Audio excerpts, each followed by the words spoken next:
Northanger Abbey by Jane Austen, 1803. Advertisement by the authoress to Northanger Abbey.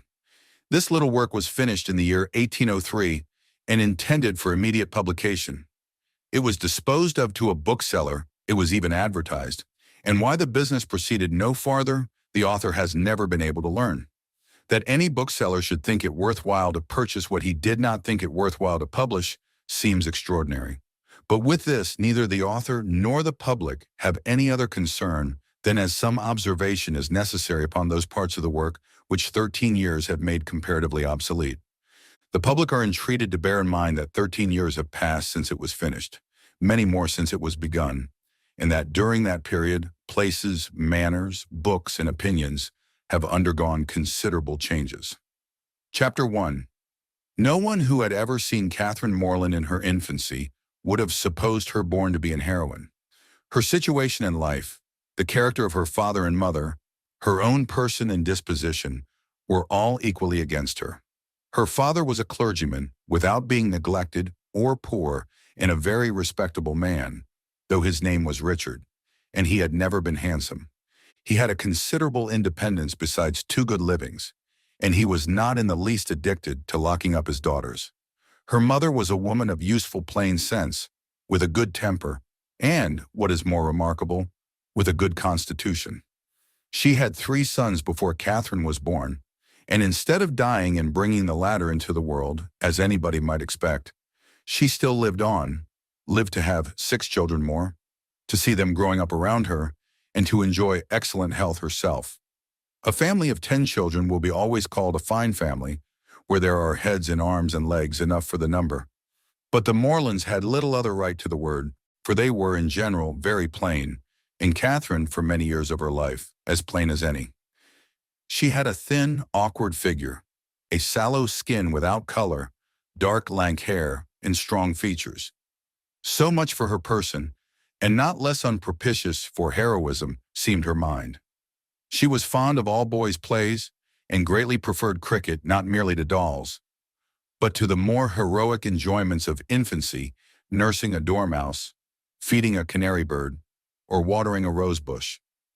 Indeed, she had no taste for a garden, and if she gathered flowers at all, it was chiefly for the pleasure of mischief, at least so it was conjectured from her always preferring those which she was forbidden to take. Such were her propensities. Her abilities were quite as extraordinary.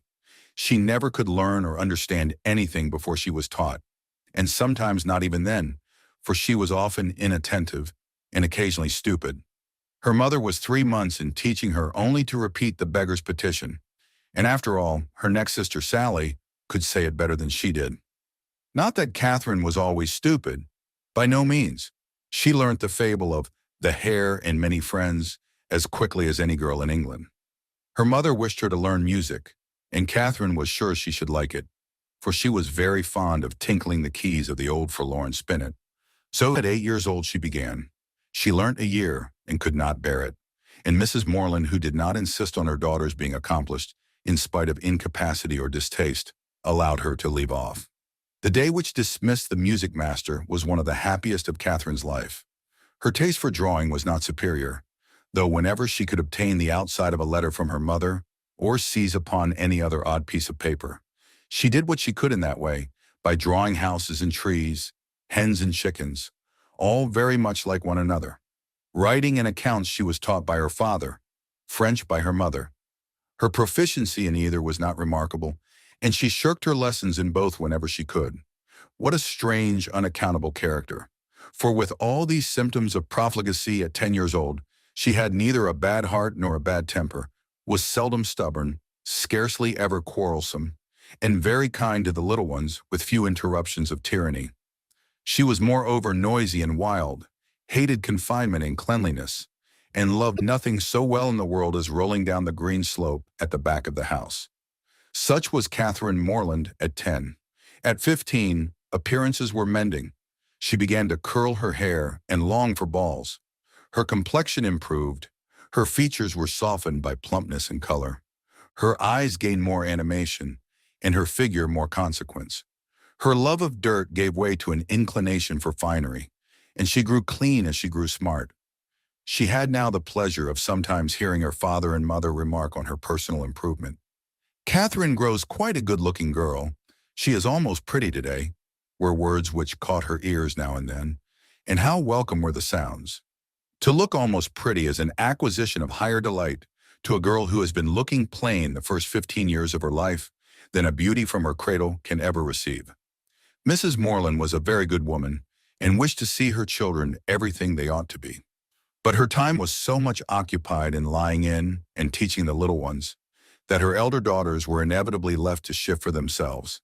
And it was not very wonderful that Catherine, who had by nature nothing heroic about her, should prefer cricket, baseball, riding on horseback, and running about the country at the age of 14 to books, or at least books of information. For, provided that nothing like useful knowledge could be gained from them, provided they were all story and no reflection, she had never any objection to books at all. But from 15 to 17 she was in training for a heroine. She read all such works as heroines must read to supply their memories with those quotations which are so serviceable and so soothing in the vicissitudes of their eventful lives. From Pope she learnt to censure those who bear about the mockery of woe. From Gray that many a flower is born to blush unseen and waste its fragrance on the desert air. From Thomson that it is a delightful task to teach the young idea how to shoot. And from Shakespeare she gained a great store of information, amongst the rest that trifles light as air are to the jealous confirmation strong as proofs of holy writ, that the poor beetle which we tread upon, in corporal sufferance feels a pang as great as when a giant dies, and that a young woman in love always looks like Patience on a monument smiling at grief. So far her improvement was sufficient, and in many other points she came on exceedingly well. For though she could not write sonnets, she brought herself to read them, and though there seemed no chance of her throwing a whole party into raptures by a prelude on the pianoforte of her own composition, she could listen to other people's performance with very little fatigue. Her greatest deficiency was in the pencil. She had no notion of drawing, not enough even to attempt a sketch of her lover's profile, that she might be detected in the design. There she fell miserably short of the true heroic height. At present she did not know her own poverty, for she had no lover to portray. She had reached the age of 17 without having seen one amiable youth who could call forth her sensibility, without having inspired one real passion, and without having excited even any admiration, but what was very moderate and very transient. This was strange indeed. But strange things may be generally accounted for if their cause be fairly searched out. There was not one lord in the neighborhood, no, not even a baronet. There was not one family among their acquaintance who had reared and supported a boy accidentally found at their door, not one young man whose origin was unknown. Her father had no ward, and the squire of the parish no children. But when a young lady is to be a heroine, the perverseness of 40 surrounding families cannot prevent her. Something must and will happen to throw a hero in her way. Mr. Allen, who owned the chief of the property about Fullerton, the village in Wiltshire where the Morlands lived, was ordered to Bath for the benefit of a gouty constitution, and his lady, a good-humored woman, fond of Miss Morland, and probably aware that if adventures will not befall a young lady in her own village, she must seek them abroad, invited her to go with them. Mr. and Mrs. Morland were all compliance, and Catherine all happiness. Chapter 2. In addition to what has been already said of Catherine Morland's personal and mental endowments, when about to be launched into all the difficulties and dangers of a 6 weeks' residence in Bath, it may be stated for the reader's more certain information, lest the following pages should otherwise fail of giving any idea of what her character is meant to be, that her heart was affectionate, her disposition cheerful and open, without conceit or affectation of any kind, her manners just removed from the awkwardness and shyness of a girl, her person pleasing, and, when in good looks, pretty, and her mind about as ignorant and uninformed as the female mind at 17 usually is. When the hour of departure drew near, the maternal anxiety of Mrs. Morland will be naturally supposed to be most severe. 1,000 alarming presentiments of evil to her beloved Catherine from this terrific separation must oppress her heart with sadness, and drown her in tears for the last day or two of their being together. An advice of the most important and applicable nature must of course flow from her wise lips in their parting conference in her closet. Cautions against the violence of such noblemen and baronets, as delight in forcing young ladies away to some remote farmhouse, must at such a moment relieve the fullness of her heart. Who would not think so? But Mrs. Morland knew so little of lords and baronets that she entertained no notion of their general mischievousness, and was wholly unsuspicious of danger to her daughter from their machinations. Her cautions were confined to the following points. I beg, Catherine, you will always wrap yourself up very warm about the throat when you come from the rooms at night, and I wish you would try to keep some account of the money you spend. I will give you this little book on purpose. Sally, or rather Sarah, for what young lady of common gentility will reach the age of 16 without altering her name as far as she can, must from situation be at this time the intimate friend and confidant of her sister. It is remarkable, however, that she neither insisted on Catherine's writing by every post, nor exacted her promise of transmitting the character of every new acquaintance, nor a detail of every interesting conversation that Bath might produce. Everything indeed relative to this important journey was done, on the part of the Morlands, with a degree of moderation and composure, which seemed rather consistent with the common feelings of common life, than with their refined susceptibilities, the tender emotions which the first separation of a heroine from her family ought always to excite. Her father, instead of giving her an unlimited order on his banker, or even putting an £100 bank bill into her hands, gave her only 10 guineas, and promised her more when she wanted it. Under these unpromising auspices, the parting took place, and the journey began. It was performed with suitable quietness and uneventful safety. Neither robbers nor tempest befriended them, nor one lucky overturn to introduce them to the hero. Nothing more alarming occurred than a fear, on Mrs. Allen's side, of having once left her clogs behind her at an inn, and that, fortunately, proved to be groundless. They arrived at Bath. Catherine was all eager delight.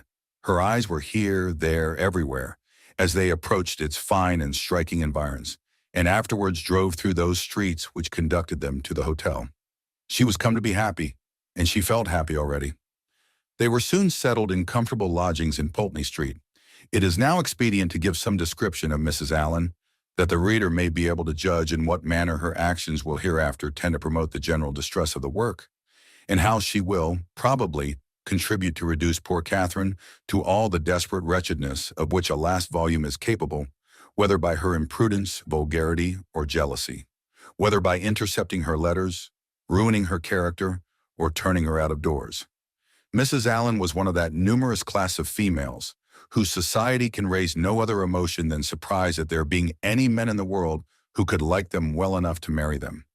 She had neither beauty, genius, accomplishment, nor manner. The air of a gentlewoman, a great deal of quiet, inactive good temper, and a trifling turn of mind were all that could account for her being the choice of a sensible, intelligent man like Mr. Allen. In one respect, she was admirably fitted to introduce a young lady into public, being as fond of going everywhere and seeing everything herself as any young lady could be. Dress was her passion. She had a most harmless delight in being fine, and our heroine's entree into life could not take place till after 3 or 4 days had been spent in learning what was mostly worn, and her chaperone was provided with a dress of the newest fashion. Catherine, too, made some purchases herself, and when all these matters were arranged, the important evening came which was to usher her into the upper rooms. Her hair was cut and dressed by the best hand, her clothes put on with care, and both Mrs. Allen and her maid declared she looked quite as she should do. With such encouragement, Catherine hoped at least to pass uncensured through the crowd. As for admiration, it was always very welcome when it came, but she did not depend on it. Mrs. Allen was so long in dressing that they did not enter the ballroom till late. The season was full, the room crowded, and the two ladies squeezed in as well as they could. As for Mr. Allen, he repaired directly to the card-room and left them to enjoy a mob by themselves. With more care for the safety of her new gown than for the comfort of her protégé, Mrs. Allen made her way through the throng of men by the door, as swiftly as the necessary caution would allow. Catherine, however, kept close at her side, and linked her arm too firmly within her friend's to be torn asunder by any common effort of a struggling assembly. But to her utter amazement, she found that to proceed along the room was by no means the way to disengage themselves from the crowd. It seemed rather to increase as they went on, whereas she had imagined that when once fairly within the door, they should easily find seats and be able to watch the dances with perfect convenience. But this was far from being the case, and though by unwearied diligence they gained even the top of the room, their situation was just the same. They saw nothing of the dancers but the high feathers of some of the ladies.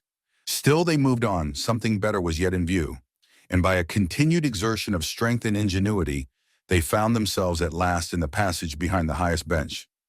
Here there was something less of crowd than below, and hence Miss Morland had a comprehensive view of all the company beneath her, and of all the dangers of her late passage through them. It was a splendid sight, and she began, for the first time that evening, to feel herself at a ball. She longed to dance, but she had not an acquaintance in the room. Mrs. Allen did all that she could do in such a case by saying very placidly, every now and then, "I wish you could dance, my dear. I wish you could get a partner." For some time her young friend felt obliged to her for these wishes, but they were repeated so often, and proved so totally ineffectual, that Catherine grew tired at last and would thank her no more. They were not long able, however, to enjoy the repose of the eminence they had so laboriously gained. Everybody was shortly in motion for tea, and they must squeeze out like the rest. Catherine began to feel something of disappointment. She was tired of being continually pressed against by people, the generality of whose faces possessed nothing to interest, and with all of whom she was so wholly unacquainted that she could not relieve the irksomeness of imprisonment by the exchange of a syllable with any of her fellow captives. And when at last arrived in the tea-room, she felt yet more the awkwardness of having no party to join, no acquaintance to claim, no gentleman to assist them. They saw nothing of Mr. Allen, and after looking about them in vain for a more eligible situation, were obliged to sit down at the end of a table, at which a large party were already placed, without having anything to do there, or anybody to speak to, except each other. Mrs. Allen congratulated herself, as soon as they were seated, on having preserved her gown from injury. "It would have been very shocking to have it torn," said she, "would not it? It is such a delicate muslin. For my part, I have not seen anything I like so well in the whole room, I assure you." "How uncomfortable it is," whispered Catherine, "not to have a single acquaintance here." "Yes, my dear," replied Mrs. Allen with perfect serenity, "it is very uncomfortable indeed. What shall we do?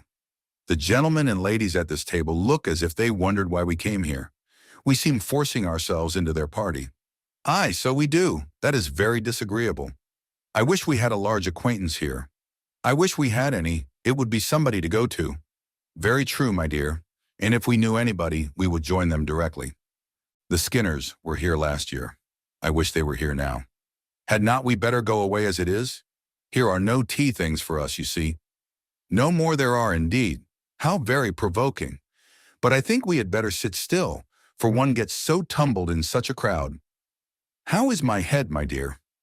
"Somebody gave me a push that has hurt it, I am afraid." "No, indeed, it looks very nice. But, dear Mrs. Allen, are you sure there is nobody you know in all this multitude of people? I think you must know somebody. I don't, upon my word. I wish I did. I wish I had a large acquaintance here with all my heart, and then I should get you a partner. I should be so glad to have you dance. There goes a strange-looking woman. What an odd gown she has got on. How old-fashioned it is. Look at the back." After some time they received an offer of tea from one of their neighbors.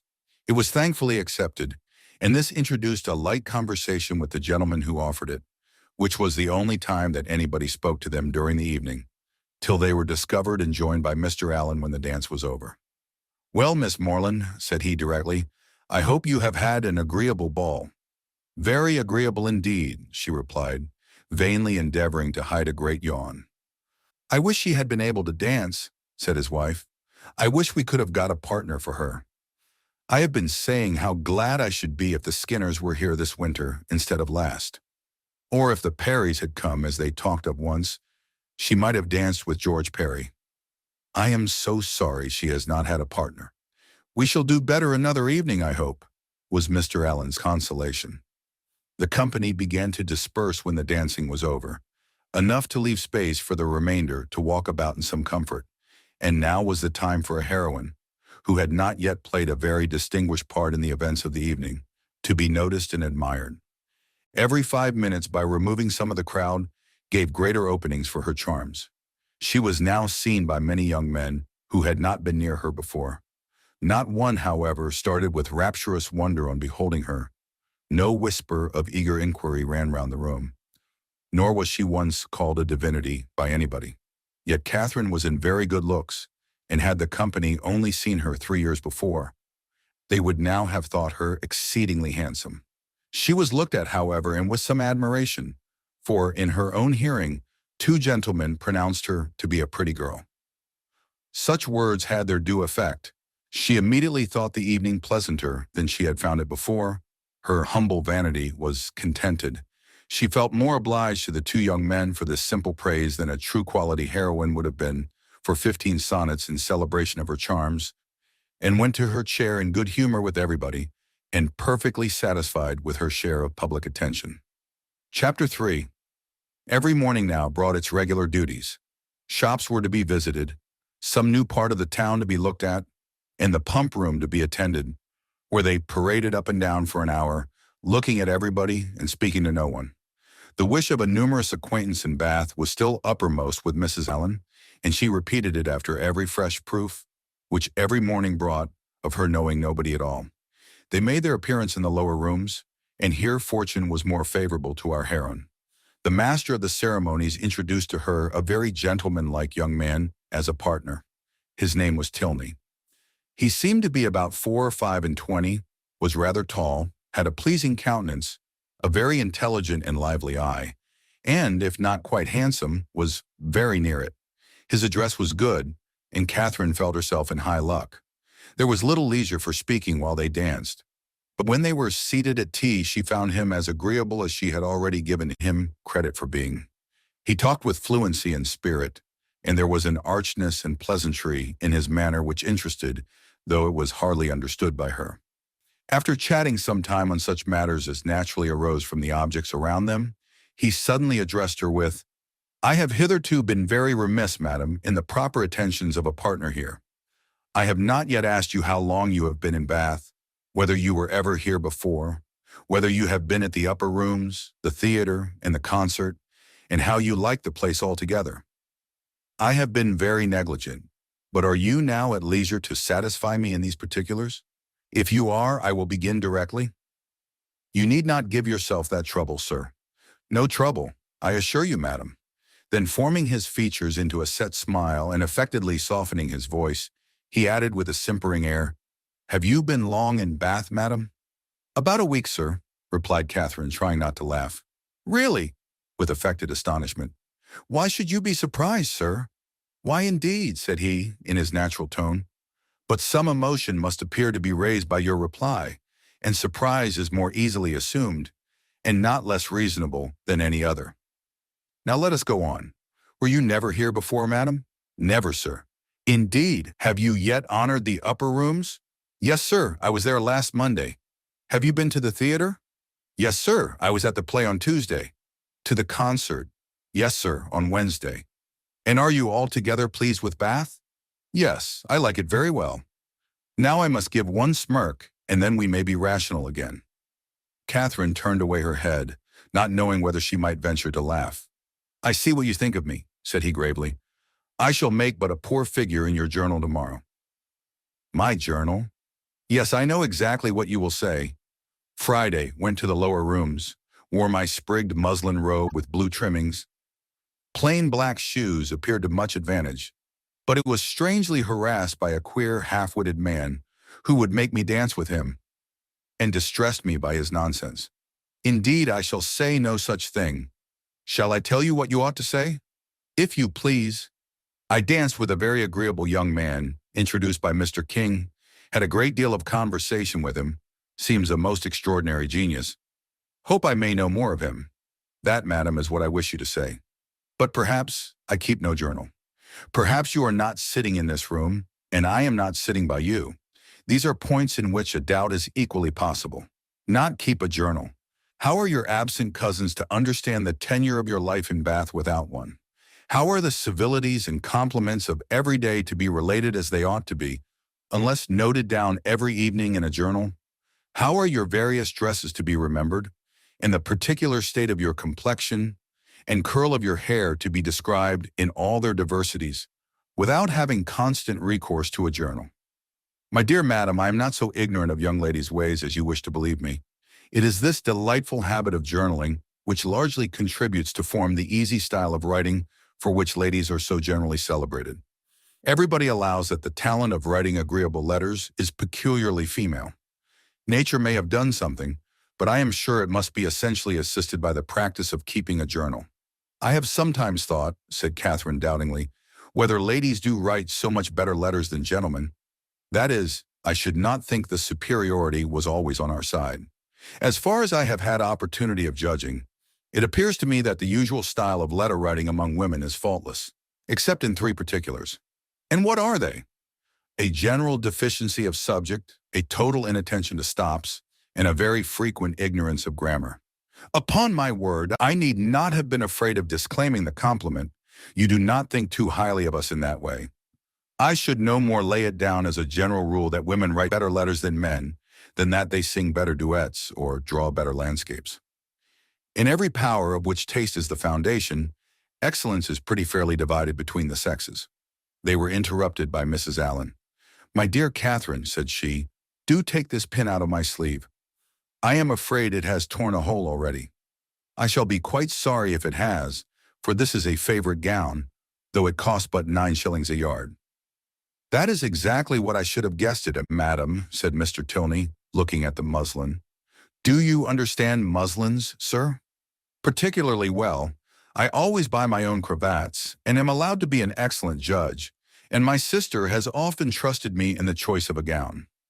I bought one for her the other day, and it was pronounced to be a prodigious bargain by every lady who saw it. I gave but 5 shillings a yard for it, and a true Indian muslin. Mrs. Allen was quite struck by his genius. Men commonly take so little notice of those things, said she. I can never get Mr. Allen to know one of my gowns from another. You must be a great comfort to your sister, sir. I hope I am, madam. And pray, sir, what do you think of Miss Morland's gown? It is very pretty, madam, said he, gravely examining it, but I do not think it will wash well. I am afraid it will fray. How can you, said Catherine, laughing, be so— She had almost said strange. I am quite of your opinion, sir, replied Mrs. Allen, and so I told Miss Morland when she bought it. But then you know, madam, muslin always turns to some account or other. Miss Morland will get enough out of it for a handkerchief, or a cap, or a cloak. Muslin can never be said to be wasted. I have heard my sister say so 40 times when she has been extravagant in buying more than she wanted, or careless in cutting it to pieces. Bath is a charming place, sir. There are so many good shops here. We are sadly off in the country.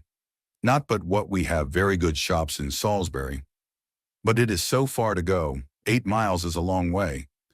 Mr. Allen says it is 9, measured 9, but I am sure it cannot be more than 8, and it is such a fag. I come back tired to death. Now here one can step out of doors and get a thing in 5 minutes.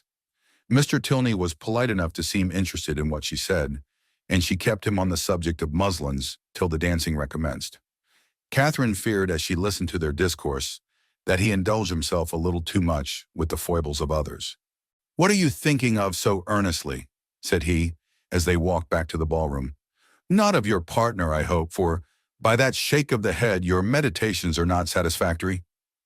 Catherine colored and said, I was not thinking of anything. That is artful and deep, to be sure, but I had rather be told at once that you will not tell me. Well then, I will not. Thank you, for now we shall soon be acquainted, as I am authorized to tease you on this subject whenever we meet. And nothing in the world advances intimacy so much.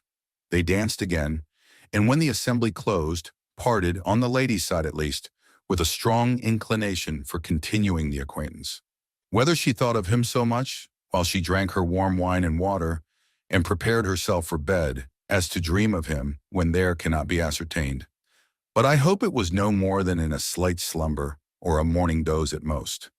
For if it be true, as a celebrated writer has maintained, that no young lady can be justified in falling in love before the gentleman's love is declared, it must be very improper that a young lady should dream of a gentleman before the gentleman is first known to have dreamt of her. How proper Mr. Tilney might be as a dreamer or a lover had not yet perhaps entered Mr. Allen's head, but that he was not objectionable as a common acquaintance for his young charge, he was on inquiry satisfied, for he had early in the evening taken pains to know who her partner was, and had been assured of Mr. Tilney's being a clergyman, and of a very respectable family in Gloucestershire. Chapter 4. With more than usual eagerness did Catherine hasten to the pump room the next day, secure within herself of seeing Mr. Tilney there before the morning were over, and ready to meet him with a smile. But no smile was demanded. Mr. Tilney did not appear. Every creature in Bath except himself was to be seen in the room at different periods of the fashionable hours. Crowds of people were every moment passing in and out, up the steps and down, people whom nobody cared about and nobody wanted to see, and he only was absent. "What a delightful place Bath is," said Mrs. Allen as they sat down near the great clock, after parading the room till they were tired, "and how pleasant it would be if we had any acquaintance here." This sentiment had been uttered so often in vain that Mrs. Allen had no particular reason to hope it would be followed with more advantage now. But we are told to despair of nothing we would attain, as unwearied diligence our point would gain. And the unwearied diligence with which she had every day wished for the same thing was at length to have its just reward.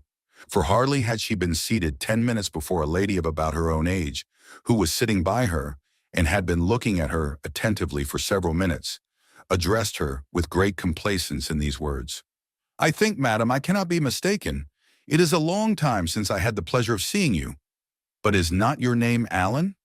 This question answered as it readily was, the stranger pronounced hers to be Thorpe, and Mrs. Allen immediately recognized the features of a former schoolfellow and intimate, whom she had seen only once since their respective marriages, and that many years ago. Their joy on this meeting was very great, as well it might, since they had been contented to know nothing of each other for the last 15 years.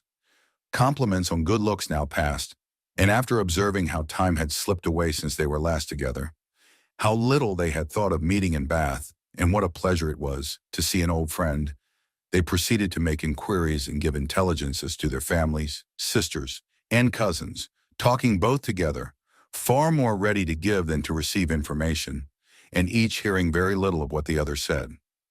Mrs. Thorpe, however, had one great advantage as a talker over Mrs. Allen in a family of children, and when she expatiated on the talents of her sons and the beauty of her daughters, when she related their different situations and views, that John was at Oxford, Edward at Merchant Taylor's, and William at sea, and all of them more beloved and respected in their different station than any other three beings ever were, Mrs. Allen had no similar information to give, no similar triumphs to press on the unwilling and unbelieving ear of her friend, and was forced to sit and appear to listen to all these maternal effusions, consoling herself, however, with the discovery, which her keen eye soon made, that the lace on Mrs. Thorpe's pelisse was not half so handsome as that on her own.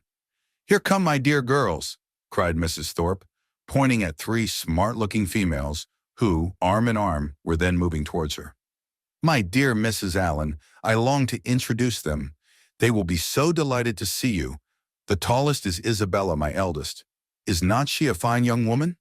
The others are very much admired too, but I believe Isabella is the handsomest." The Miss Thorpes were introduced, and Miss Morland, who had been for a short time forgotten, was introduced likewise. The name seemed to strike them all, and after speaking to her with great civility, the eldest young lady observed aloud to the rest, "How excessively like her brother Miss Morland is." "The very picture of him indeed," cried the mother, "and I should have known her anywhere for his sister," was repeated by them all 2 or 3 times over. For a moment Catherine was surprised, but Mrs. Thorpe and her daughters had scarcely begun the history of their acquaintance with Mr. James Morland before she remembered that her eldest brother had lately formed an intimacy with a young man of his own college, of the name of Thorpe, and that he had spent the last week of the Christmas vacation with his family near London. The whole being explained, many obliging things were said by the Miss Thorpes of their wish of being better acquainted with her, of being considered as already friends, through the friendship of their brothers, etc., which Catherine heard with pleasure, and answered with all the pretty expressions she could command. And, as the first proof of amity, she was soon invited to accept an arm of the eldest Miss Thorpe and take a turn with her about the room. Catherine was delighted with this extension of her Bath acquaintance and almost forgot Mr. Tilney while she talked to Miss Thorpe.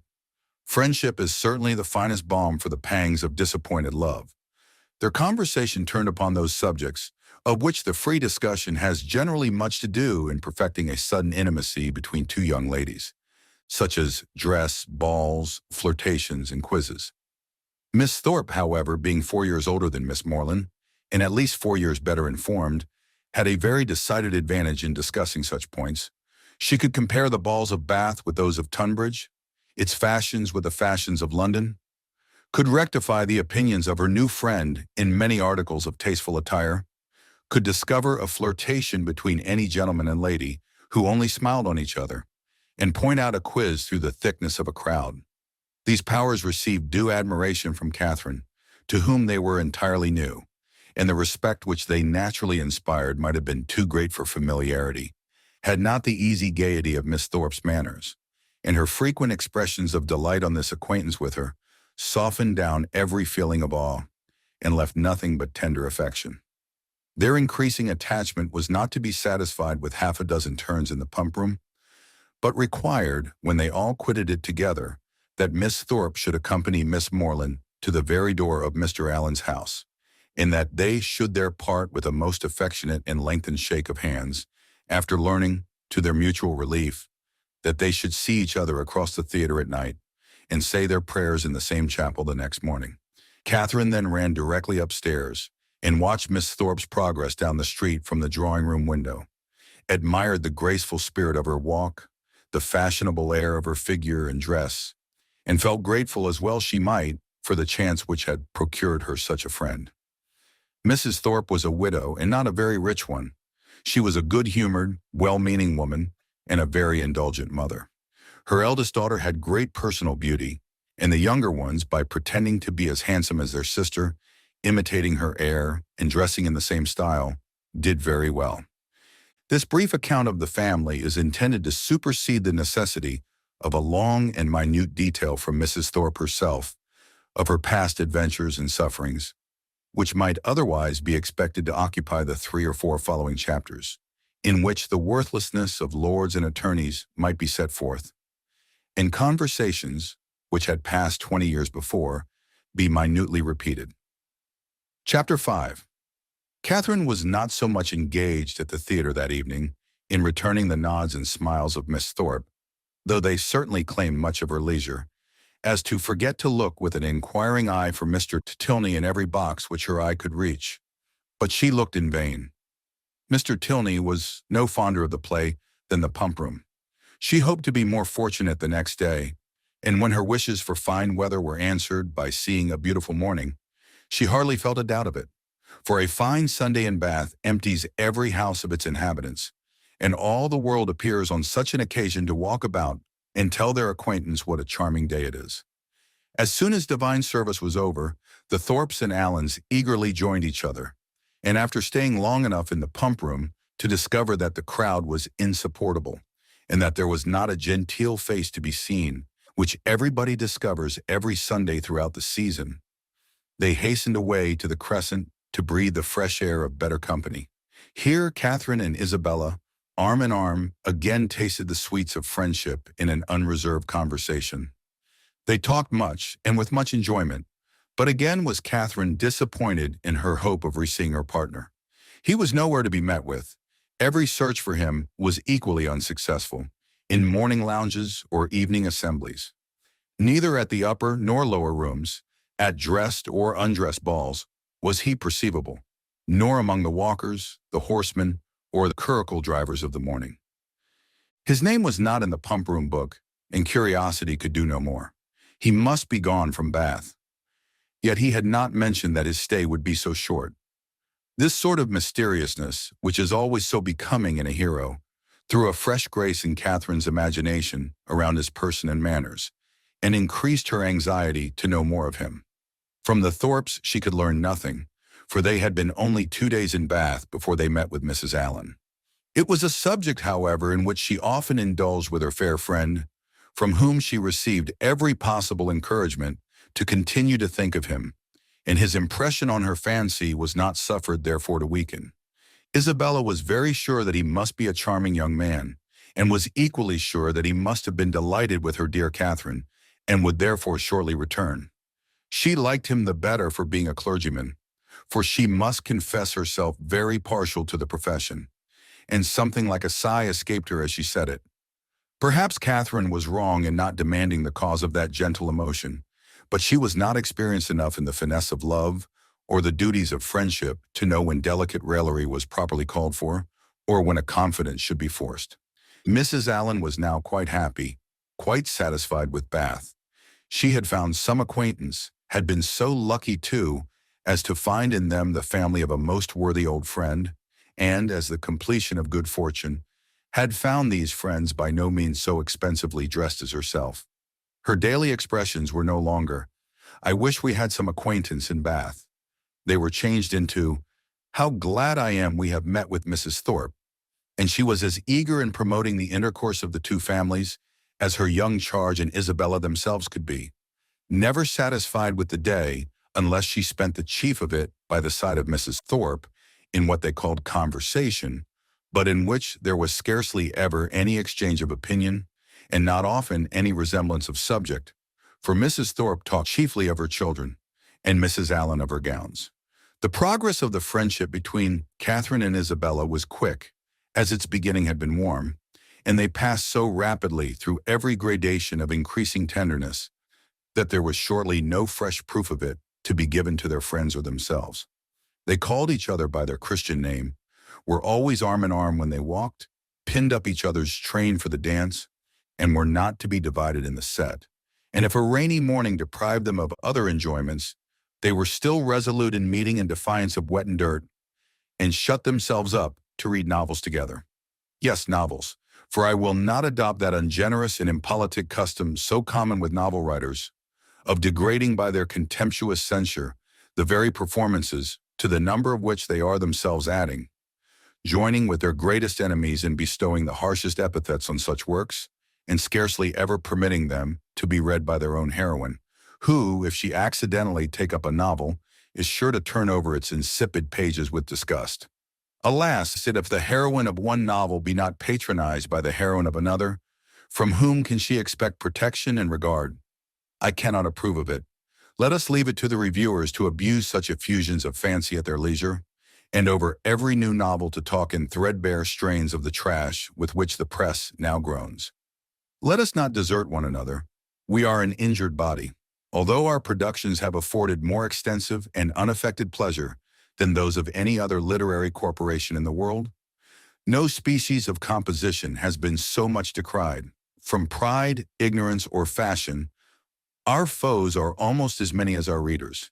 And while the abilities of the 900th abridger of the history of England, or of the man who collects and publishes in a volume some dozen lines of Milton, Pope, and Prior, with a paper from the Spectator and a chapter from Sterne, are eulogized by 1,000 pens, there seems almost a general wish of decrying the capacity and undervaluing the labor of the novelist, and of slighting the performances which have only genius, wit, and taste to recommend them. I am no novel reader. I seldom look into novels. Do not imagine that I often read novels. It is really very well for a novel. Such is the common cant. "And what are you reading, miss?" "Oh, it is only a novel," replies the young lady, while she lays down her book with affected indifference or momentary shame.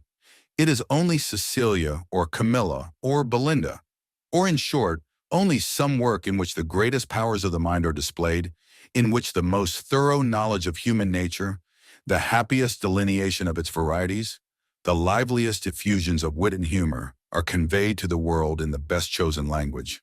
Now, had the same young lady been engaged with a volume of the Spectator, instead of such a work, how proudly would she have produced the book and told its name, though the chances must be against her being occupied by any part of that voluminous publication, of which either the matter or manner would not disgust a young person of taste. The substance of its papers so often consisting in the statement of improbable circumstances, unnatural characters, and topics of conversation which no longer concern anyone living, and their language too, frequently so coarse as to give no very favorable idea of the age that could endure it. Chapter 6. The following conversation, which took place between the two friends in the pump room one morning, after an acquaintance of 8 or 9 days, is given as a specimen of their very warm attachment and of the delicacy, discretion, originality of thought, and literary taste which marked the reasonableness of that attachment. They met by appointment, and as Isabella had arrived nearly 5 minutes before her friend, her first address naturally was, "My dearest creature, what can have made you so late? I have been waiting for you at least this age." "Have you indeed? I am very sorry for it, but really I thought I was in very good time. It is but just one.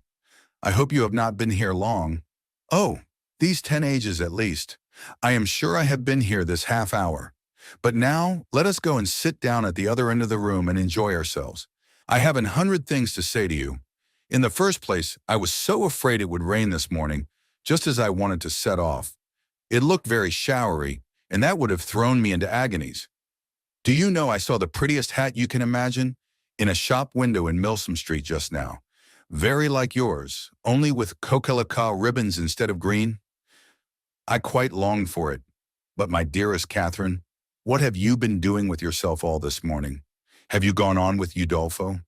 "Yes, I have been reading it ever since I woke, and I am got to the Black Veil." "Are you indeed? How delightful! Oh, I would not tell you what is behind the Black Veil for the world. Are not you wild to know?" "Oh, yes, quite. What can it be? But do not tell me. I would not be told upon any account." "I know it must be a skeleton. I am sure it is Laurentina's skeleton." "Oh, I am delighted with the book. I should like to spend my whole life in reading it. I assure you, if it had not been to meet you, I would not have come away from it for all the world." "Dear creature, how much I am obliged to you. And when you have finished Udolpho, we will read the Italian together, and I have made out a list of 10 or 12 more of the same kind for you." "Have you indeed? How glad I am! What are they all?" "I will read you their names directly. Here they are in my pocketbook: Castle of Wolfenbach, Claremont, Mysterious Warnings, Necromancer of the Black Forest, Midnight Bell, Orphan of the Rhine, and Horrid Mysteries. Those will last us some time." "Yes, pretty well. But are they all horrid? Are you sure they are all horrid?" "Yes, quite sure. For a particular friend of mine, a Miss Andrews, a sweet girl, one of the sweetest creatures in the world, has read every one of them. I wish you knew Miss Andrews. You would be delighted with her. She is netting herself the sweetest cloak you can conceive. I think her as beautiful as an angel, and I am so vexed with the men for not admiring her. I scold them all amazingly about it." "Scold them? Do you scold them for not admiring her?" "Yes, that I do. There is nothing I would not do for those who are really my friends.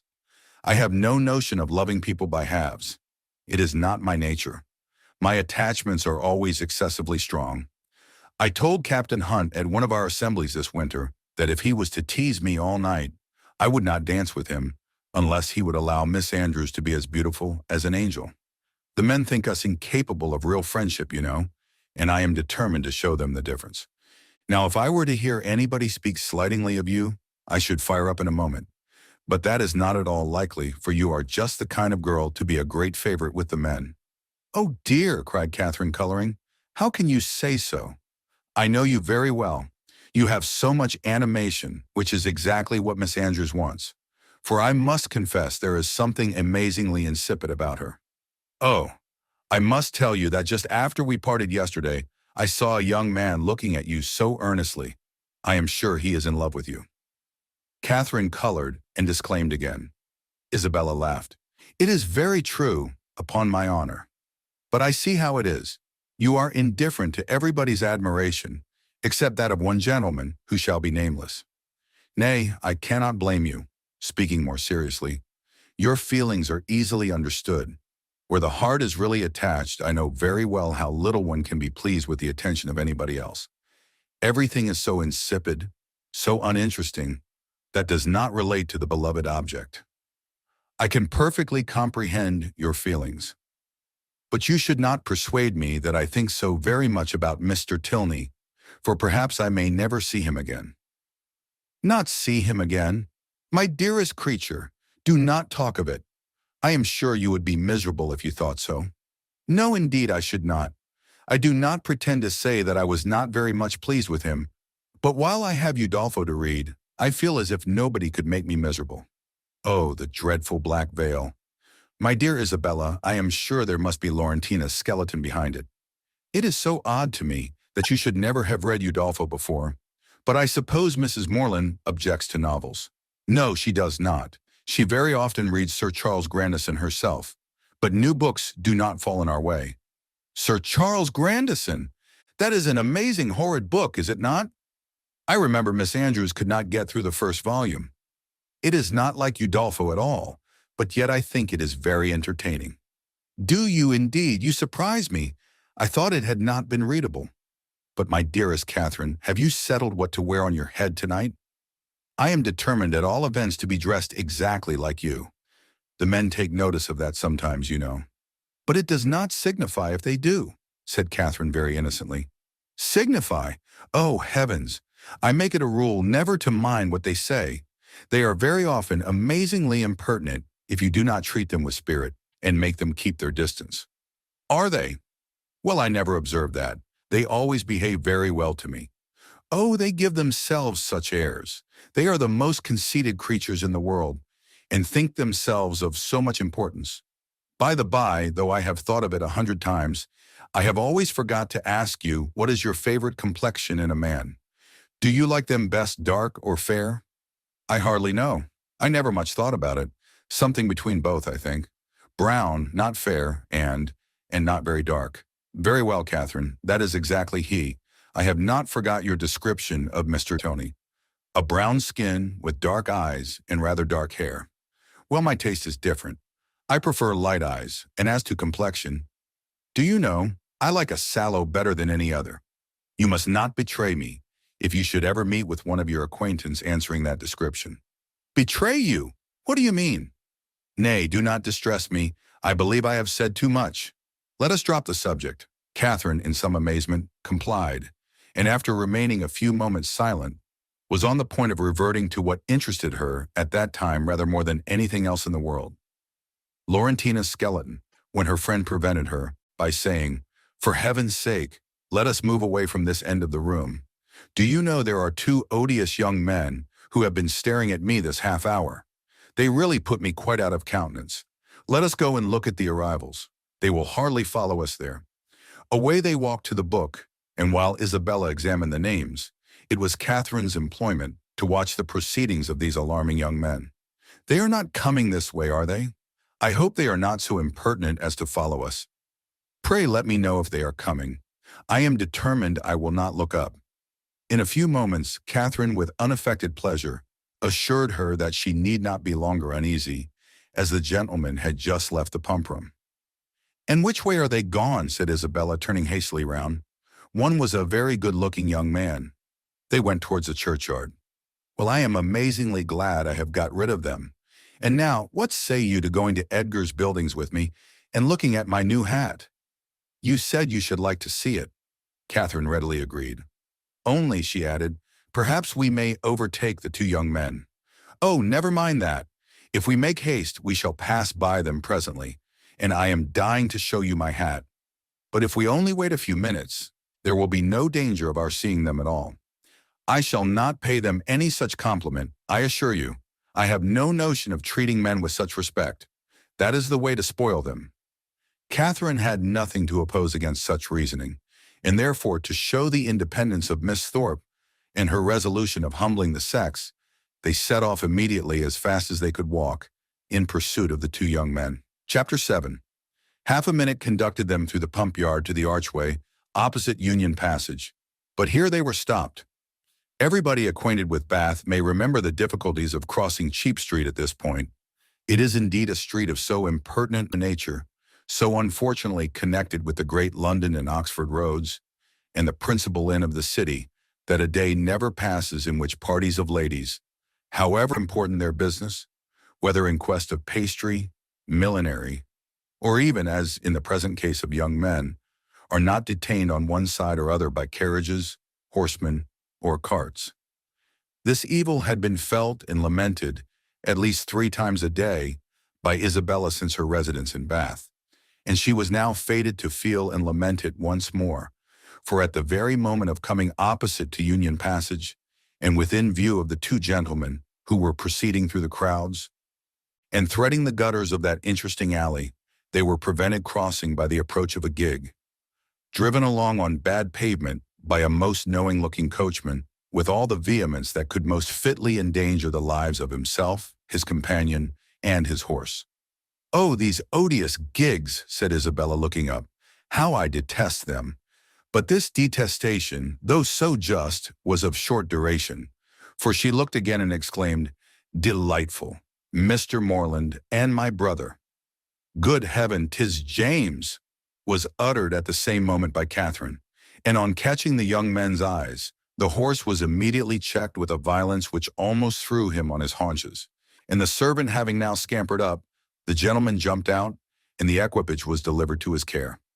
Catherine, by whom this meeting was wholly unexpected, received her brother with the liveliest pleasure, and he, being of a very amiable disposition and sincerely attached to her, gave every proof on his side of equal satisfaction, which he could have leisure to do, while the bright eyes of Miss Thorpe were incessantly challenging his notice, and to her his devoirs were speedily paid, with a mixture of joy and embarrassment which might have informed Catherine, had she been more expert in the development of other people's feelings, and less simply engrossed by her own, that her brother thought her friend quite as pretty as she could do herself.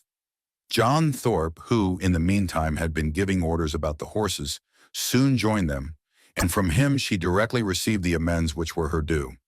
For while he slightly and carelessly touched the hand of Isabella, on her he bestowed a whole scrape and half a short bow.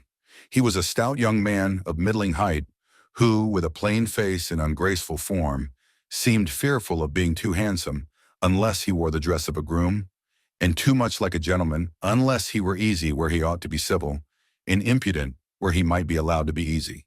He took out his watch. "How long do you think we have been running it from Tetbury, Miss Morland?" "I do not know the distance." Her brother told her that it was 23 miles. "3 and 20!" cried Thorpe. "5 and 20 if it is an inch." Morland remonstrated, pleaded the authority of road books, innkeepers, and milestones, but his friend disregarded them all. He had a sure test of distance. "I know it must be 5 and 20, said he, "by the time we have been doing it. It is now half after 1. We drove out of the inn-yard at Tetbury as the town clock struck 11, and I defy any man in England to make my horse go less than 10 miles an hour in harness. That makes it exactly 25. "You have lost an hour," said Morland. "It was only 10 o'clock when we came from Tetbury." 10 o'clock! It was 11 upon my soul. I counted every stroke. This brother of yours would persuade me out of my senses, Miss Morland. Do but look at my horse. Did you ever see an animal so made for speed in your life?" The servant had just mounted the carriage and was driving off. "Such true blood! 3 hours and a half indeed, coming only 3 and 20 miles. Look at that creature, and suppose it possible if you can. He does look very hot, to be sure. Hot! He had not turned a hair till we came to Walcot Church. But look at his forehand. Look at his loins. Only see how he moves. That horse cannot go less than 10 miles an hour. Tie his legs and he will get on. What do you think of my gig, Miss Morland? A neat one, is not it? Well hung, town-built. I have not had it a month. It was built for a Christchurch man, a friend of mine, a very good sort of fellow. He ran it a few weeks, till, I believe, it was convenient to have done with it.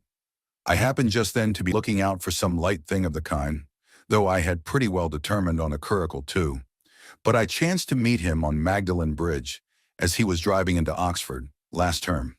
"Ah, Thorpe," said he, "do you happen to want such a little thing as this? It is a capital one of the kind, but I am cursed tired of it." "Oh, said I am your man. What do you ask? And how much do you think he did, Miss Morland? I am sure I cannot guess at all. Curricle hung, you see.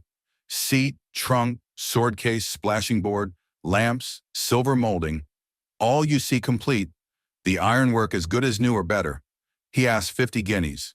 I closed with him directly, threw down the money, and the carriage was mine. And I am sure, said Catherine, I know so little of such things that I cannot judge whether it was cheap or dear. Neither one nor t'other. I might have got it for less, I dare say. But I hate haggling, and poor Freeman wanted cash. That was very good-natured of you, said Catherine, quite pleased. Oh, did it?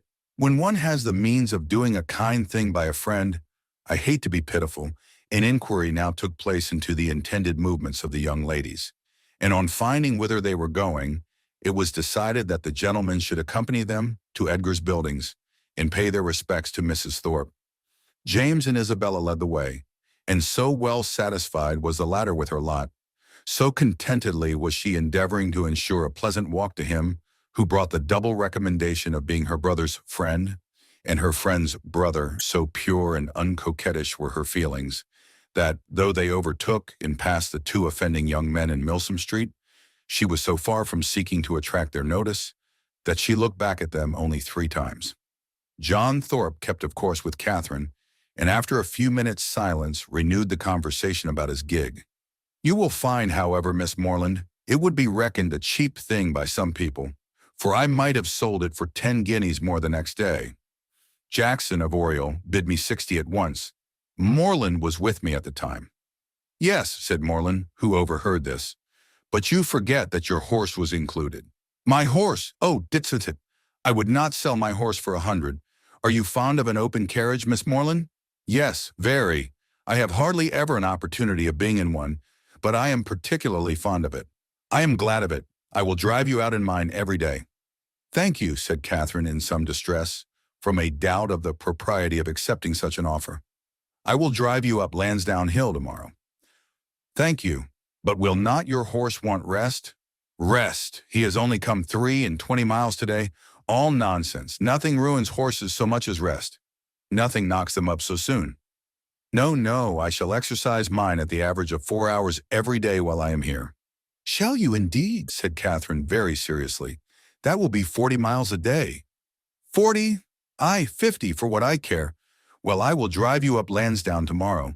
Mind, I am engaged. How delightful that will be, cried Isabella, turning round. My dearest Catherine, I quite envy you. But I am afraid, brother, you will not have room for a third. A third indeed. No, no, I did not come to Bath to drive my sisters about. That would be a good joke, faith. Morland must take care of you. This brought on a dialogue of civilities between the other two, but Catherine heard neither the particulars nor the result. Her companion's discourse now sunk from its hitherto animated pitch to nothing more than a short, decisive sentence of praise or condemnation on the face of every woman they met, and Catherine, after listening and agreeing as long as she could, with all the civility and deference of the youthful female mind, fearful of hazarding an opinion of its own in opposition to that of a self-assured man, especially where the beauty of her own sex is concerned, ventured at length to vary the subject by a question which had been long uppermost in her thoughts. It was, have you ever read Udolpho, Mr. Thorpe? Udolpho? Oh, Lord, not I.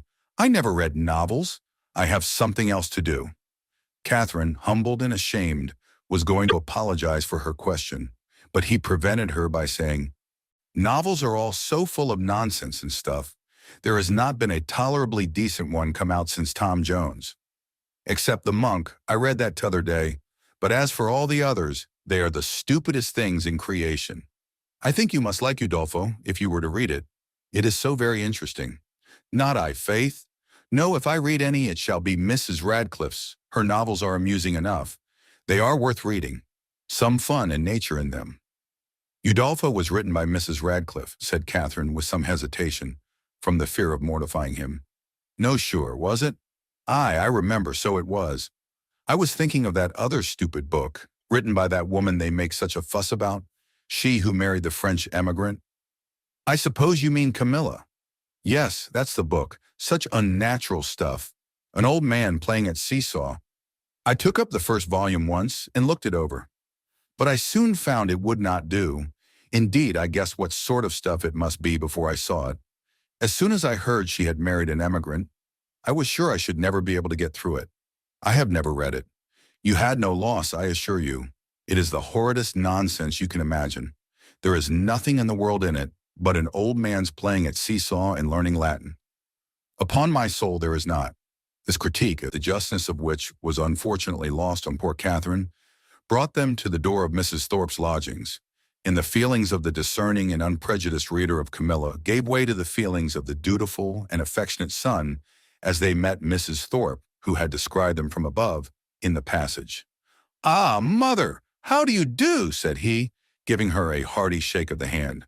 "Where did you get that quiz of a hat? It makes you look like an old witch. Here is Morland and I come to stay a few days with you, so you must look out for a couple of good beds somewhere near." And this address seemed to satisfy all the fondest wishes of the mother's heart, for she received him with the most delighted and exulting affection. On his two younger sisters he then bestowed an equal portion of his fraternal tenderness, for he asked each of them how they did, and observed that they both looked very ugly.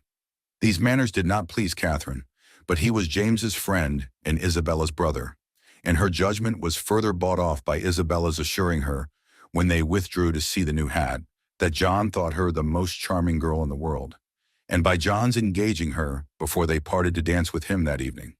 Had she been older or vainer, such attacks might have done little. But where youth and diffidence are united, it requires uncommon steadiness of reason to resist the attraction of being called the most charming girl in the world, and of being so very early engaged as a partner. And the consequence was that, when the two Morlands, after sitting an hour with the Thorpes, set off to walk together to Mr. Allen's, and James, as the door was closed on them, said, "Well, Catherine, how do you like my friend Thorpe?" instead of answering, as she probably would have done, had there been no friendship and no flattery in the case. "I do not like him at all," she directly replied. "I like him very much. He seems very agreeable. He is as good-natured a fellow as ever lived, a little of a rattle, but that will recommend him to your sex, I believe. And how do you like the rest of the family?" "Very, very much indeed. Isabella particularly." "I am very glad to hear you say so. She is just the kind of young woman I could wish to see you attached to. She has so much good sense, and is so thoroughly unaffected and amiable. I always wanted you to know her, and she seems very fond of you. She said the highest things in your praise that could possibly be, and the praise of such a girl as Miss Thorpe even you, Catherine," taking her hand with affection, "may be proud of." "Indeed I am," she replied. "I love her exceedingly, and am delighted to find that you like her too. You hardly mentioned anything of her when you wrote to me after your visit there, because I thought I should soon see you myself. I hope you will be a great deal together while you are in Bath. She is a most amiable girl, such a superior understanding. How fond all the family are of her. She is evidently the general favorite, and how much she must be admired in such a place as this. Is not she?" "Yes, very much indeed, I fancy. Mr. Allen thinks her the prettiest girl in Bath." "I dare say he does, and I do not know any man who is a better judge of beauty than Mr. Allen. I need not ask you whether you are happy here, my dear Catherine. With such a companion and friend as Isabella Thorpe, it would be impossible for you to be otherwise. And the Allens, I am sure, are very kind to you?" "Yes, very kind. I never was so happy before, and now you are come, it will be more delightful than ever. How good it is of you to come so far on purpose to see me." James accepted this tribute of gratitude, and qualified his conscience for accepting it too, by saying with perfect sincerity, "Indeed, Catherine, I love you dearly." Inquiries and communications concerning brothers and sisters, the situation of some, the growth of the rest, and other family matters now passed between them, and continued, with only one small digression on James's part, in praise of Miss Thorpe, till they reached Pulteney Street, where he was welcomed with great kindness by Mr. and Mrs. Allen, invited by the former to dine with them, and summoned by the latter to guess the price and weigh the merits of a new muff and tippet. A pre-engagement in Edgar's buildings prevented his accepting the invitation of one friend, and obliged him to hurry away as soon as he had satisfied the demands of the other. The time of the two parties uniting in the octagon room being correctly adjusted, Catherine was then left to the luxury of a raised, restless, and frightened imagination over the pages of Udolpho, lost from all worldly concerns of dressing and dinner, incapable of soothing Mrs. Allen's fears on the delay of an expected dressmaker, and having only 1 minute and 60 to bestow even on the reflection of her own felicity in being already engaged for the evening. Chapter 8. In spite of Udolpho and the dressmaker, however, the party from Pulteney Street reached the upper rooms in very good time. The Thorpes and James Morland were there only 2 minutes before them, and Isabella, having gone through the usual ceremonial of meeting her friend with the most smiling and affectionate haste, of admiring the set of her gown, and envying the curl of her hair, they followed their chaperones arm in arm into the ballroom, whispering to each other whenever a thought occurred, and supplying the place of many ideas by a squeeze of the hand or a smile of affection. The dancing began within a few minutes after they were seated, and James, who had been engaged quite as long as his sister, was very importunate with Isabella to stand up. But John was gone into the card room to speak to a friend, and nothing, she declared, should induce her to join the set before her dear Catherine could join it too. "I assure you," said she, "I would not stand up without your dear sister for all the world, for if I did we should certainly be separated the whole evening." Catherine accepted this kindness with gratitude, and they continued as they were for 3 minutes longer, when Isabella, who had been talking to James on the other side of her, turned again to his sister and whispered, "My dear creature, I am afraid I must leave you. Your brother is so amazingly impatient to begin. I know you will not mind my going away, and I dare say John will be back in a moment, and then you may easily find me out." Catherine, though a little disappointed, had too much good nature to make any opposition, and the others rising up, Isabella had only time to press her friend's hand and say, "Goodbye, my dear love," before they hurried off. The younger Miss Thorpes being also dancing, Catherine was left to the mercy of Mrs. Thorpe and Mrs. Allen, between whom she now remained.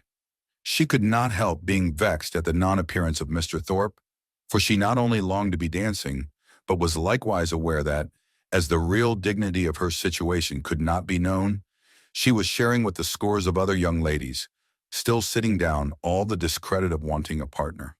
To be disgraced in the eye of the world, to wear the appearance of infamy while her heart is all purity, her actions all innocence, and the misconduct of another the true source of her debasement, is one of those circumstances which peculiarly belong to the heroine's life, and her fortitude under it what particularly dignifies her character. Catherine had fortitude too.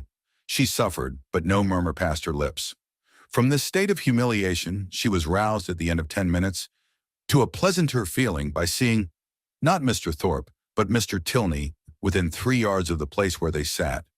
He seemed to be moving that way, but he did not see her, and therefore the smile and the blush which his sudden reappearance raised in Catherine passed away without sullying her heroic importance.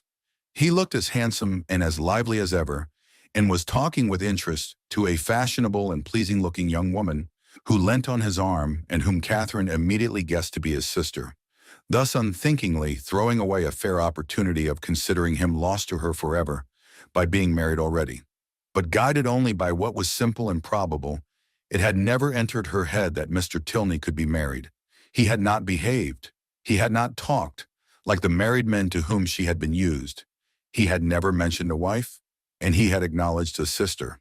From these circumstances sprang the instant conclusion of his sister's now being by his side, and therefore, instead of turning of a death-like paleness and falling in a fit on Mrs. Allen's bosom, Catherine sat erect in the perfect use of her senses, and with cheeks only a little redder than usual.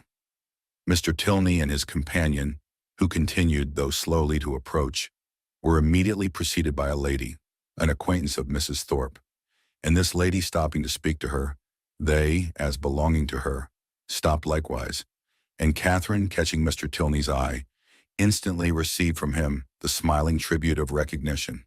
She returned it with pleasure, and then advancing still nearer, he spoke both to her and Mrs. Allen, by whom he was very civilly acknowledged. "I am very happy to see you again, sir, indeed. I was afraid you had left Bath." He thanked her for her fear and said that he had quitted it for a week, on the very morning after his having had the pleasure of seeing her. "Well, sir, and I dare say you are not sorry to be back again, for it is just the place for young people, and indeed for everybody else too. I tell Mr. Allen when he talks of being sick of it, that I am sure he should not complain, for it is so very agreeable a place that it is much better to be here than at home at this dull time of year. I tell him he is quite in luck to be sent here for his health. And I hope, madam, that Mr. Allen will be obliged to like the place, from finding it of service to him. Thank you, sir. I have no doubt that he will. A neighbor of ours, Dr. Skinner, was here for his health last winter, and came away quite stout. That circumstance must give great encouragement. Yes, sir, and Dr. Skinner and his family were here 3 months. So I tell Mr. Allen he must not be in a hurry to get away. Here they were interrupted by a request from Mrs. Thorpe to Mrs. Allen that she would move a little to accommodate Mrs. Hughes and Miss Tilney with seats, as they had agreed to join their party. This was accordingly done, Mr. Tilney still continuing standing before them, and after a few minutes' consideration, he asked Catherine to dance with him.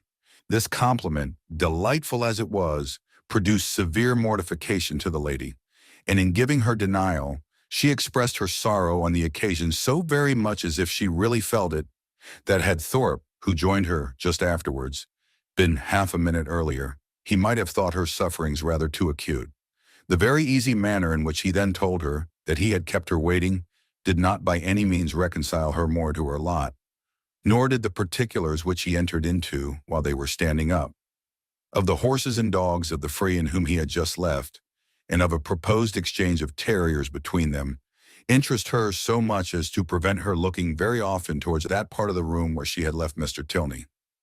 Of her dear Isabella, to whom she particularly longed to point out that gentleman, she could see nothing. They were in different sets. She was separated from all her party and away from all her acquaintance. One mortification succeeded another, and from the whole she deduced this useful lesson, that to go previously engaged to a ball does not necessarily increase either the dignity or enjoyment of a young lady. From such a moralizing strain as this, she was suddenly roused by a touch on the shoulder, and turning round, perceived Mrs. Hughes directly behind her, attended by Miss Tilney and a gentleman. "I beg your pardon, Miss Morland," said she, "for this liberty, but I cannot anyhow get to Miss Thorpe, and Mrs. Thorpe said she was sure you would not have the least objection to letting in this young lady by you." Mrs. Hughes could not have applied to any creature in the room more happy to oblige her than Catherine.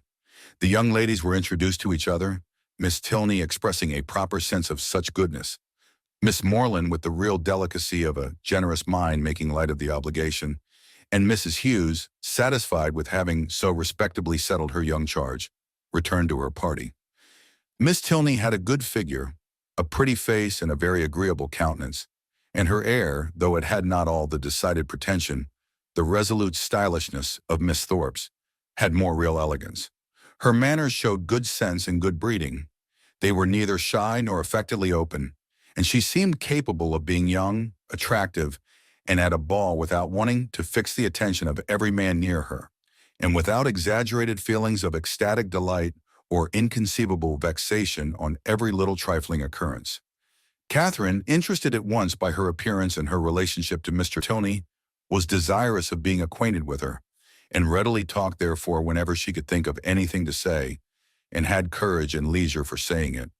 But the hindrance thrown in the way of a very speedy intimacy by the frequent want of one or more of these requisites prevented their doing more than going through the first rudiments of an acquaintance, by informing themselves how well the other liked Bath, how much she admired its buildings and surrounding country, whether she drew or played or sang, and whether she was fond of riding on horseback.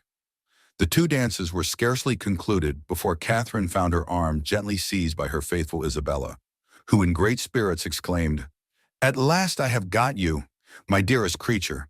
I have been looking for you this hour. What could induce you to come into this set when you knew I was in the other? I have been quite wretched without you. My dear Isabella, how was it possible for me to get at you? I could not even see where you were. So I told your brother all the time, but he would not believe me. 'Do go and see for her, Mr. Morland,' said I. But all in vain, he would not stir an inch. Was not it so, Mr. Morland? But you men are all so immoderately lazy. I have been scolding him to such a degree, my dear Catherine, you would be quite amazed. You know I never stand upon ceremony with such people." "Look at that young lady with the white beads round her head," whispered Catherine, detaching her friend from James. "It is Mr. Tilney's sister." "Oh, heavens! You don't say so! Let me look at her this moment. What a delightful girl! I never saw anything half so beautiful. But where is her all-conquering brother? Is he in the room? Point him out to me this instant, if he is. I die to see him. Mr. Morland, you are not to listen. We are not talking about you. But what is all this whispering about? What is going on? There now. I knew how it would be. You men have such restless curiosity. Talk of the curiosity of women indeed. 'Tis nothing. But be satisfied, for you are not to know anything at all of the matter. And is that likely to satisfy me, do you think? Well, I declare I never knew anything like you. What can it signify to you, what we are talking of? Perhaps we are talking about you, therefore I would advise you not to listen, or you may happen to hear something not very agreeable. In this commonplace chatter, which lasted some time, the original subject seemed entirely forgotten, and though Catherine was very well pleased to have it drop for a while, she could not avoid a little suspicion at the total suspension of all Isabella's impatient desire to see Mr. Tilney. When the orchestra struck up a fresh dance, James would have led his fair partner away, but she resisted. "I tell you, Mr. Morland," she cried, "I would not do such a thing for all the world. How can you be so teasing? Only conceive, my dear Catherine, what your brother wants me to do. He wants me to dance with him again, though I tell him that it is a most improper thing and entirely against the rules. It would make us the talk of the place if we were not to change partners." "Upon my honor," said James, "in these public assemblies it is as often done as not." "Nonsense! How can you say so? But when you men have a point to carry, you never stick at anything. My sweet Catherine, do support me. Persuade your brother how impossible it is. Tell him that it would quite shock you to see me do such a thing. Now would not it?" "No, not at all. But if you think it wrong, you had much better change." "There!" cried Isabella. "You hear what your sister says, and yet you will not mind her." "Well, remember that it is not my fault if we set all the old ladies in Bath in a bustle. Come along, my dearest Catherine, for heaven's sake, and stand by me." And off they went to regain their former place. John Thorpe, in the meanwhile, had walked away, and Catherine, ever willing to give Mr. Tilney an opportunity of repeating the agreeable request which had already flattered her once, made her way to Mrs. Allen and Mrs. Thorpe as fast as she could, in the hope of finding him still with them, a hope which, when it proved to be fruitless, she felt to have been highly unreasonable. "Well, my dear," said Mrs. Thorpe, impatient for praise of her son, "I hope you have had an agreeable partner." "Very agreeable, madam." "I am glad of it. John has charming spirits, has not he?" "Did you meet Mr. Tilney, my dear?" said Mrs. Allen. "No. Where is he?" "He was with us just now, and said he was so tired of lounging about that he was resolved to go and dance. So I thought perhaps he would ask you if he met with you." "Where can he be?" said Catherine, looking round. But she had not looked round long before she saw him leading a young lady to the dance. "Ah, he has got a partner. I wish he had asked you," said Mrs. Allen, and after a short silence she added, "He is a very agreeable young man." "Indeed he is, Mrs. Allen," said Mrs. Thorpe, smiling complacently. "I must say it, though I am his mother, that there is not a more agreeable young man in the world." This inapplicable answer might have been too much for the comprehension of many, but it did not puzzle Mrs. Allen, for after only a moment's consideration, she said in a whisper to Catherine, "I dare say she thought I was speaking of her son." Catherine was disappointed and vexed. She seemed to have missed by so little the very object she had had in view, and this persuasion did not incline her to a very gracious reply, when John Thorpe came up to her soon afterwards and said, "Well, Miss Morland, I suppose you and I are to stand up and jig it together again." "Oh, no, I am much obliged to you. Our 2 dances are over. And besides, I am tired, and do not mean to dance any more." "Do not you? Then let us walk about and quiz people. Come along with me, and I will show you the 4 greatest quizzers in the room. My 2 younger sisters and their partners. I have been laughing at them this half hour." Again Catherine excused herself, and at last he walked off to quiz his sisters by himself. The rest of the evening she found very dull. Mr. Tilney was drawn away from their party at tea to attend that of his partner.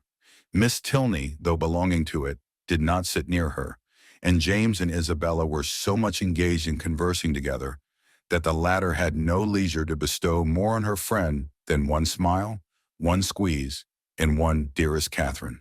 Chapter 9. The progress of Catherine's unhappiness from the events of the evening was as follows.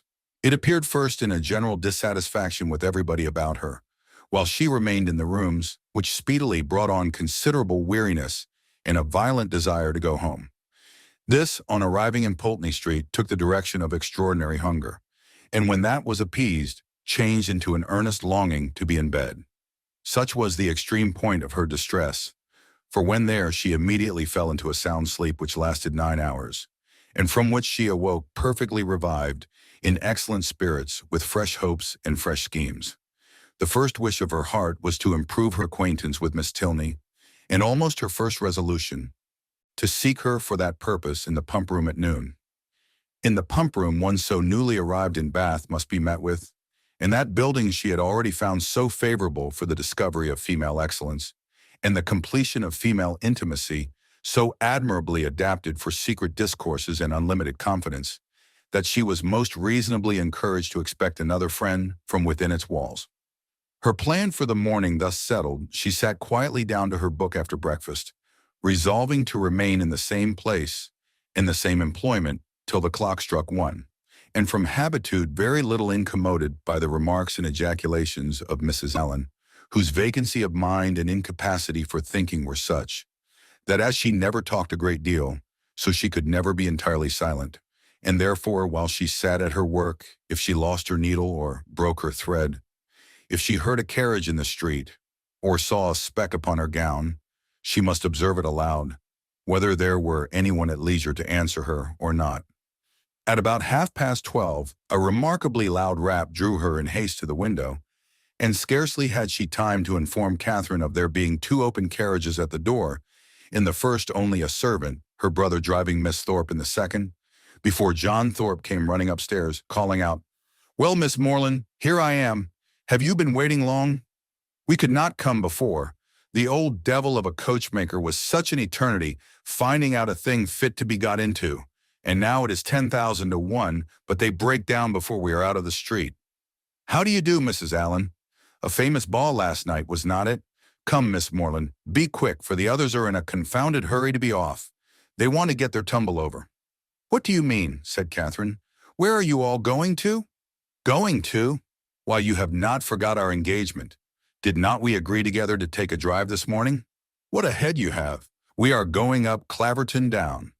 "Something was said about it, I remember," said Catherine, looking at Mrs. Allen for her opinion. "But really I did not expect you."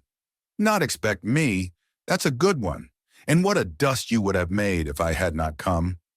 Catherine's silent appeal to her friend, meanwhile, was entirely thrown away, for Mrs. Allen, not being at all in the habit of conveying any expression herself by a look, was not aware of its being ever intended by anybody else.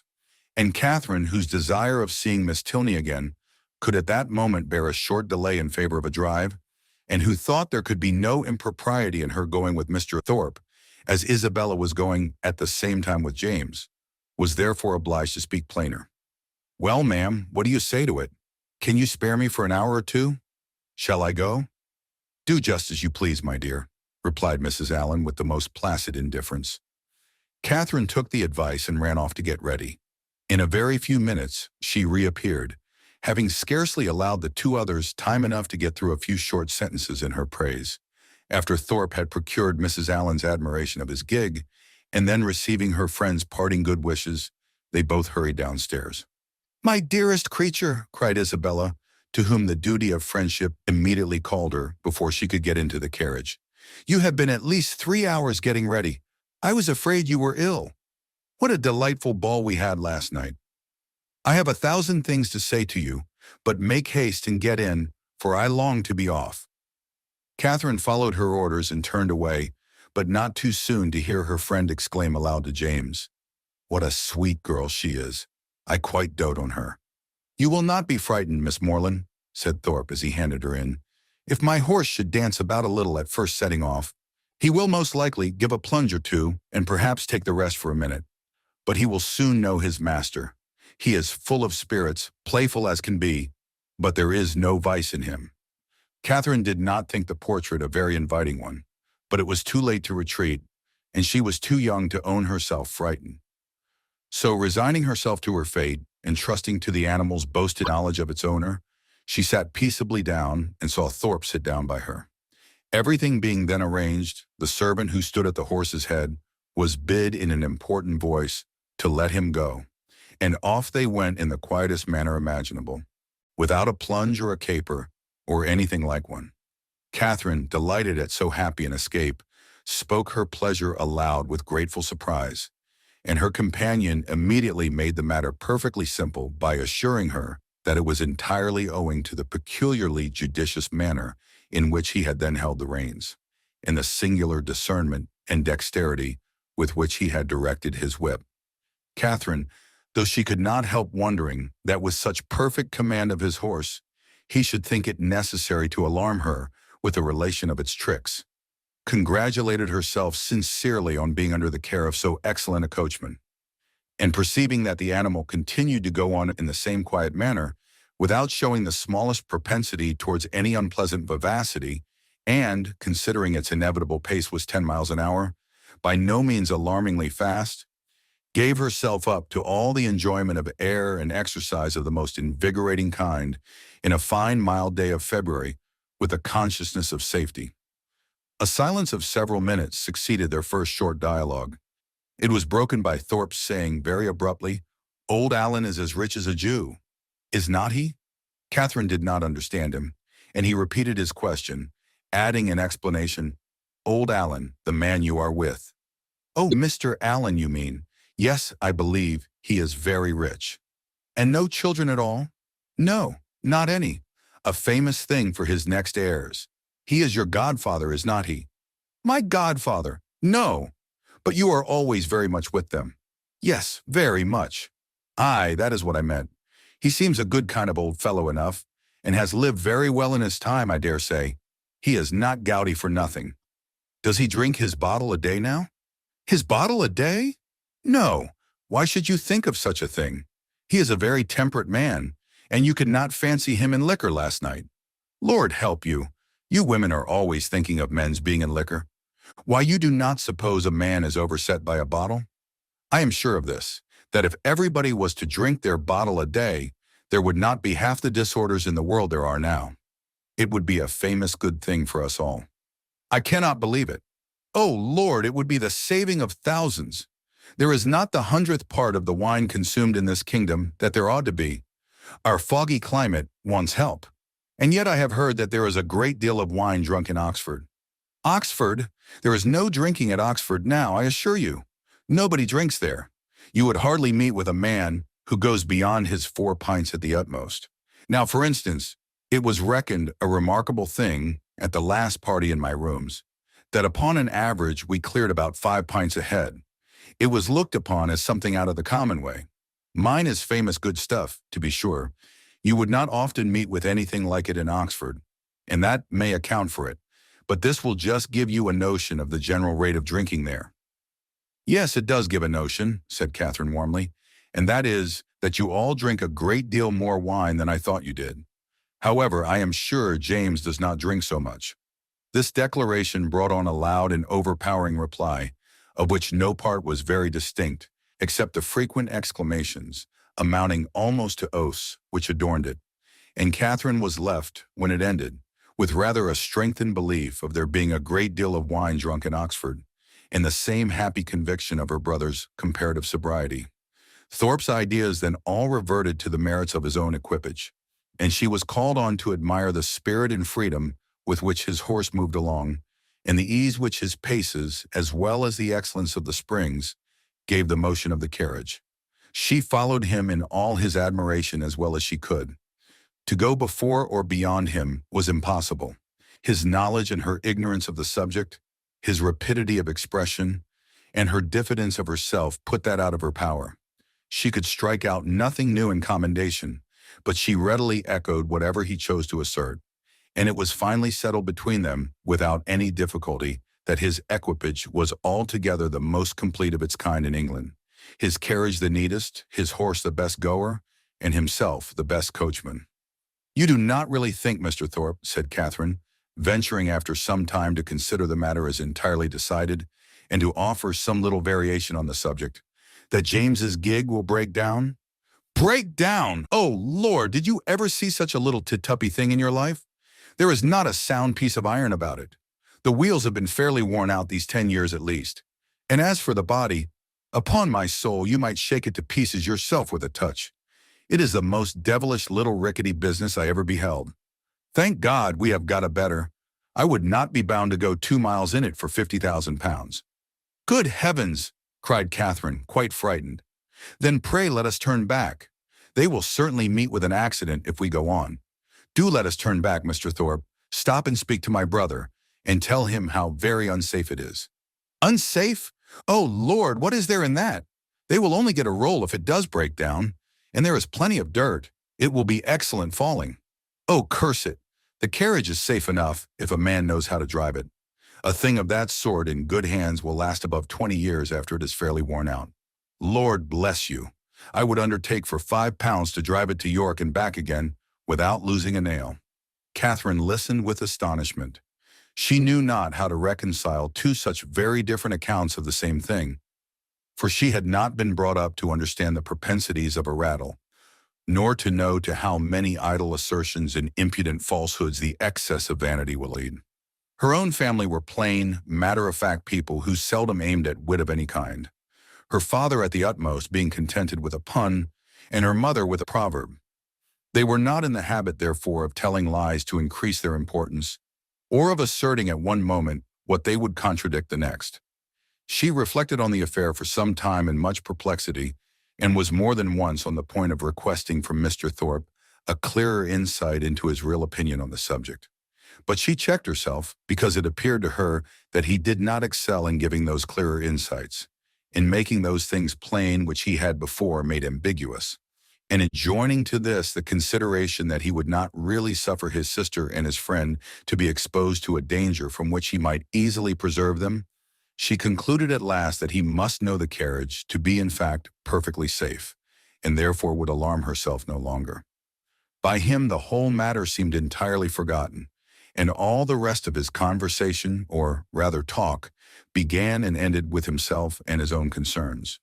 He told her of horses which he had bought for a trifle and sold for incredible sums, of racing matches in which his judgment had infallibly foretold the winner, of shooting parties in which he had killed more birds, though without having one good shot, than all his companions together, and described to her some famous day's sport with the foxhounds in which his foresight and skill in directing the dogs had repaired the mistakes of the most experienced huntsman, and in which the boldness of his riding, though it had never endangered his own life for a moment, had been constantly leading others into difficulties, which he calmly concluded had broken the necks of many. Little as Catherine was in the habit of judging for herself, and unfixed as were her general notions of what men ought to be, she could not entirely repress a doubt, while she bore with the effusions of his endless conceit, of his being altogether completely agreeable. It was a bold surmise, for he was Isabella's brother, and she had been assured by James that his manners would recommend him to all her sex. But in spite of this, the extreme weariness of his company, which crept over her before they had been out an hour, and which continued unceasingly to increase till they stopped in Pulteney Street again, induced her, in some small degree, to resist such high authority, and to distrust his powers of giving universal pleasure. When they arrived at Mrs. Allen's door, the astonishment of Isabella was hardly to be expressed, on finding that it was too late in the day for them to attend her friend into the house. Past 3 o'clock. It was inconceivable, incredible, impossible, and she would neither believe her own watch, nor her brother's, nor the servants'. She would believe no assurance of it founded on reason or reality, till Morland produced his watch and ascertained the fact. To have doubted a moment longer then would have been equally inconceivable, incredible, and impossible, and she could only protest over and over again that no 2 hours and a half had ever gone off so swiftly before, as Catherine was called on to confirm.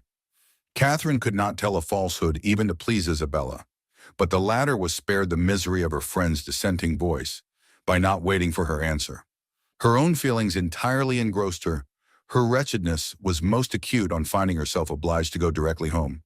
It was ages since she had had a moment's conversation with her dearest Catherine, and though she had such thousands of things to say to her, It appeared as if they were never to be together again. So with smiles of most exquisite misery and the laughing eye of utter despondency, she bade her friend adieu and went on. Catherine found Mrs. Allen just returned from all the busy idleness of the morning, and was immediately greeted with, "Well, my dear, here you are," a truth which she had no greater inclination than power to dispute. "And I hope you have had a pleasant airing?" "Yes, ma'am, I thank you. We could not have had a nicer day." "So," Mrs. Thorpe said, "she was vastly pleased that you're all going. You have seen Mrs. Thorpe, then?" "Yes, I went to the pump room as soon as you were gone, and there I met her, and we had a great deal of talk together. She says there was hardly any veal to be got at market this morning. It is so uncommonly scarce." "Did you see anybody else of our acquaintance?" "Yes, we agreed to take a turn in the Crescent, and there we met Mrs. Hughes and Mr. and Miss Tilney walking with her." "Did you indeed? And did they speak to you?" "Yes, we walked along the Crescent together for half an hour. They seem very agreeable people. Miss Tilney was in a very pretty spotted muslin, and I fancy, by what I can learn, that she always dresses very handsomely. Mrs. Hughes talked to me a great deal about the family." "And what did she tell you of them?" "Oh, a vast deal indeed. She hardly talked of anything else." "Did she tell you what part of Gloucestershire they come from?" "Yes, she did, but I cannot recollect now. But they are very good kind of people, and very rich. Mrs. Tilney was a Miss Drummond, and she and Mrs. Hughes were schoolfellows, and Miss Drummond had a very large fortune, and when she married, her father gave her £20,000 and 500 to buy wedding clothes. Mrs. Hughes saw all the clothes after they came from the warehouse." "And are Mr. and Mrs. Tilney in Bath?" "Yes, I fancy they are, but I am not quite certain. Upon recollection, however, I have a notion they are both dead. At least the mother is. Yes, I am sure Mrs. Tilney is dead, because Mrs. Hughes told me there was a very beautiful set of pearls that Mr. Drummond gave his daughter on her wedding day, and that Miss Tilney has got now, for they were put by for her when her mother died." "And is Mr. Tilney, my partner, the only son?" "I cannot be quite positive about that, my dear. I have some idea he is, but however, he is a very fine young man, Mrs. Hughes says, and likely to do very well." Catherine inquired no further. She had heard enough to feel that Mrs. Allen had no real intelligence to give, and that she was most particularly unfortunate herself in having missed such a meeting with both brother and sister. Could she have foreseen such a circumstance, nothing should have persuaded her to go out with the others, and as it was, she could only lament her ill luck and think over what she had lost, till it was clear to her that the drive had by no means been very pleasant, and that John Thorpe himself was quite disagreeable. Chapter 10. The Allensthorpes and Morlands all met in the evening at the theater, and as Catherine and Isabella sat together, there was then an opportunity for the latter to utter some few of the many thousand things which had been collecting within her for communication in the immeasurable length of time which had divided them. "Oh, heavens! My beloved Catherine, have I got you at last?" was her address on Catherine's entering the box and sitting by her. "Now, Mr. Morland," for he was close to her on the other side, "I shall not speak another word to you all the rest of the evening, so I charge you not to expect it. My sweetest Catherine, how have you been this long age? But I need not ask you, for you look delightfully. You really have done your hair in a more heavenly style than ever. You mischievous creature. Do you want to attract everybody? I assure you my brother is quite in love with you already, and as for Mr. Tilney, but that is a settled thing. Even your modesty cannot doubt his attachment now. His coming back to Bath makes it too plain. Oh, what would not I give to see him? I really am quite wild with impatience. My mother says he is the most delightful young man in the world. She saw him this morning, you know. You must introduce him to me. Is he in the house now? Look about, for heaven's sake. I assure you I can hardly exist till I see him." "No," said Catherine. "He is not here. I cannot see him anywhere." "Oh, horrid! Am I never to be acquainted with him? How do you like my gown? I think it does not look amiss. The sleeves were entirely my own thought. Do you know, I get so immoderately sick of Bath. Your brother and I were agreeing this morning that, though it is vastly well to be here for a few weeks, we would not live here for millions. We soon found out that our tastes were exactly alike in preferring the country to every other place. Really, our opinions were so exactly the same it was quite ridiculous. There was not a single point in which we differed. I would not have had you by for the world. You are such a sly thing. I am sure you would have made some droll remark or other about it. No, indeed, I should not. Oh, yes, you would indeed. I know you better than you know yourself. You would have told us that we seemed born for each other, or some nonsense of that kind, which would have distressed me beyond conception. My cheeks would have been as red as your roses. I would not have had you by for the world. Indeed, you do me injustice. I would not have made so improper a remark upon any account, and besides, I am sure it would never have entered my head. Isabella smiled incredulously and talked the rest of the evening to James. Catherine's resolution of endeavoring to meet Miss Tilney again continued in full force the next morning. Until the usual moment of going to the pump room, she felt some alarm from the dread of a second prevention. But nothing of that kind occurred. No visitors appeared to delay them, and they all three set off in good time for the pump room, where the ordinary course of events and conversation took place. Mr. Allen, after drinking his glass of water, joined some gentlemen to talk over the politics of the day and compare the accounts of their newspapers. And the ladies walked about together, noticing every new face and almost every new bonnet in the room. The female part of the Thorpe family, attended by James Morland, appeared among the crowd in less than a quarter of an hour, and Catherine immediately took her usual place by the side of her friend. James, who was now in constant attendance, maintained a similar position, and separating themselves from the rest of their party, they walked in that manner for some time, till Catherine began to doubt the happiness of a situation which, confining her entirely to her friend and brother, gave her very little share in the notice of either. They were always engaged in some sentimental discussion or lively dispute, but their sentiment was conveyed in such whispering voices, and their vivacity attended with so much laughter, that though Catherine's supporting opinion was not unfrequently called for by one or the other, she was never able to give any from not having heard a word of the subject. At length, however, she was empowered to disengage herself from her friend by the avowed necessity of speaking to Miss Tilney, whom she most joyfully saw just entering the room with Mrs. Hughes, and whom she instantly joined, with a firmer determination to be acquainted than she might have had courage to command, had she not been urged by the disappointment of the day before. Miss Tilney met her with great civility, returned her advances with equal goodwill, and they continued talking together as long as both parties remained in the room, and though in all probability not an observation was made, nor an expression used by either which had not been made and used some thousands of times before, under that roof in every Bath season, yet the merit of their being spoken with simplicity and truth, and without personal conceit, might be something uncommon. "How well your brother dances," was an artless exclamation of Catherine's toward the close of their conversation, which at once surprised and amused her companion.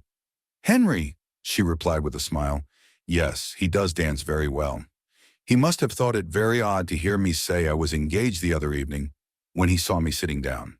But I really had been engaged the whole day to Mr. Thorpe." Miss Tilney could only bow.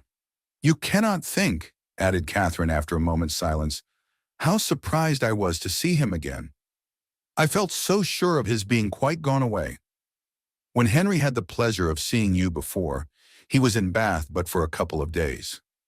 He came only to engage lodgings for us. That never occurred to me, and of course, not seeing him anywhere, I thought he must be gone.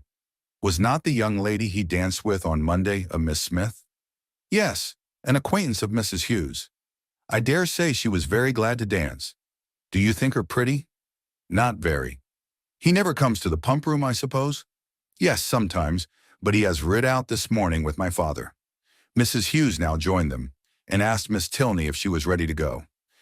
"I hope I shall have the pleasure of seeing you again soon," said Catherine. "Shall you be at the cotillion ball tomorrow?" "Perhaps we—" "Yes, I think we certainly shall. I am glad of it, for we shall all be there." This civility was duly returned, and they parted, on Miss Tilney's side with some knowledge of her new acquaintance's feelings, and on Catherine's, without the smallest consciousness of having explained them. She went home very happy. The morning had answered all her hopes, and the evening of the following day was now the object of expectation, the future good. What gown and what headdress she should wear on the occasion became her chief concern. She cannot be justified in it. Dress is at all times a frivolous distinction, and excessive solicitude about it often destroys its own aim. Catherine knew all this very well. Her great-aunt had read her a lecture on the subject only the Christmas before, and yet she lay awake 10 minutes on Wednesday night debating between her spotted and her tambored muslin, and nothing but the shortness of the time prevented her buying a new one for the evening. This would have been an error in judgment, great though not uncommon, from which one of the other sex rather than her own, a brother rather than a great-aunt, might have warned her. For man only can be aware of the insensibility of man towards a new gown. It would be mortifying to the feelings of many ladies. Could they be made to understand how little the heart of man is affected by what is costly or new in their attire?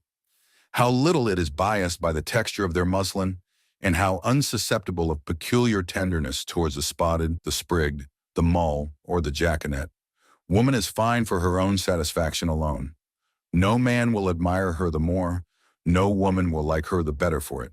Neatness and fashion are enough for the former, and a something of shabbiness or impropriety will be most endearing to the latter. But not one of these grave reflections troubled the tranquility of Catherine. She entered the rooms on Thursday evening with feelings very different from what had attended her thither the Monday before. She had then been exulting in her engagement to Thorpe, and was now chiefly anxious to avoid his sight, lest he should engage her again. For though she could not, dared not expect that Mr. Tilney should ask her a third time to dance, her wishes, hopes, and plans all centered in nothing less. Every young lady may feel for my heroine in this critical moment, for every young lady has at some time or other known the same agitation. All have been, or at least all have believed themselves to be, in danger from the pursuit of someone whom they wish to avoid, and all have been anxious for the attentions of someone whom they wish to please. As soon as they were joined by the Thorpes, Catherine's agony began. She fidgeted about if John Thorpe came towards her, hid herself as much as possible from his view, and when he spoke to her, pretended not to hear him. The cotillions were over, the country dancing beginning, and she saw nothing of the Tilneys. "Do not be frightened, my dear Catherine," whispered Isabella, "but I am really going to dance with your brother again. I declare positively it is quite shocking. I tell him he ought to be ashamed of himself, but you and John must keep us in countenance. Make haste, my dear creature, and come to us. John has just walked off, but he will be back in a moment." Catherine had neither time nor inclination to answer. The others walked away. John Thorpe was still in view, and she gave herself up for lost. That she might not appear, however, to observe or expect him, she kept her eyes intently fixed on her fan, and as self-condemnation for her folly, in supposing that among such a crowd they should even meet with the Tilneys in any reasonable time, had just passed through her mind when she suddenly found herself addressed and again solicited to dance by Mr. Tilney himself. With what sparkling eyes and ready motions she granted his request, and with how pleasing a flutter of heart she went with him to the set, may be easily imagined. To escape, and as she believed, so narrowly escape John Thorpe, and to be asked so immediately on his joining her, asked by Mr. Tilney, as if he had sought her on purpose, it did not appear to her that life could supply any greater felicity. Scarcely had they worked themselves into the quiet possession of a place, however, when her attention was claimed by John Thorpe, who stood behind her. "Heyday, Miss Morland," said he. "What is the meaning of this? I thought you and I were to dance together. I wonder you should think so, for you never asked me. That is a good one, by Jove. I asked you as soon as I came into the room, and I was just going to ask you again, but when I turned round, you were gone. This is a cursed shabby trick.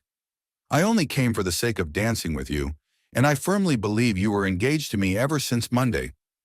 Yes, I remember. I asked you while you were waiting in the lobby for your cloak. And here have I been telling all my acquaintance that I was going to dance with the prettiest girl in the room, and when they see you standing up with somebody else, they will quiz me famously. Oh no, they will never think of me after such a description as that. By heavens, if they do not, I will kick them out of the room for blockheads. What chap have you there?" Catherine satisfied his curiosity. "Tilney," he repeated. I do not know him. A good figure of a man, well put together." "Does he want a horse?" Here is a friend of mine, Sam Fletcher, has got one to sell that would suit anybody. A famous, clever animal for the road. Only 40 guineas. I had 50 minds to buy it myself, for it is one of my maxims always to buy a good horse when I meet with one, but it would not answer my purpose. It would not do for the field. I would give any money for a real good hunter. I have 3 now, the best that ever were backed. I would not take 800 guineas for them. Fletcher and I mean to get a house in Leicestershire against the next season. It is so uncomfortable, living at an inn.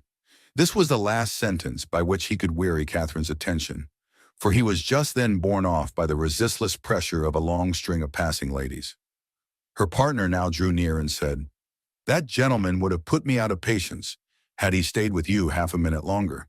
He has no business to withdraw the attention of my partner from me. We have entered into a contract of mutual agreeableness for the space of an evening, and all our agreeableness belongs solely to each other for that time. Nobody can fasten themselves on the notice of one without injuring the rights of the other. I consider a country dance as an emblem of marriage. Fidelity and complaisance are the principal duties of both, and those men who do not choose to dance or marry themselves have no business with the partners or wives of their neighbors. But they are such very different things that you think they cannot be compared together. To be sure not. People that marry can never part, but must go and keep house together. People that dance only stand opposite each other in a long room for half an hour. And such is your definition of matrimony and dancing.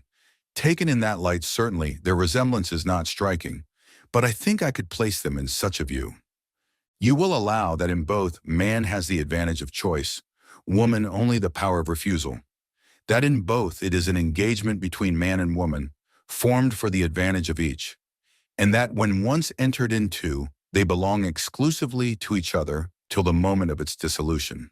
That it is their duty, each to endeavor to give the other no cause for wishing that he or she had bestowed themselves elsewhere, and their best interest to keep their own imaginations from wandering towards the perfections of their neighbors, or fancying that they should have been better off with anyone else.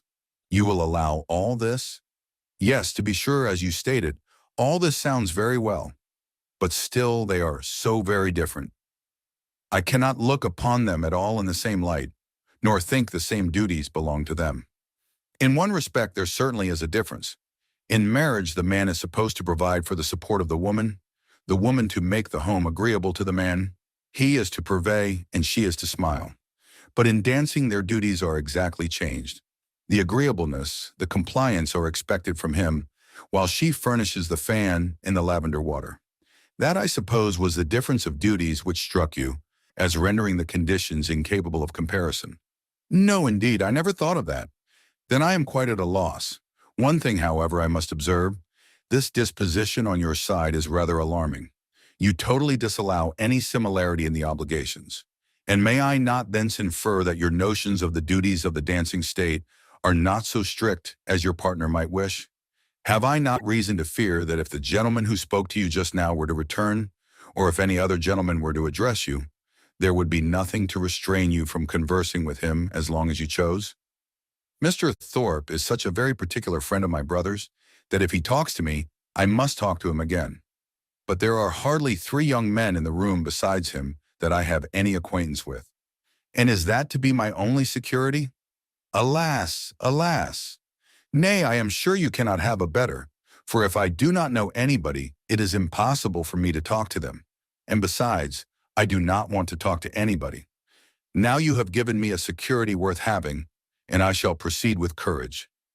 Do you find Bath as agreeable as when I had the honor of making the inquiry before? Yes, quite. More so indeed. More so. Take care, or you will forget to be tired of it at the proper time. You ought to be tired at the end of 6 weeks.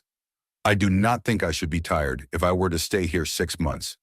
Bath, compared with London, has little variety, and so everybody finds out every year.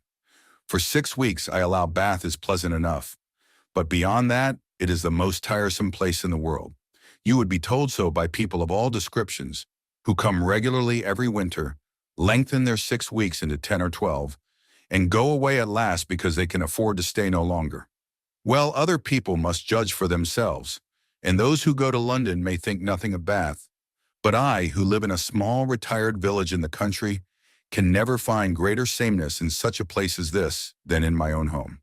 For here are a variety of amusements, a variety of things to be seen and done all day long, which I can know nothing of there. You are not fond of the country. Yes, I am. I have always lived there, and always been very happy. But certainly there is much more sameness in a country life than in a Bath life. One day in the country is exactly like another. But then you spend your time so much more rationally in the country. Do I? Do you not? I do not believe there is much difference. Here you are in pursuit only of amusement all day long. And so I am at home, only I do not find so much of it. I walk about here, and so I do there. But here I see a variety of people in every street, and there I can only go and call on Mrs. Allen. Mr. Tilney was very much amused. Only go and call on Mrs. Allen, he repeated. What a picture of intellectual poverty. However, when you sink into this abyss again, you will have more to say.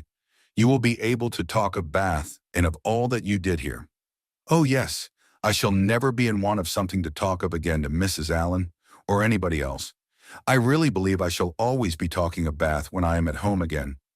I do like it so very much. If I could but have Papa and Mamma and the rest of them here, I suppose I should be too happy. James's coming, my eldest brother, is quite delightful, and especially as it turns out that the very family we are just got so intimate with are his intimate friends already. Oh, who can ever be tired of Bath? Not those who bring such fresh feelings of every sort to it as you do, but papas and mammas and brothers and intimate friends are a good deal gone by. To most of the frequenters of Bath, and the honest relish of balls and plays and everyday sights is past with them. Here their conversation closed, the demands of the dance becoming now too importunate for a divided attention. Soon after their reaching the bottom of the set, Catherine perceived herself to be earnestly regarded by a gentleman who stood among the lookers-on, immediately behind her partner. He was a very handsome man, of a commanding aspect, past the bloom, but not past the vigor of life. And with his eyes still directed towards her, she saw him presently address Mr. Tilney in a familiar whisper. Confused by his notice, and blushing from the fear of its being excited by something wrong in her appearance, she turned away her head. But while she did so, the gentleman retreated, and her partner, coming nearer, said, I see that you guess what I have just been asked. That gentleman knows your name, and you have a right to know his. It is General Tilney, my father. Catherine's answer was only, oh. But it was an oh, expressing everything needful, attention to his words, and perfect reliance on their truth.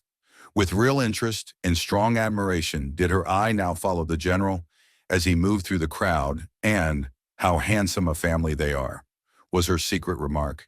In chatting with Miss Tilney before the evening concluded, a new source of felicity arose to her. She had never taken a country walk since her arrival in Bath.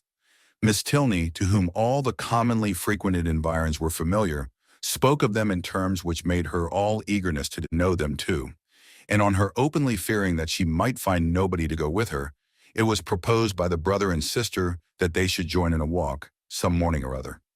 I shall like it, she cried, beyond anything in the world, and do not let us put it off. Let us go tomorrow. This was readily agreed to, with only a proviso of Miss Tilney's, that it did not rain, which Catherine was sure it would not.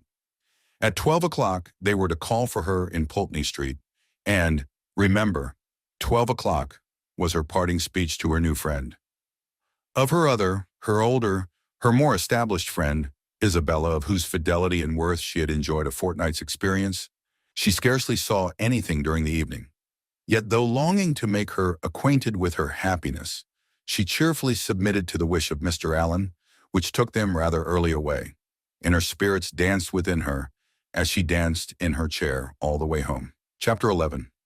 The morrow brought a very sober-looking morning, the sun making only a few efforts to appear, and Catherine augured from it everything most favorable to her wishes. A bright morning so early in the year, she allowed, would generally turn to rain, but a cloudy one foretold improvement as the day advanced.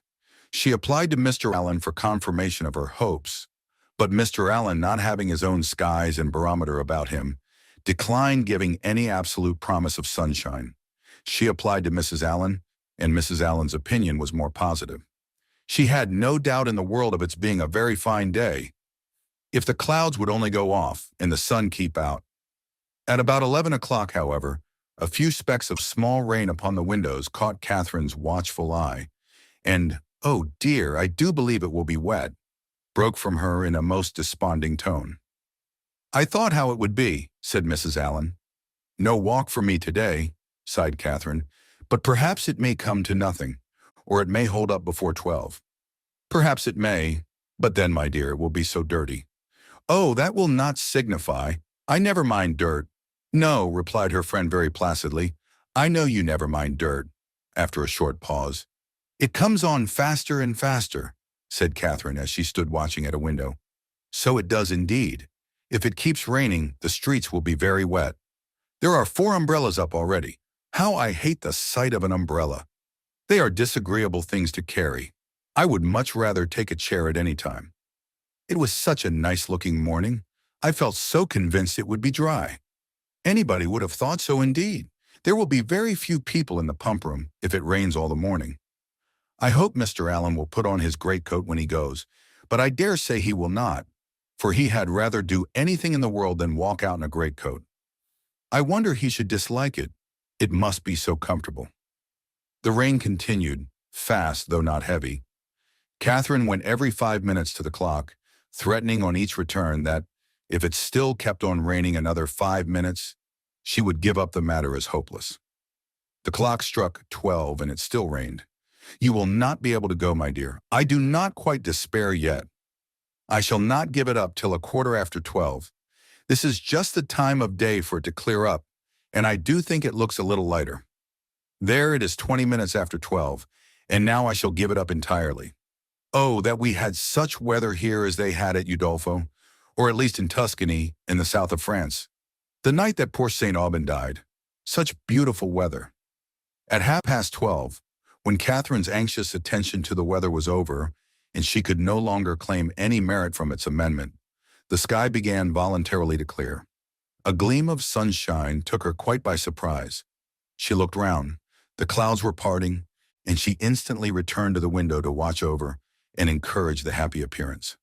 10 minutes more made it certain that a bright afternoon would succeed, and justified the opinion of Mrs. Allen, who had always thought it would clear up. But whether Catherine might still expect her friends, whether there had not been too much rain for Miss Tilney to venture, must yet be a question. It was too dirty for Mrs. Allen to accompany her husband to the pump room. He accordingly set off by himself, and Catherine had barely watched him down the street when her notice was claimed by the approach of the same 2 open carriages containing the same 3 people that had surprised her so much a few mornings back. "Isabella, my brother, and Mr. Thorpe, I declare. They are coming for me perhaps, but I shall not go. I cannot go indeed, for you know Miss Tilney may still call." Mrs. Allen agreed to it. John Thorpe was soon with them, and his voice was with them yet sooner, for on the stairs he was calling out to Miss Morland to be quick. Make haste," as he threw open the door. "Put on your hat this moment. There is no time to be lost. We are going to Bristol." "How do you do, Mrs. Allen?" "To Bristol. Is not that a great way off? But however, I cannot go with you today, because I am engaged. I expect some friends every moment." This was, of course, vehemently talked down as no reason at all. Mrs. Allen was called on to second him, and the 2 others walked in to give their assistance. "My sweetest Catherine, is not this delightful? We shall have a most heavenly drive. You are to thank your brother and me for the scheme. It darted into our heads at breakfast time, I verily believe at the same instant, and we should have been off 2 hours ago if it had not been for this detestable rain. But it does not signify, the nights are moonlight, and we shall do delightfully. Oh, I am in such ecstasies at the thoughts of a little country air and quiet. So much better than going to the lower rooms. We shall drive directly to Clifton and dine there, and as soon as dinner is over, if there is time for it, go on to King's Weston." "I doubt our being able to do so much," said Morland. "You croaking fellow," cried Thorpe. "We shall be able to do 10 times more. King's Weston. Aye, and Blaise Castle too, and anything else we can hear of. But here is your sister says she will not go." "Blaise Castle," cried Catherine. "What is that?" "The finest place in England, worth going 50 miles at any time to see." "What, is it really a castle? An old castle?" "The oldest in the kingdom." "But is it like what one reads of?" "Exactly, the very same.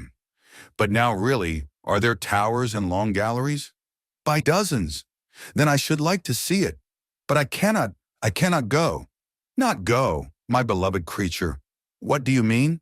"I cannot go because," looking down as she spoke, fearful of Isabella's smile, "I expect Miss Tilney and her brother to call on me to take a country walk. They promised to come at 12, only it rained. But now, as it is so fine, I dare say they will be here soon." "Not they indeed," cried Thorpe, "for as we turned into Broad Street, I saw them. Does he not drive a phaeton with bright chestnuts?" "I do not know indeed." "Yes, I know he does. I saw him." "You are talking of the man you danced with last night, are not you?" "Yes." "Well, I saw him at that moment turn up the Lansdowne Road, driving a smart-looking girl." "Did you indeed?" "Did, upon my soul. Knew him again directly, and he seemed to have got some very pretty cattle too." "It is very odd.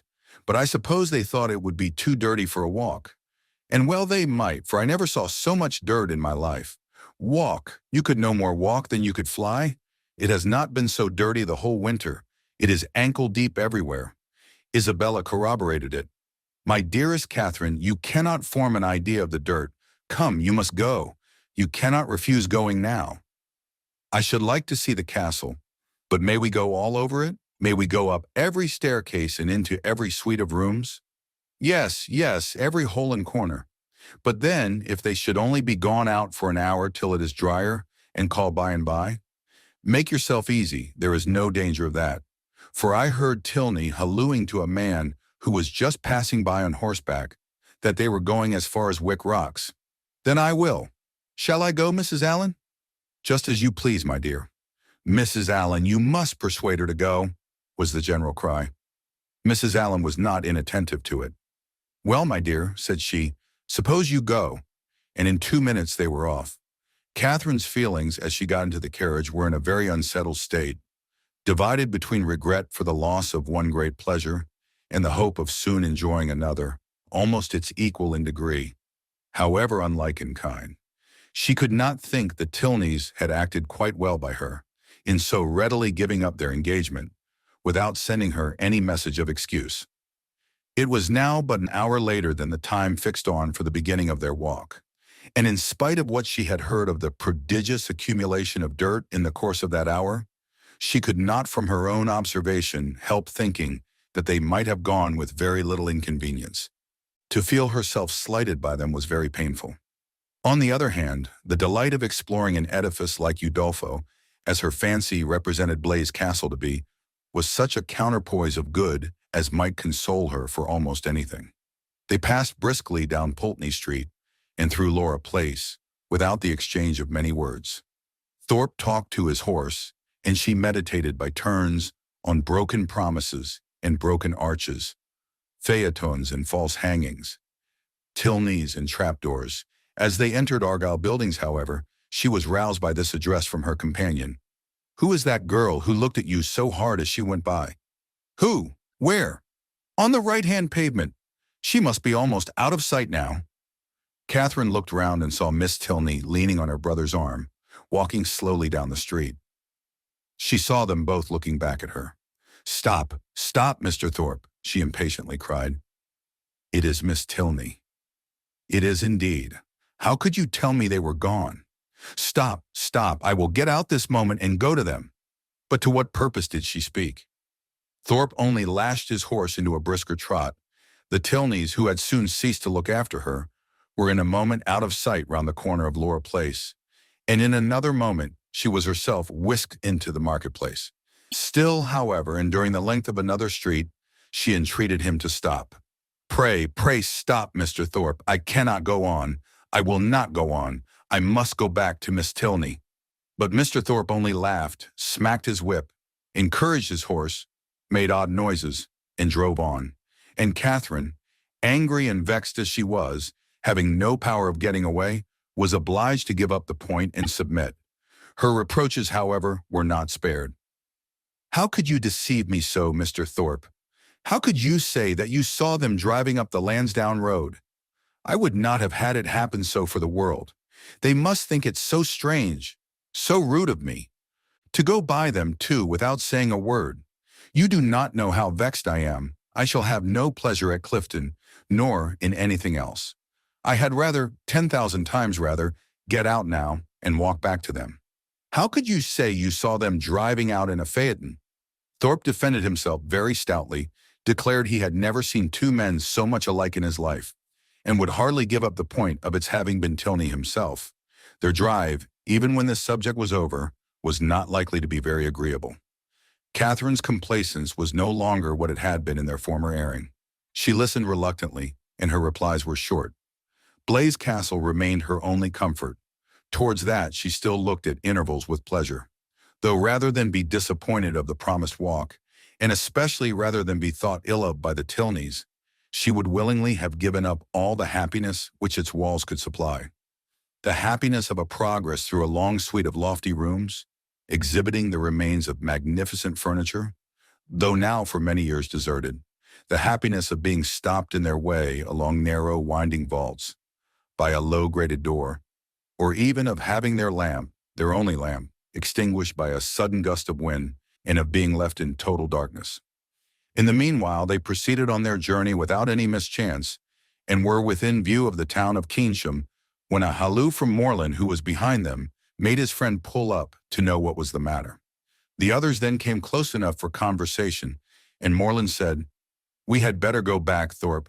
It is too late to go on today. Your sister thinks so as well as I.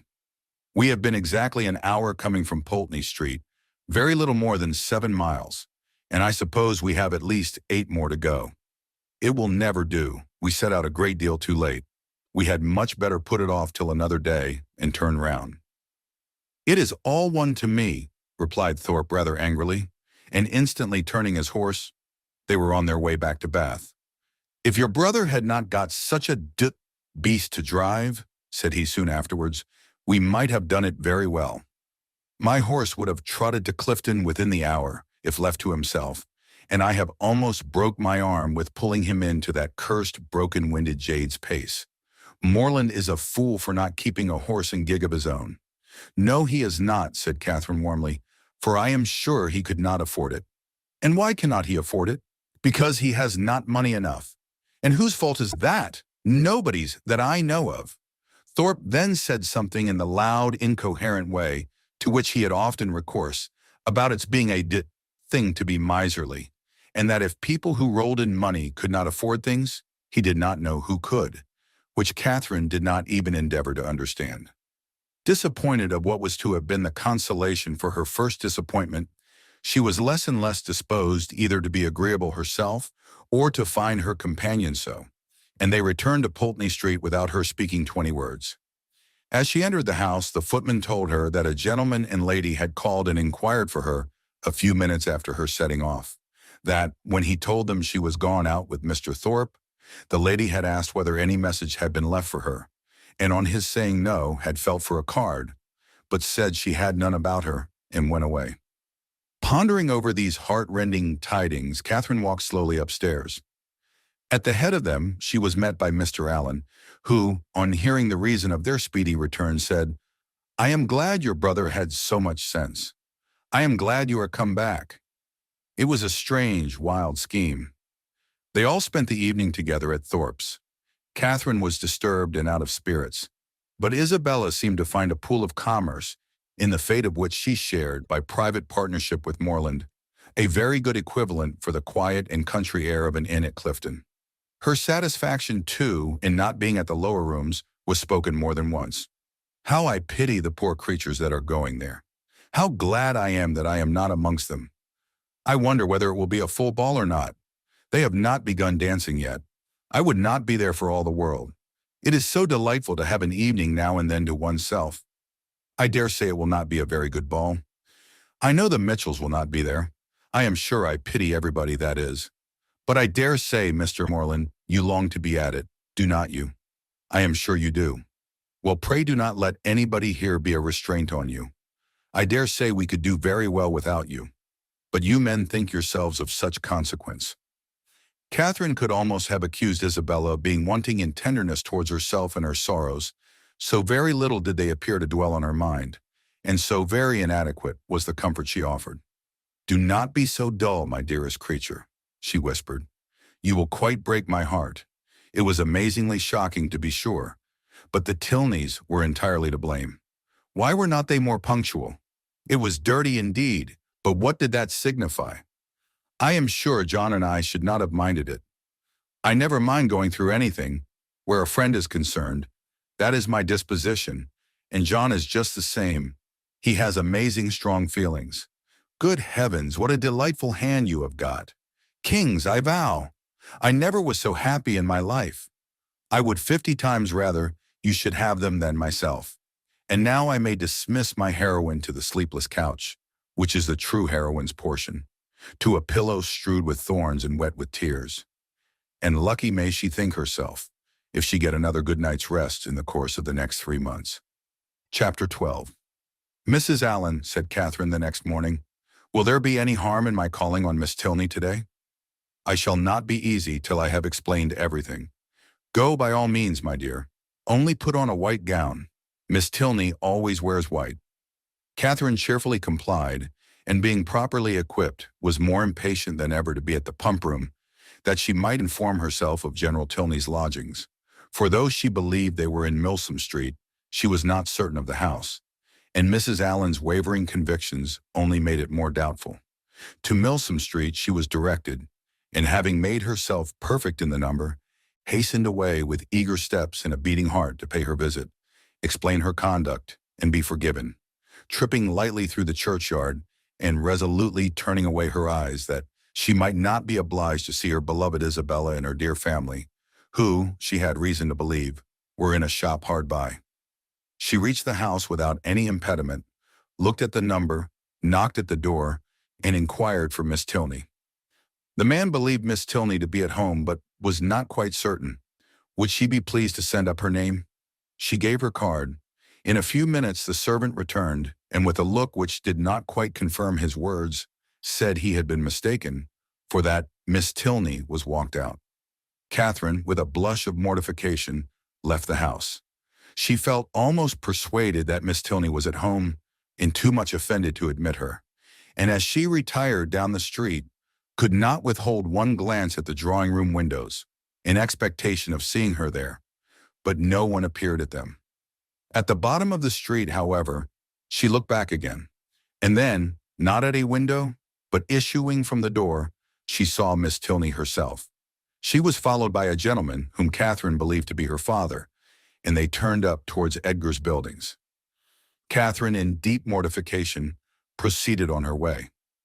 She could almost be angry herself at such angry incivility, but she checked the resentful sensation. She remembered her own ignorance. She knew not how such an offense as hers might be classed by the laws of worldly politeness, to what a degree of unforgivingness it might with propriety lead, nor to what rigors of rudeness in return it might justly make her amenable. Dejected and humbled, she had even some thoughts of not going with the others to the theater that night. But it must be confessed that they were not of long continuance, for she soon recollected, in the first place, that she was without any excuse for staying at home, and in the second that it was a play she wanted very much to see. To the theater accordingly they all went. No Tilneys appeared to plague or please her. She feared that, amongst the many perfections of the family, a fondness for plays was not to be ranked. But perhaps it was because they were habituated to the finer performances of the London stage, which she knew, on Isabella's authority, rendered everything else of the kind quite horrid. She was not deceived in her own expectation of pleasure. The comedy so well suspended her care that no one, observing her during the first 4 acts, would have supposed she had any wretchedness about her. On the beginning of the 5th, however, the sudden view of Mr. Henry Tilney and his father, joining a party in the opposite box, recalled her to anxiety and distress.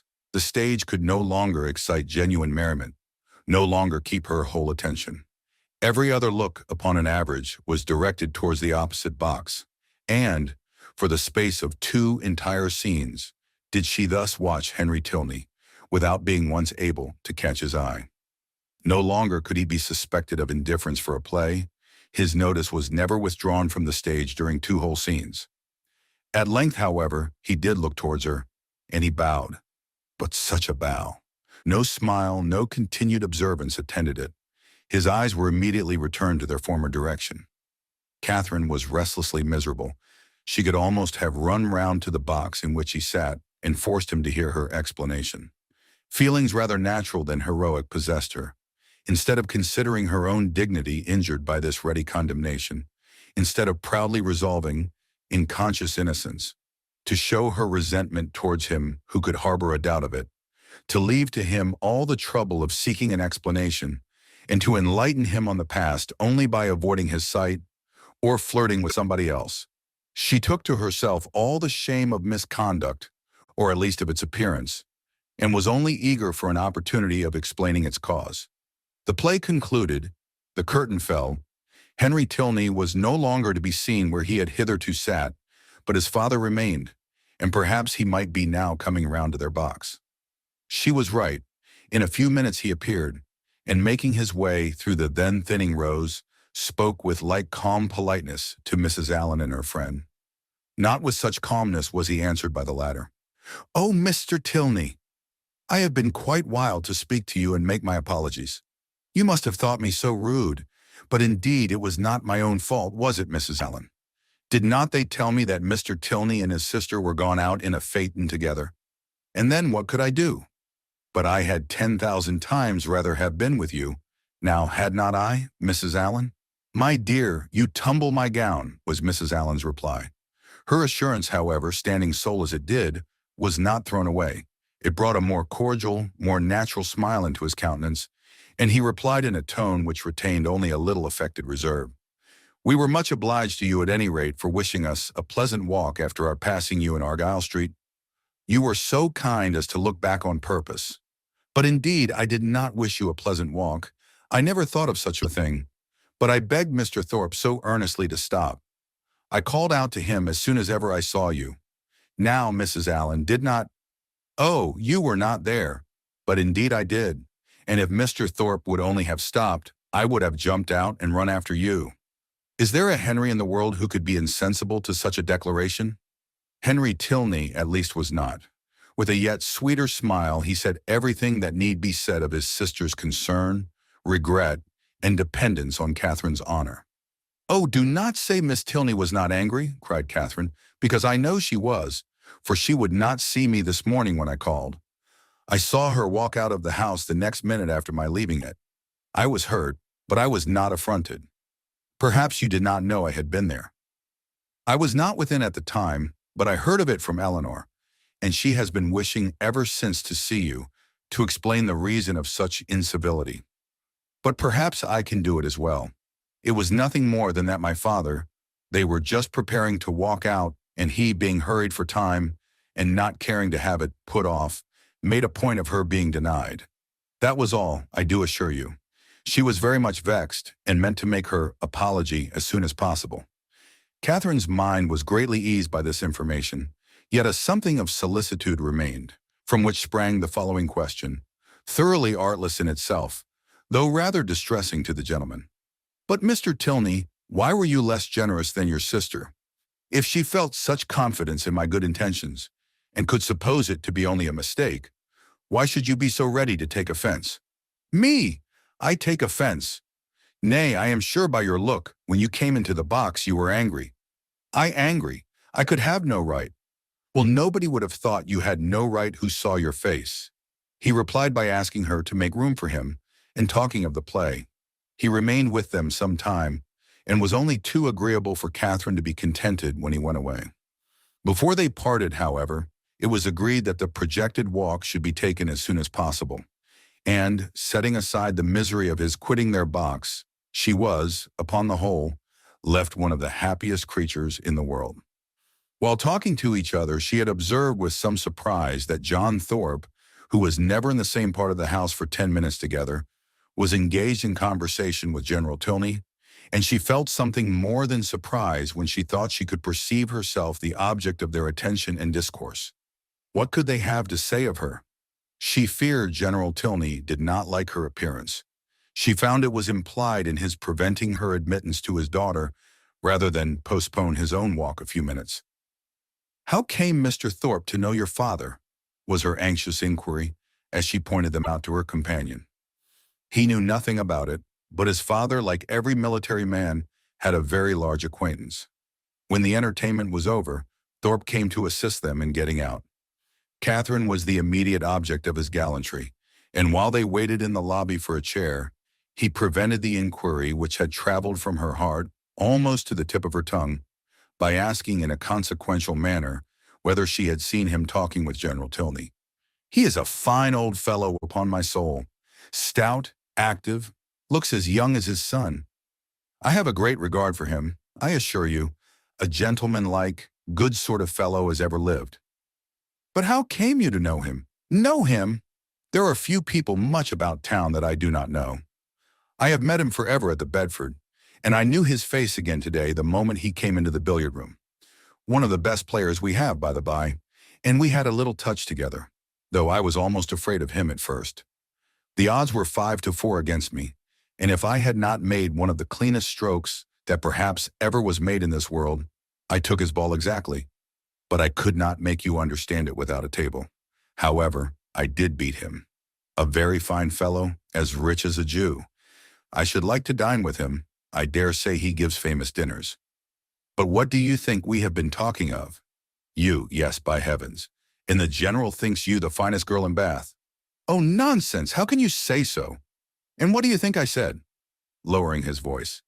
"Well done, General," said I. "I am quite of your mind." Here Catherine, who was much less gratified by his admiration than by General Tilney's, was not sorry to be called away by Mr. Allen. Thorpe, however, would see her to her chair, and, till she entered it, continued the same kind of delicate flattery, in spite of her entreating him to have done. That General Tilney, instead of disliking, should admire her, was very delightful, and she joyfully thought that there was not one of the family whom she need now fear to meet. The evening had done more, much more for her than could have been expected. Chapter 13. Monday, Tuesday, Wednesday, Thursday, Friday, and Saturday have now passed in review before the reader. The events of each day, its hopes and fears, mortifications and pleasures, have been separately stated, and the pangs of Sunday only now remain to be described, and close the week. The Clifton scheme had been deferred, not relinquished, and on the afternoon's crescent of this day, it was brought forward again. In a private consultation between Isabella and James, the former of whom had particularly set her heart upon going, and the latter no less anxiously placed his upon pleasing her, it was agreed that, provided the weather were fair, the party should take place on the following morning, and they were to set off very early in order to be at home in good time. The affair thus determined, and Thorpe's approbation secured, Catherine only remained to be apprised of it. She had left them for a few minutes to speak to Miss Tilney. In that interval the plan was completed, and as soon as she came again, her agreement was demanded. But instead of the gay acquiescence expected by Isabella, Catherine looked grave, was very sorry, but could not go. The engagement which ought to have kept her from joining in the former attempt would make it impossible for her to accompany them now.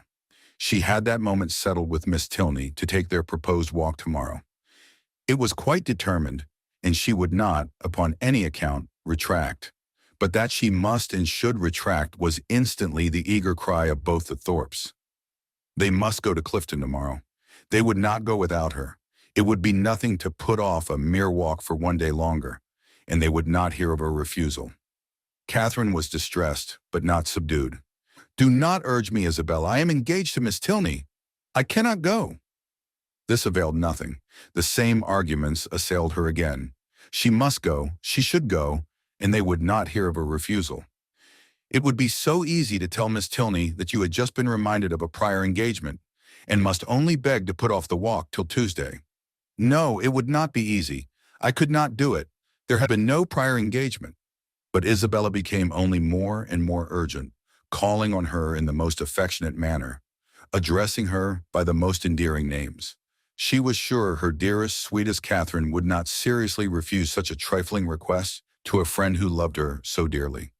She knew her beloved Catherine to have so feeling a heart, so sweet a temper, to be so easily persuaded by those she loved.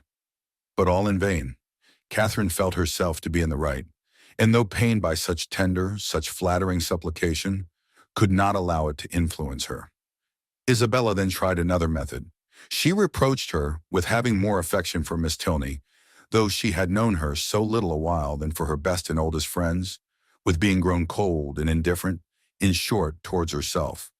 I cannot help being jealous, Catherine, when I see myself slighted for strangers. I, who love you so excessively. When once my affections are placed, it is not in the power of anything to change them. But I believe my feelings are stronger than anybody's. I am sure they are too strong for my own peace. And to see myself supplanted in your friendship by strangers does cut me to the quick, I own.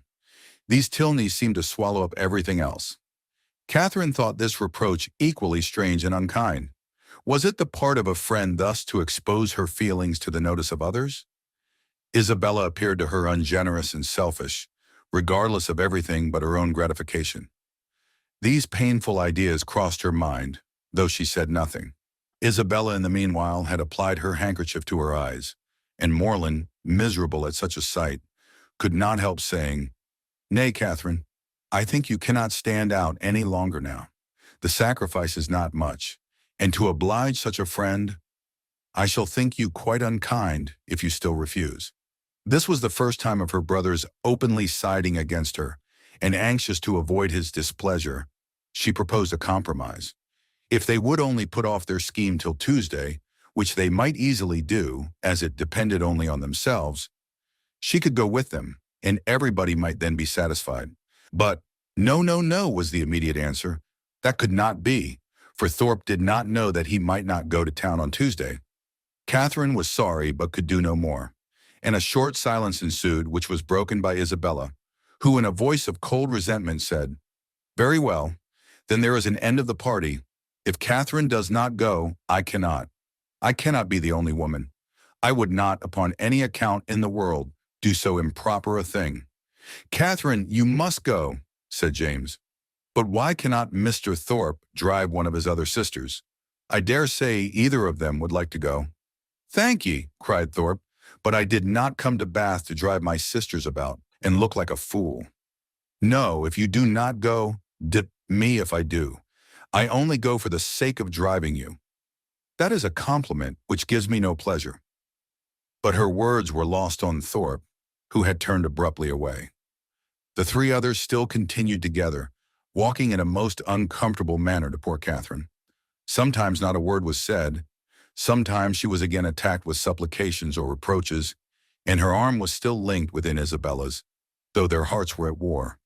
At one moment she was softened, at another irritated, always distressed, but always steady. "I did not think you had been so obstinate, Catherine," said James. "You were not used to be so hard to persuade. You once were the kindest, best-tempered of my sisters." "I hope I am not less so now," she replied very feelingly, "but indeed I cannot go. If I am wrong, I am doing what I believe to be right." "I suspect," said Isabella in a low voice, "there is no great struggle." Catherine's heart swelled. She drew away her arm, and Isabella made no opposition. Thus passed a long 10 minutes, till they were again joined by Thorpe, who, coming to them with a gayer look, said, "Well, I have settled the matter, and now we may all go tomorrow with a safe conscience. I have been to Miss Tilney and made your excuses." "You have not?" cried Catherine. "I have, upon my soul, left her this moment. Told her you had sent me to say that, having just recollected a prior engagement of going to Clifton with us tomorrow, you could not have the pleasure of walking with her till Tuesday." She said very well. Tuesday was just as convenient to her, so there is an end of all our difficulties. "A pretty good thought of mine. Hey!" Isabella's countenance was once more all smiles and good humor, and James too looked happy again. "A most heavenly thought indeed. Now, my sweet Catherine, all our distresses are over. You are honorably acquitted, and we shall have a most delightful party." "This will not do," said Catherine. "I cannot submit to this. I must run after Miss Tilney directly and set her right." Isabella, however, caught hold of one hand, Thorpe of the other, and remonstrances poured in from all three.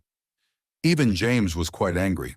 When everything was settled, when Miss Tilney herself said that Tuesday would suit her as well, it was quite ridiculous, quite absurd to make any further objection. I do not care. Mr. Thorpe had no business to invent any such message. If I had thought it right to put it off, I could have spoken to Miss Tilney myself. This is only doing it in a ruder way. And how do I know that Mr. Thorpe has? He may be mistaken again, perhaps. He led me into one act of rudeness by his mistake on Friday. Let me go, Mr. Thorpe. Isabella, do not hold me. Thorpe told her it would be in vain to go after the Tilneys. They were turning the corner into Brock Street when he had overtaken them and were at home by this time. Then I will go after them, said Catherine. Wherever they are, I will go after them. It does not signify talking. If I could not be persuaded into doing what I thought wrong, I never will be tricked into it. And with these words she broke away and hurried off. Thorpe would have darted after her, but Morland withheld him. Let her go, if she will go. She is as obstinate as— Thorpe never finished the simile, for it could hardly have been a proper one. Away walked Catherine in great agitation, as fast as the crowd would permit her, fearful of being pursued, yet determined to persevere. As she walked, she reflected on what had passed. It was painful to her to disappoint and displease them, particularly to displease her brother. But she could not repent her resistance. Setting her own inclination apart, to have failed a second time in her engagement to Miss Tilney, to have retracted a promise voluntarily made only 5 minutes before, and on a false pretense too, must have been wrong. She had not been withstanding them on selfish principles alone. She had not consulted merely her own gratification, that might have been ensured in some degree by the excursion itself, by seeing Blaise Castle. No, she had attended to what was due to others, and to her own character and their opinion. Her conviction of being right, however, was not enough to restore her composure. Till she had spoken to Miss Tilney, she could not be at ease, and quickening her pace when she got clear of the crescent, she almost ran over the remaining ground till she gained the top of Milsom Street. So rapid had been her movements that in spite of the Tilneys' advantage in the outset, they were but just turning into their lodgings as she came within view of them. And the servant still remaining at the open door, she used only the ceremony of saying that she must speak with Miss Tilney that moment, and hurrying by him, proceeded upstairs. Then, opening the first door before her, which happened to be the right, she immediately found herself in the drawing-room with General Tilney, his son and daughter. Her explanation, defective only in being, from her irritation of nerves and shortness of breath, no explanation at all, was instantly given. I am come in a great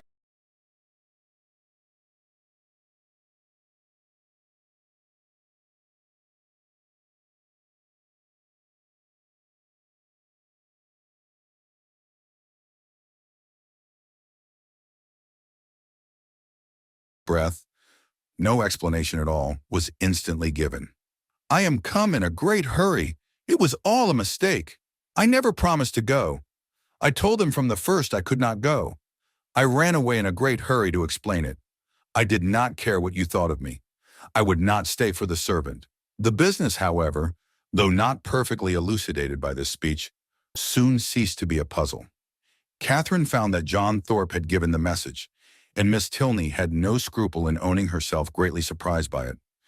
But whether her brother had still exceeded her in resentment, Catherine, though she instinctively addressed herself as much to one as to the other in her vindication, had no means of knowing. Whatever might have been felt before her arrival, her eager declarations immediately made every look and sentence as friendly as she could desire. The affair thus happily settled, she was introduced by Miss Tilney to her father, and received by him with such ready, such solicitous politeness as recalled Thorpe's information to her mind, and made her think with pleasure that he might be sometimes depended on. To such anxious attention was the general civility carried, that not aware of her extraordinary swiftness in entering the house, he was quite angry with the servant whose neglect had reduced her to open the door of the apartment herself. What did William mean by it? He should make a point of inquiring into the matter. And if Catherine had not most warmly asserted his innocence, it seemed likely that William would lose the favor of his master forever, if not his place, by her rapidity. After sitting with them a quarter of an hour, she rose to take leave, and was then most agreeably surprised by General Tilney's asking her if she would do his daughter the honor of dining and spending the rest of the day with her. Miss Tilney added her own wishes. Catherine was greatly obliged, but it was quite out of her power. Mr. and Mrs. Allen would expect her back every moment. The general declared he could say no more.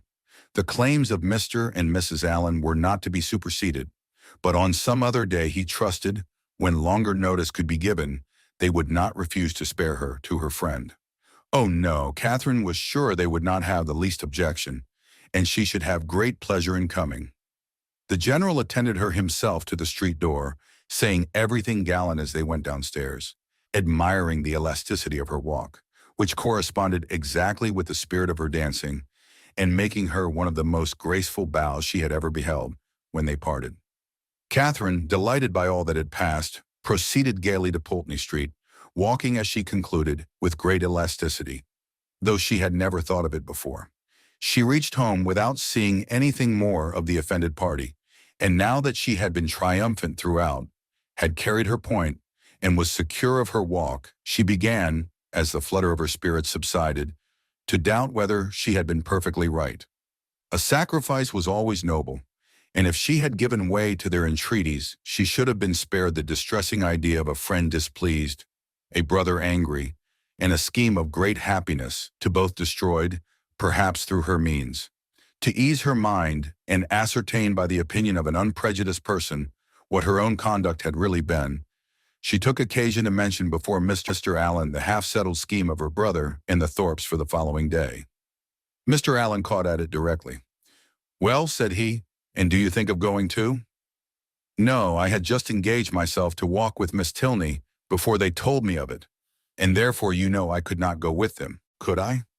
"No, certainly not, and I am glad you do not think of it. These schemes are not at all the thing. Young men and women driving about the country in open carriages. Now and then it is very well, but going to inns and public places together? It is not right, and I wonder Mrs. Thorpe should allow it. I am glad you do not think of going. I am sure Mrs. Morland would not be pleased. Mrs. Allen, are not you of my way of thinking? Do not you think these kind of projects objectionable?" "Yes, very much so indeed. Open carriages are nasty things. A clean gown is not 5 minutes wear in them. You are splashed getting in and getting out, and the wind takes your hair and your bonnet in every direction. I hate an open carriage myself." "I know you do, but that is not the question. Do not you think it has an odd appearance if young ladies are frequently driven about in them by young men to whom they are not even related?" "Yes, my dear, a very odd appearance indeed. I cannot bear to see it." "Dear madam," cried Catherine, "then why did not you tell me so before? I am sure if I had known it to be improper, I would not have gone with Mr. Thorpe at all. But I always hoped you would tell me if you thought I was doing wrong." "And so I should, my dear, you may depend on it. For as I told Mrs. Morland at parting, I would always do the best for you in my power. But one must not be over-particular. Young people will be young people, as your good mother says herself. You know I wanted you, when we first came, not to buy that sprigged muslin. But you would. Young people do not like to be always thwarted. But this was something of real consequence, and I do not think you would have found me hard to persuade." "As far as it has gone hitherto, there is no harm done," said Mr. Allen, "and I would only advise you, my dear, not to go out with Mr. Thorpe any more." "That is just what I was going to say," added his wife. Catherine, relieved for herself, felt uneasy for Isabella, and after a moment's thought, asked Mr. Allen whether it would not be both proper and kind in her to write to Miss Thorpe, and explain the indecorum of which she must be as insensible as herself, for she considered that Isabella might otherwise perhaps be going to Clifton the next day, in spite of what had passed. Mr. Allen, however, discouraged her from doing any such thing. "You had better leave her alone, my dear. She is old enough to know what she is about, and if not, has a mother to advise her. Mrs. Thorpe is too indulgent beyond a doubt, but however, you had better not interfere. She and your brother choose to go, and you will be only getting ill will." Catherine submitted, and though sorry to think that Isabella should be doing wrong, felt greatly relieved by Mr. Allen's approbation of her own conduct, and truly rejoiced to be preserved by his advice from the danger of falling into such an error herself. Her escape from being one of the party to Clifton was now an escape indeed, for what would the Tilneys have thought of her if she had broken her promise to them in order to do what was wrong in itself? If she had been guilty of one breach of propriety, only to enable her to be guilty of another. The next morning was fair, and Catherine almost expected another attack from the assembled party. With Mr. Allen to support her, she felt no dread of the event, but she would gladly be spared a contest where victory itself was painful, and was heartily rejoiced therefore at neither seeing nor hearing anything of them. The Tilneys called for her at the appointed time, and no new difficulty arising, no sudden recollection, no unexpected summons, no impertinent intrusion to disconcert their measures, my heroine was most unnaturally able to fulfill her engagement, though it was made with the hero himself. They determined on walking round Beechen Cliff, that noble hill whose beautiful verdure and hanging coppice render it so striking an object from almost every opening in Bath. "I never look at it," said Catherine as they walked along the side of the river, "without thinking of the south of France." "You have been abroad, then?" said Henry, a little surprised. "Oh, no, I only mean what I have read about. It always puts me in mind of the country that Emily and her father traveled through, in the mysteries of Udolpho. But you never read novels, I dare say." "Why not?" "Because they are not clever enough for you. Gentlemen read better books. The person, be it gentleman or lady, who has not pleasure in a good novel, must be intolerably stupid. I have read all Mrs. Radcliffe's works, and most of them with great pleasure. The Mysteries of Udolpho, when I had once begun it, I could not lay down again. I remember finishing it in 2 days, my hair standing on end the whole time." "Yes," added Miss Tilney, "and I remember that you undertook to read it aloud to me, and that when I was called away for only 5 minutes to answer a note, instead of waiting for me, you took the volume into the Hermitage Walk, and I was obliged to stay till you had finished it." "Thank you, Eleanor. A most honorable testimony. You see, Miss Morland, the injustice of your suspicions. Here was I, in my eagerness to get on, refusing to wait only 5 minutes for my sister, breaking the promise I had made of reading it aloud, and keeping her in suspense at a most interesting part, by running away with the volume which, you are to observe, was her own, particularly her own.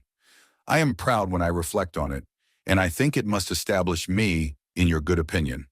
I am very glad to hear it indeed, and now I shall never be ashamed of liking Udolpho myself. But I really thought before young men despise novels amazingly. It is amazingly. It may well suggest amazement if they do, for they read nearly as many as women. I myself have read hundreds and hundreds. Do not imagine that you can cope with me in a knowledge of Julius and Louisa's. If we proceed to particulars and engage in the never-ceasing inquiry of, have you read this? And have you read that? I shall soon leave you as far behind me as, what shall I say? I want an appropriate simile. As far as your friend Emily herself left poor Valancourt when she went with her aunt into Italy. Consider how many years I have had the start of you. I had entered on my studies at Oxford, while you were a good little girl working your sampler at home. Not very good, I am afraid, but now really, do not you think Udolpho the nicest book in the world?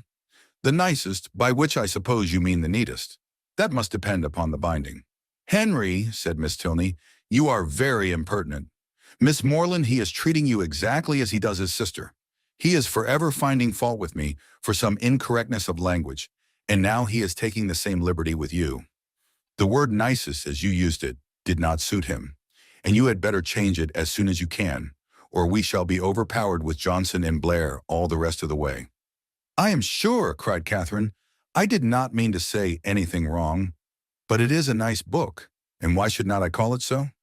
"Very true," said Henry, "and this is a very nice day, and we are taking a very nice walk, and you are two very nice young ladies. Oh, it is a very nice word indeed. It does for everything. Originally, perhaps it was applied only to express neatness, propriety, delicacy, or refinement. People were nice in their dress, in their sentiments, or their choice. But now every commendation on every subject is comprised in that one word. While in fact, cried his sister, it ought only to be applied to you, without any commendation at all. You are more nice than wise. Come, Miss Morland, Let us leave him to meditate over our faults in the utmost propriety of diction, while we praise Udolpho in whatever terms we like best. It is a most interesting work. You are fond of that kind of reading? To say the truth, I do not much like any other. Indeed, that is, I can read poetry and plays and things of that sort, and do not dislike travels. But history, real solemn history, I cannot be interested in. Can you? Yes, I am fond of history. I wish I were too. I read it a little as a duty, but it tells me nothing that does not either vex or weary me. The quarrels of popes and kings, with wars or pestilences, in every page. The men all so good for nothing, and hardly any women at all. It is very tiresome. And yet I often think it odd that it should be so dull, for a great deal of it must be invention. The speeches that are put into the heroes' mouths, their thoughts and designs, the chief of all this must be invention. And invention is what delights me in other books. Historians, you think, said Miss Tilney, are not happy in their flights of fancy. They display imagination without raising interest. I am fond of history, and am very well contented to take the false with the true. In the principal facts, they have sources of intelligence in former histories and records, which may be as much depended on, I conclude, as anything that does not actually pass under one's own observation. And as for the little embellishments you speak of, they are embellishments, and I like them as such.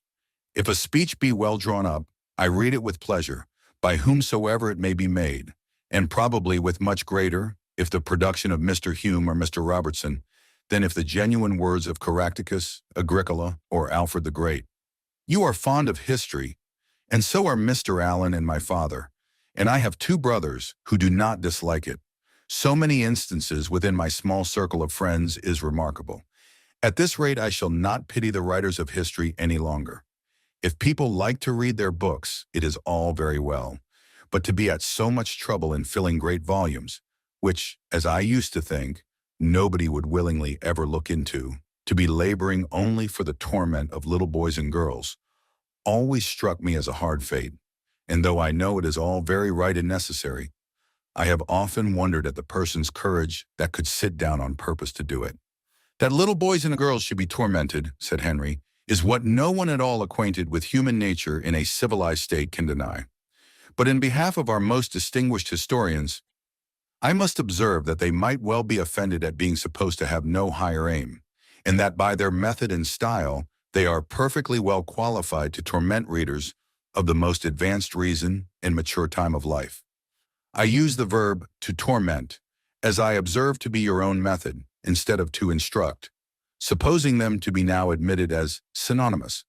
You think me foolish to call instruction a torment, but if you had been as much used as myself to hear poor little children first learning their letters and then learning to spell, if you had ever seen how stupid they can be for a whole morning together, and how tired my poor mother is at the end of it, as I am in the habit of seeing almost every day of my life at home, you would allow that to torment and to instruct might sometimes be used as synonymous words.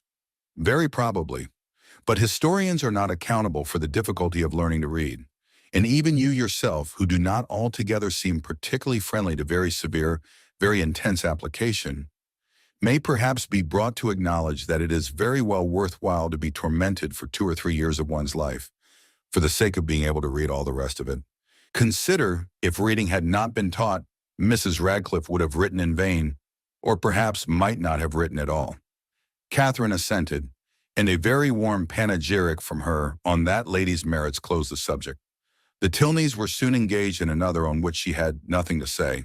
They were viewing the country with the eyes of persons accustomed to drawing, and decided on its capability of being formed into pictures, with all the eagerness of real taste. Here Catherine was quite lost. She knew nothing of drawing, nothing of taste, and she listened to them with an attention which brought her little profit, for they talked in phrases which conveyed scarcely any idea to her. The little which she could understand, however, appeared to contradict the very few notions she had entertained on the matter before. It seemed as if a good view were no longer to be taken from the top of an high hill, and that a clear blue sky was no longer a proof of a fine day. She was heartily ashamed of her ignorance, a misplaced shame. Where people wish to attach, they should always be ignorant. To come with a well-informed mind is to come with an inability of administering to the vanity of others, which a sensible person would always wish to avoid. A woman especially, if she have the misfortune of knowing anything, should conceal it as well as she can. The advantages of natural folly in a beautiful girl have been already set forth by the capital pen of a sister author. And to her treatment of the subject, I will only add in justice to men, that though to the larger and more trifling part of the sex, imbecility in females is a great enhancement of their personal charms, there is a portion of them too reasonable and too well informed themselves to desire anything more in woman than ignorance. But Catherine did not know her own advantages, did not know that a good-looking girl with an affectionate heart and a very ignorant mind cannot fail of attracting a clever young man, unless circumstances are particularly untoward. In the present instance, she confessed and lamented her want of knowledge, declared that she would give anything in the world to be able to draw. And a lecture on the picturesque immediately followed, in which his instructions were so clear that she soon began to see beauty in everything admired by him, and her attention was so earnest that he became perfectly satisfied of her having a great deal of natural taste. He talked of foregrounds, distances, and second distances, side screens and perspectives, lights and shades, and Catherine was so hopeful a scholar that when they gained the top of beach and cliff, she voluntarily rejected the whole city of Bath as unworthy to make part of a landscape. Delighted with her progress and fearful of wearying her with too much wisdom at once, Henry suffered the subject to decline, and by an easy transition from a piece of rocky fragment and the withered oak which he had placed near its summit, to oaks in general, to forests, the enclosure of them, wastelands, crown lands, and government, he shortly found himself arrived at politics, and from politics it was an easy step to silence. The general pause which succeeded his short disquisition on the state of the nation was put an end to by Catherine, who, in rather a solemn tone of voice, uttered these words, "I have heard that something very shocking indeed will soon come out in London." Miss Tilney, to whom this was chiefly addressed, was startled, and hastily replied, "Indeed, and of what nature?" "That I do not know, nor who is the author. I have only heard that it is to be more horrible than anything we have met with yet." "Good heaven! Where could you hear of such a thing?" "A particular friend of mine had an account of it in a letter from London yesterday. It is to be uncommonly dreadful. I shall expect murder and everything of the kind." "You speak with astonishing composure, but I hope your friend's accounts have been exaggerated, and if such a design is known beforehand, proper measures will undoubtedly be taken by government to prevent its coming to effect." "Government," said Henry, endeavoring not to smile, "neither desires nor dares to interfere in such matters. There must be murder, and government cares not how much." The lady stared. He laughed and added, "Come, shall I make you understand each other, or leave you to puzzle out an explanation as you can?" "No, I will be noble. I will prove myself a man, no less by the generosity of my soul than the clearness of my head. I have no patience with such of my sex as disdain to let themselves sometimes down to the comprehension of yours. Perhaps the abilities of women are neither sound nor acute, neither vigorous nor keen. Perhaps they may want observation, discernment, judgment, fire, genius, and wit. Miss Morland, do not mind what he says, but have the goodness to satisfy me as to this dreadful riot." "Riot? What riot? My dear Eleanor, the riot is only in your own brain. The confusion there is scandalous. Miss Morland has been talking of nothing more dreadful than a new publication which is shortly to come out, in 3 duodecimo volumes, 276 pages in each, with a frontispiece to the first, of 2 tombstones and a lantern. Do you understand? And you, Miss Morland, my stupid sister has mistaken all your clearest expressions.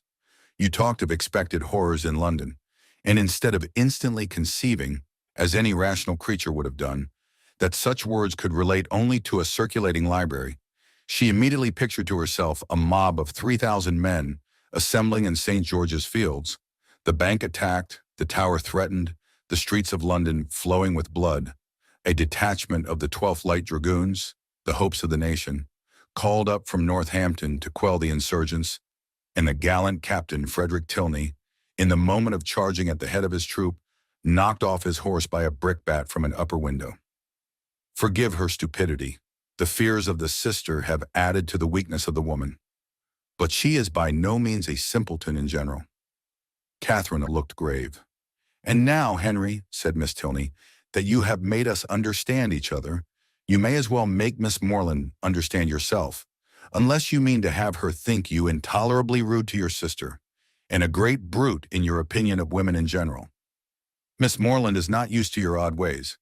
I shall be most happy to make her better acquainted with them. No doubt, but that is no explanation of the present. What am I to do? You know what you ought to do. Clear your character handsomely before her. Tell her that you think very highly of the understanding of women. Miss Morland, I think very highly of the understanding of all the women in the world, especially of those, whoever they may be, with whom I happen to be in company. That is not enough. Be more serious. Miss Morland, no one can think more highly of the understanding of women than I do. In my opinion, nature has given them so much that they never find it necessary to use more than half. We shall get nothing more serious from him now, Miss Morland. He is not in a sober mood, but I do assure you that he must be entirely misunderstood if he can ever appear to say an unjust thing of any woman at all, or an unkind one of me." It was no effort to Catherine to believe that Henry Tilney could never be wrong. His manner might sometimes surprise, but his meaning must always be just. And what she did not understand she was almost as ready to admire as what she did. The whole walk was delightful, and though it ended too soon, its conclusion was delightful too. Her friends attended her into the house, and Miss Tilney, before they parted, addressing herself with respectful form, as much to Mrs. Allen as to Catherine, petitioned for the pleasure of her company to dinner on the day after the next. No difficulty was made on Mrs. Allen's side, and the only difficulty on Catherine's was in concealing the excess of her pleasure. The morning had passed away so charmingly as to banish all her friendship and natural affection, for no thought of Isabella or James had crossed her during their walk. When the Tilneys were gone, she became amiable again, but she was amiable for some time to little effect. Mrs. Allen had no intelligence to give that could relieve her anxiety. She had heard nothing of any of them. Towards the end of the morning, however, Catherine, having occasion for some indispensable yard of ribbon, which must be bought without a moment's delay, walked out into the town, and in Bond Street overtook the second Miss Thorpe as she was loitering towards Edgar's buildings between two of the sweetest girls in the world, who had been her dear friends all the morning. From her she soon learned that the party to Clifton had taken place. "They set off at 8 this morning," said Miss Anne, "and I am sure I do not envy them their drive. I think you and I are very well off to be out of the scrape. It must be the dullest thing in the world, for there is not a soul at Clifton at this time of year. Belle went with your brother, and John drove Maria." Catherine spoke the pleasure she really felt on hearing this part of the arrangement. "Oh, yes," rejoined the other, "Maria is gone. She was quite wild to go. She thought it would be something very fine. I cannot say I admire her taste, and for my part I was determined from the first not to go, if they pressed me ever so much."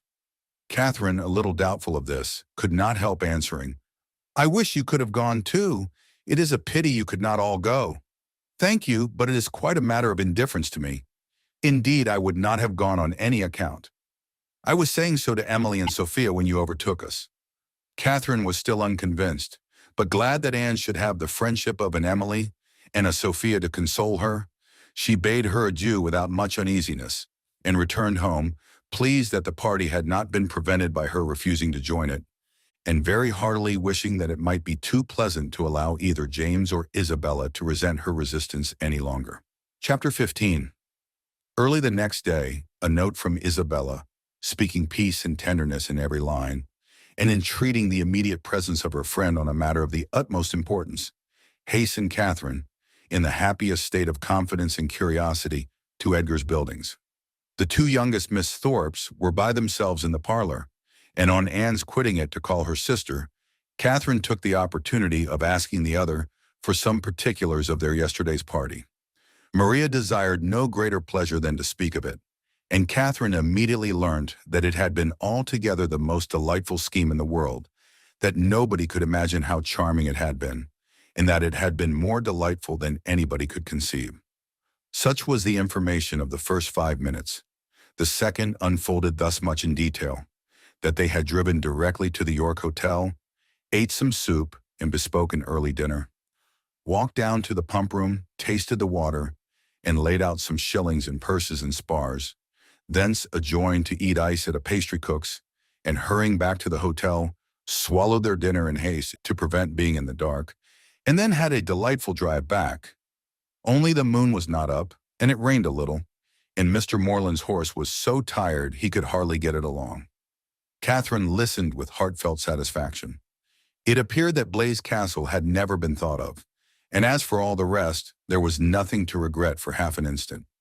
Maria's intelligence concluded with a tender effusion of pity for her sister Anne, whom she represented as insupportably cross from being excluded the party.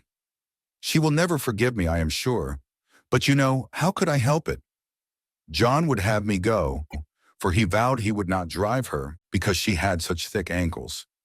I dare say she will not be in good humor again this month, but I am determined I will not be cross. It is not a little matter that puts me out of temper." Isabella now entered the room with so eager a step and a look of such happy importance as engaged all her friends' notice. Maria was without ceremony sent away, and Isabella, embracing Catherine, thus began, "Yes, my dear Catherine, it is so indeed. Your penetration has not deceived you. Oh, that arch eye of yours! It sees through everything." Catherine replied only by a look of wondering ignorance. "Nay, my beloved, sweetest friend," continued the other, "compose yourself. I am amazingly agitated, as you perceive. Let us sit down and talk in comfort. Well, and so you guessed it the moment you had my note? Sly creature! Oh, my dear Catherine, you alone who know my heart can judge of my present happiness. Your brother is the most charming of men. I only wish I were more worthy of him. But what will your excellent father and mother say? Oh, heavens, when I think of them, I am so agitated." Catherine's understanding began to awake. An idea of the truth suddenly darted into her mind, and with the natural blush of so new an emotion, she cried out, "Good heaven! My dear Isabella, what do you mean? Can you really be in love with James?" This bold surmise, however, she soon learned comprehended but half the fact.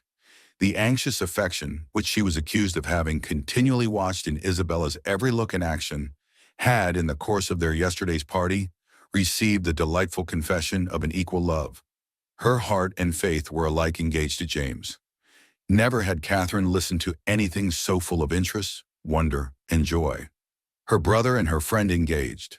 New to such circumstances, the importance of it appeared unspeakably great, and she contemplated it as one of those grand events, of which the ordinary course of life can hardly afford a return. The strength of her feelings she could not express. The nature of them, however, contented her friend. The happiness of having such a sister was their first effusion, and the fair ladies mingled in embraces and tears of joy. Delighting, however, as Catherine sincerely did in the prospect of the connection, it must be acknowledged that Isabella far surpassed her in tender anticipations. "You will be so infinitely dearer to me, my Catherine, than either Anne or Maria. I feel that I shall be so much more attached to my dear Morland's family than to my own." This was a pitch of friendship beyond Catherine. "You are so like your dear brother," continued Isabella, "that I quite doted on you the first moment I saw you.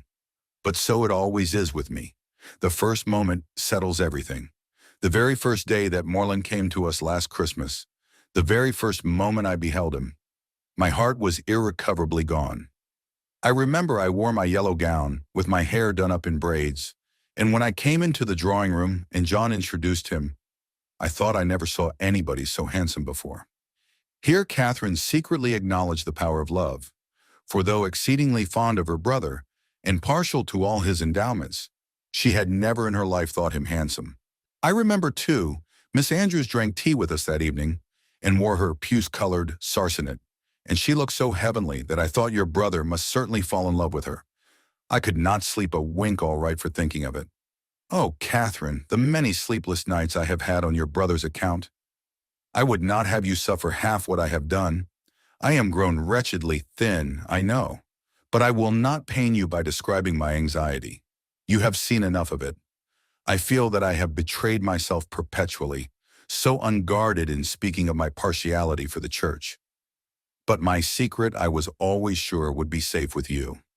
Catherine felt that nothing could have been safer, but ashamed of an ignorance little expected, She dared no longer contest the point, nor refuse to have been as full of arch penetration and affectionate sympathy as Isabella chose to consider her.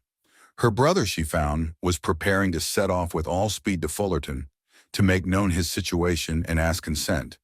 And here was a source of some real agitation to the mind of Isabella. Catherine endeavored to persuade her, as she was herself persuaded, that her father and mother would never oppose their son's wishes. "It is impossible," said she, "for parents to be more kind or more desirous of their children's happiness. I have no doubt of their consenting immediately." "Morland says exactly the same," replied Isabella, "and yet I dare not expect it. My fortune will be so small, they never can consent to it. Your brother, who might marry anybody." Here Catherine again discerned the force of love. "Indeed, Isabella, you are too humble. The difference of fortune can be nothing to signify."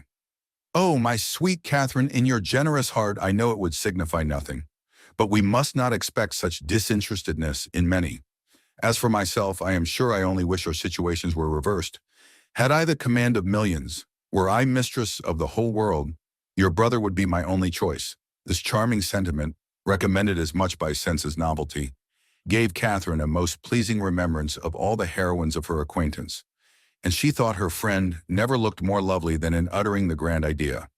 "I am sure they will consent," was her frequent declaration. "I am sure they will be delighted with you." "For my own part," said Isabella, "my wishes are so moderate that the smallest income in nature would be enough for me. Where people are really attached, poverty itself is wealth. Grandeur I detest. I would not settle in London for the universe. A cottage in some retired village would be ecstasy. There are some charming little villas about Richmond." "Richmond!" cried Catherine. "You must settle near Fullerton. You must be near us. I am sure I shall be miserable if we do not. If I can but be near you, I shall be satisfied. But this is idle talking. I will not allow myself to think of such things till we have your father's answer. Morland says that by sending it tonight to Salisbury, we may have it tomorrow." "Tomorrow? I know I shall never have courage to open the letter. I know it will be the death of me." A reverie succeeded this conviction, and when Isabella spoke again, it was to resolve on the quality of her wedding gown. Their conference was put an end to by the anxious young lover himself, who came to breathe his parting sigh before he set off for Wiltshire. Catherine wished to congratulate him, but knew not what to say, and her eloquence was only in her eyes. From them, however, the 8 parts of speech shone out most expressively, and James could combine them with ease. Impatient for the realization of all that he hoped at home, his adieus were not long, and they would have been yet shorter, had he not been frequently detained by the urgent entreaties of his fair one that he would go. Twice was he called almost from the door by her eagerness to have him gone. "Indeed, Morland, I must drive you away. Consider how far you have to ride. I cannot bear to see you linger so. For heaven's sake, waste no more time. There, go, go, I insist on it." The two friends, with hearts now more united than ever, were inseparable for the day, and in schemes of sisterly happiness the hours flew along. Mrs. Thorpe and her son, who were acquainted with everything, and who seemed only to want Mr. Morland's consent, to consider Isabella's engagement as the most fortunate circumstance imaginable for their family, were allowed to join their counsels and add their quota of significant looks and mysterious expressions to fill up the measure of curiosity to be raised in the unprivileged younger sisters. To Catherine's simple feelings, this odd sort of reserve seemed neither kindly meant nor consistently supported, and its unkindness she would hardly have forborne pointing out had its inconsistency been less their friend.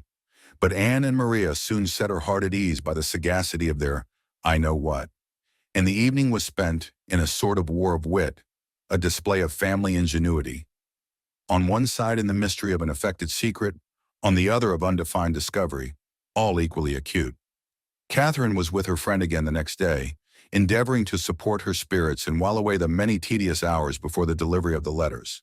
A needful exertion, for as the time of reasonable expectation drew near, Isabella became more and more desponding, and before the letter arrived had worked herself into a state of real distress.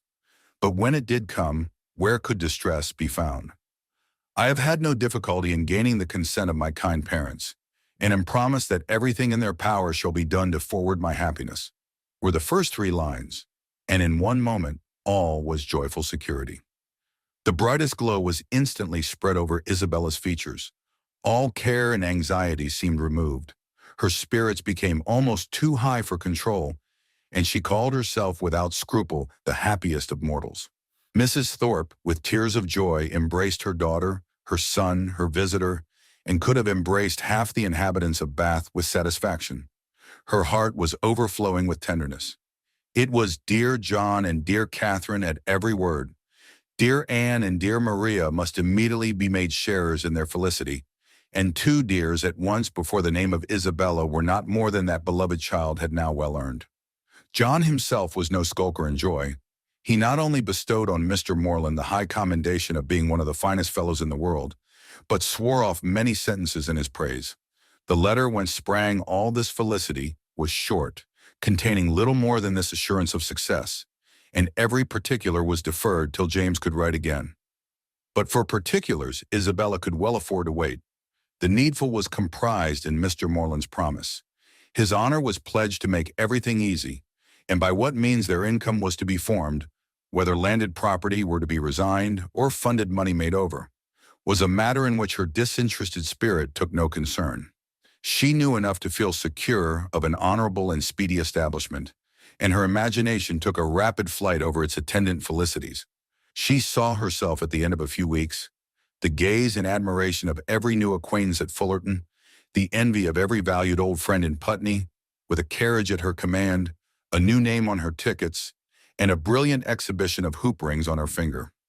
When the contents of the letter were ascertained, John Thorpe, who had only waited its arrival to begin his journey to London, prepared to set off.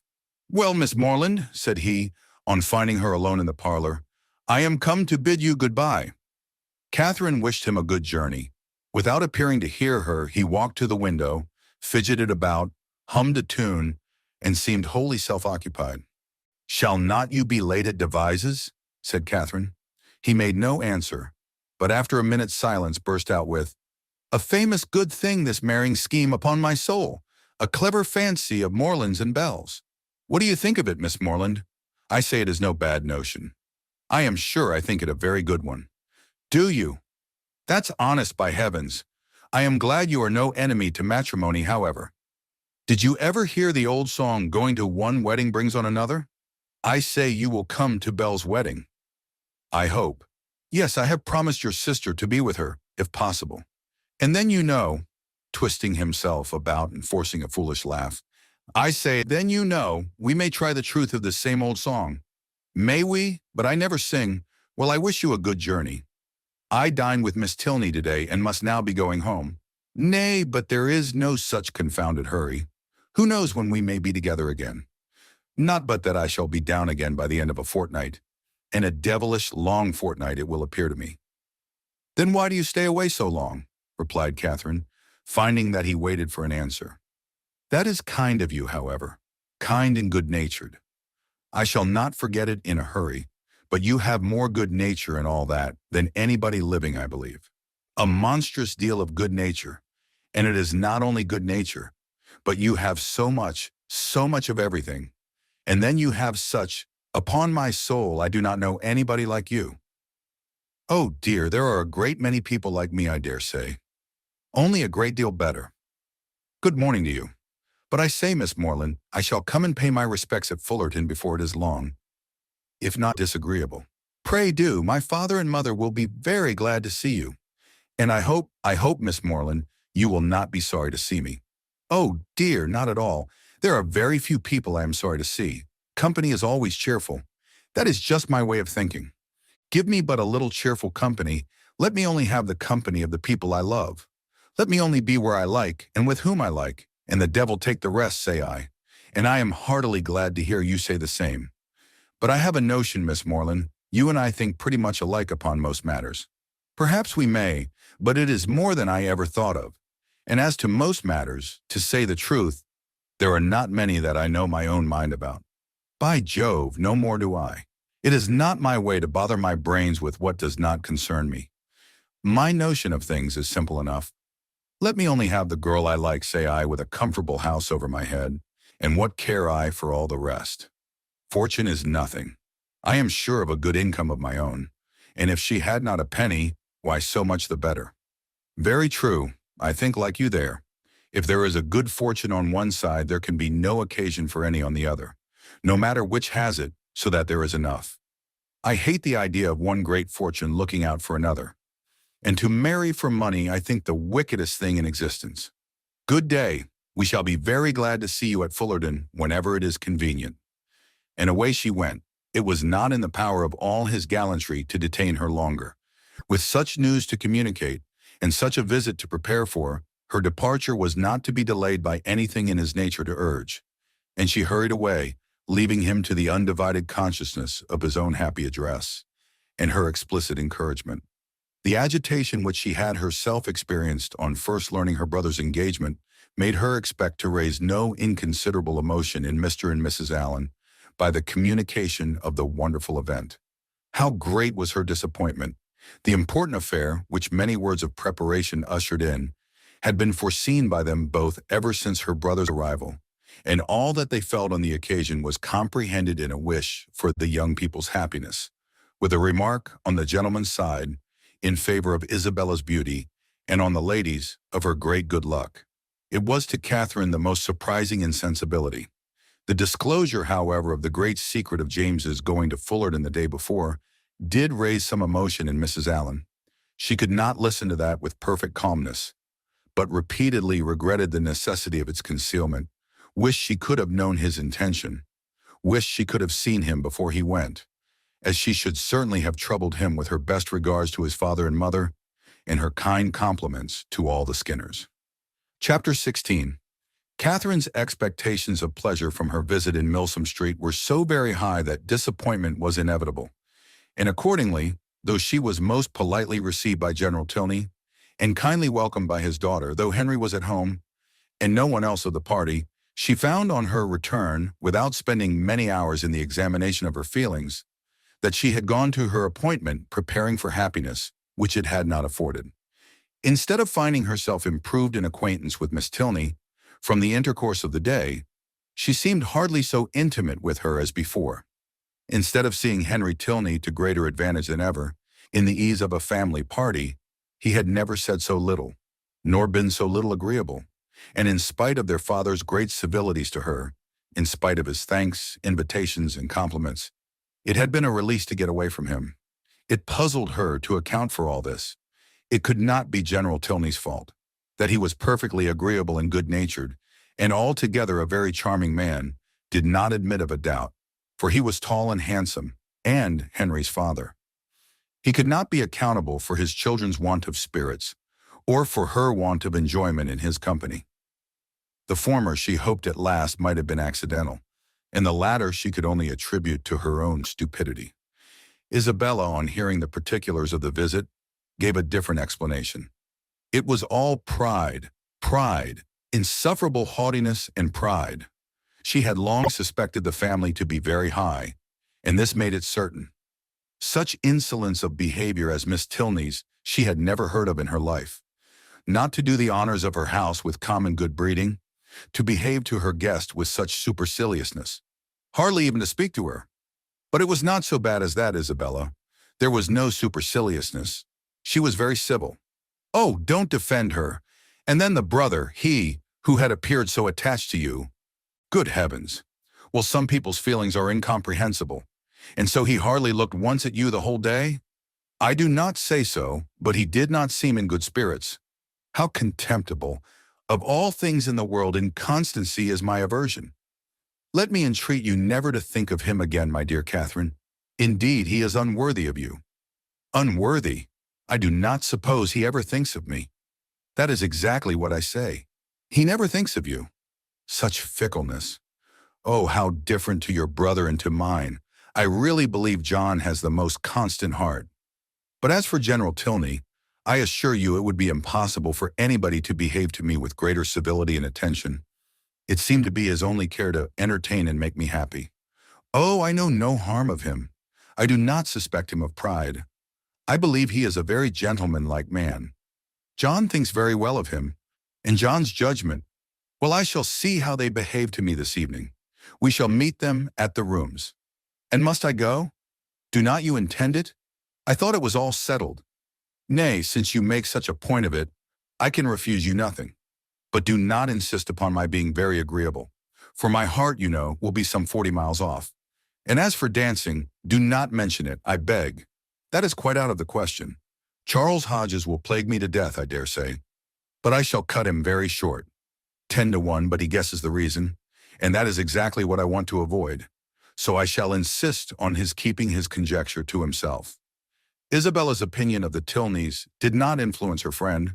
She was sure there had been no insolence in the manners either of brother or sister, and she did not credit there being any pride in their hearts. The evening rewarded her confidence. She was met by one with the same kindness, and by the other with the same attention, as heretofore. Miss Tilney took pains to be near her, and Henry asked her to dance. Having heard the day before in Milsom Street that their elder brother, Captain Tilney, was expected almost every hour, she was at no loss for the name of a very fashionable-looking, handsome young man, whom she had never seen before, and who now evidently belonged to their party. She looked at him with great admiration, and even supposed it possible that some people might think him handsomer than his brother, though in her eyes his air was more assuming, and his countenance less prepossessing. His taste and manners were beyond a doubt decidedly inferior, for within her hearing he not only protested against every thought of dancing himself, but even laughed openly at Henry for finding it possible. From the latter circumstance it may be presumed that, whatever might be our heroine's opinion of him, his admiration of her was not of a very dangerous kind, not likely to produce animosities between the brothers, nor persecutions to the lady. He cannot be the instigator of the three villains in horsemen's greatcoats, by whom she will hereafter be forced into a traveling chaise and four, which will drive off with incredible speed. Catherine, meanwhile, undisturbed by presentiments of such an evil, or of any evil at all, except that of having but a short set to dance down, enjoyed her usual happiness with Henry Tilney, listening with sparkling eyes to everything he said, and, in finding him irresistible, becoming so herself. At the end of the first dance, Captain Tilney came towards them again, and much to Catherine's dissatisfaction, pulled his brother away. They retired whispering together, and, though her delicate sensibility did not take immediate alarm, and lay it down as fact, that Captain Tilney must have heard some malevolent misrepresentation of her, which he now hastened to communicate to his brother. In the hope of separating them forever, she could not have her partner conveyed from her sight without very uneasy sensations.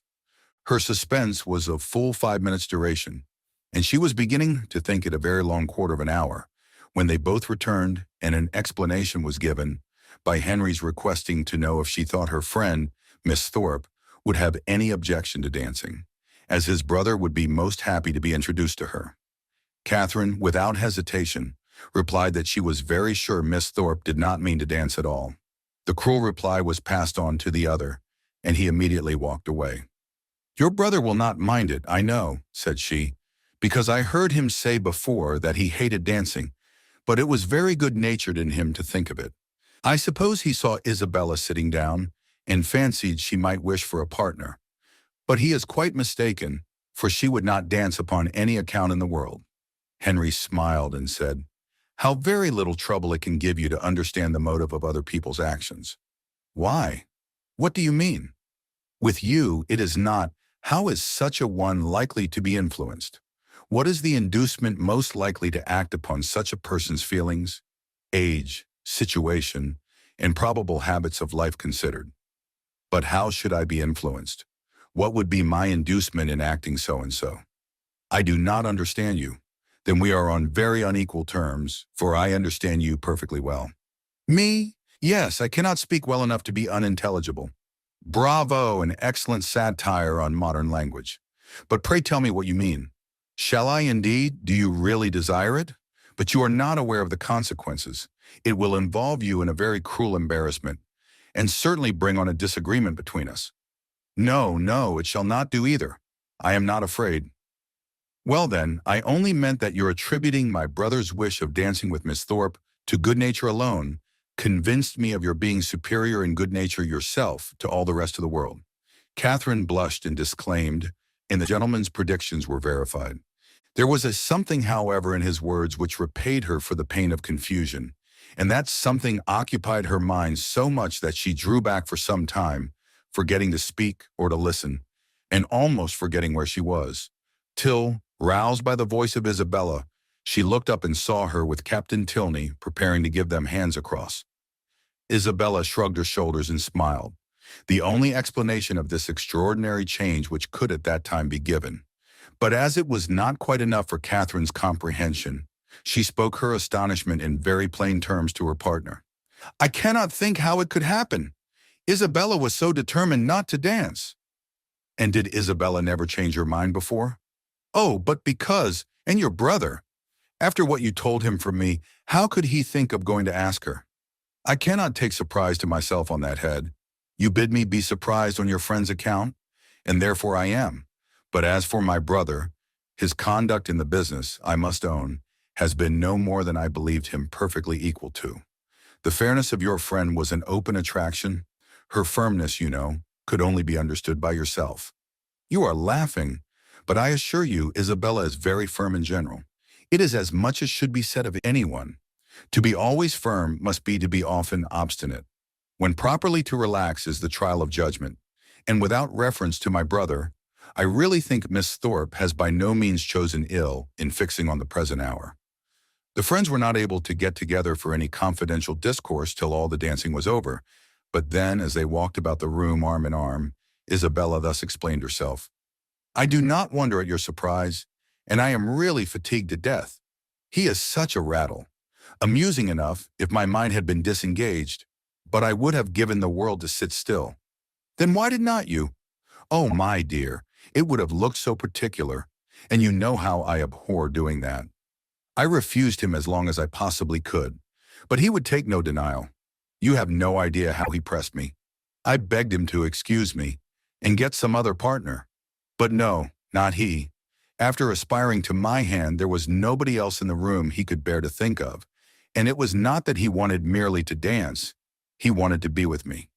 Oh, such nonsense. I told him he had taken a very unlikely way to prevail upon me, for of all things in the world, I hated fine speeches and compliments. And so then I found there would be no peace if I did not stand up. Besides, I thought Mrs. Hughes, who introduced him, might take it ill if I did not. And your dear brother, I am sure he would have been miserable if I had sat down the whole evening. I am so glad it is over. My spirits are quite jaded with listening to his nonsense. And then, being such a smart young fellow, I saw every eye was upon us. He is very handsome indeed." "Handsome? Yes, I suppose he may. I dare say people would admire him in general, but he is not at all in my style of beauty. I hate a florid complexion and dark eyes in a man. However, he is very well, amazingly conceited, I am sure. I took him down several times, you know, in my way. When the young ladies next met, they had a far more interesting subject to discuss." James Morland's second letter was then received, and the kind intentions of his father fully explained. A living of which Mr. Morland was himself patron and incumbent, of about £400 yearly value, was to be resigned to his son as soon as he should be old enough to take it. No trifling deduction from the family income, no niggardly assignment to one of 10 children. An estate of at least equal value, moreover, was assured as his future inheritance. James expressed himself on the occasion with becoming gratitude, and the necessity of waiting between 2 and 3 years before they could marry, being, however unwelcome, no more than he had expected, was borne by him without discontent. Catherine, whose expectations had been as unfixed as her ideas of her father's income, and whose judgment was now entirely led by her brother, felt equally well satisfied, and heartily congratulated Isabella on having everything so pleasantly settled. "It is very charming indeed," said Isabella with a grave face.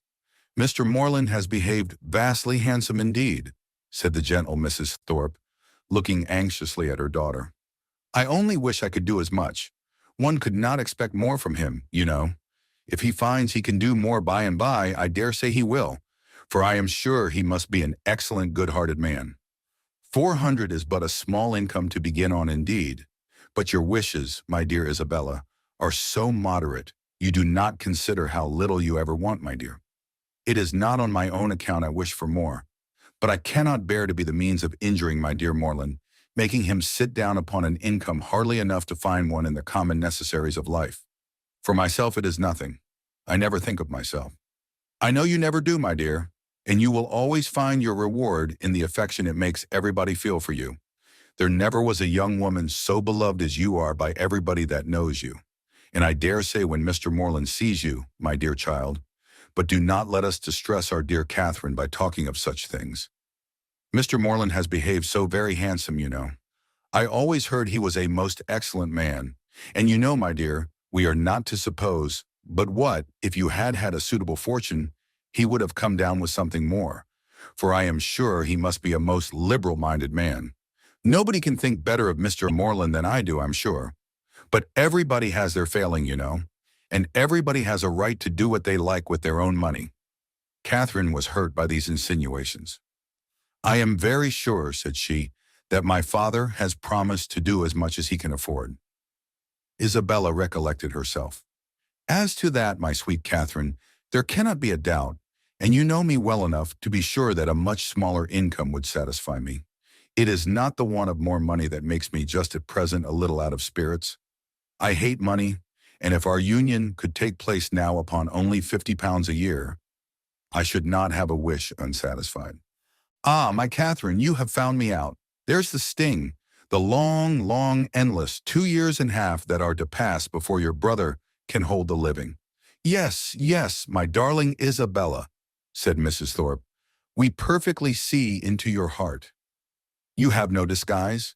We perfectly understand the present vexation, and everybody must love you the better for such a noble, honest affection. Catherine's uncomfortable feelings began to lessen. She endeavored to believe that the delay of the marriage was the only source of Isabella's regret, and when she saw her at their next interview as cheerful and amiable as ever, endeavored to forget that she had for a minute thought otherwise. James soon followed his letter and was received with the most gratifying kindness. Chapter 17. The Allens had now entered on the 6th week of their stay in Bath, and whether it should be the last was for some time a question, to which Catherine listened with a beating heart. To have her acquaintance with the Tilneys, and so soon, was an evil which nothing could counterbalance. Her whole happiness seemed at stake, while the affair was in suspense and everything secured when it was determined that the lodgings should be taken for another fortnight. What this additional fortnight was to produce to her, beyond the pleasure of sometimes seeing Henry Tilney, made but a small part of Catherine's speculation. Once or twice indeed, since James's engagement had taught her what could be done, she had got so far as to indulge in a secret, perhaps, but in general the felicity of being with him for the present bounded her views. The present was now comprised in another 3 weeks, and her happiness being certain for that period, the rest of her life was at such a distance as to excite but little interest. In the course of the morning which saw this business arranged, she visited Miss Tilney and poured forth her joyful feelings. It was doomed to be a day of trial. No sooner had she expressed her delight in Mr. Allen's lengthened stay than Miss Tilney told her of her father's having just determined upon quitting Bath by the end of another week.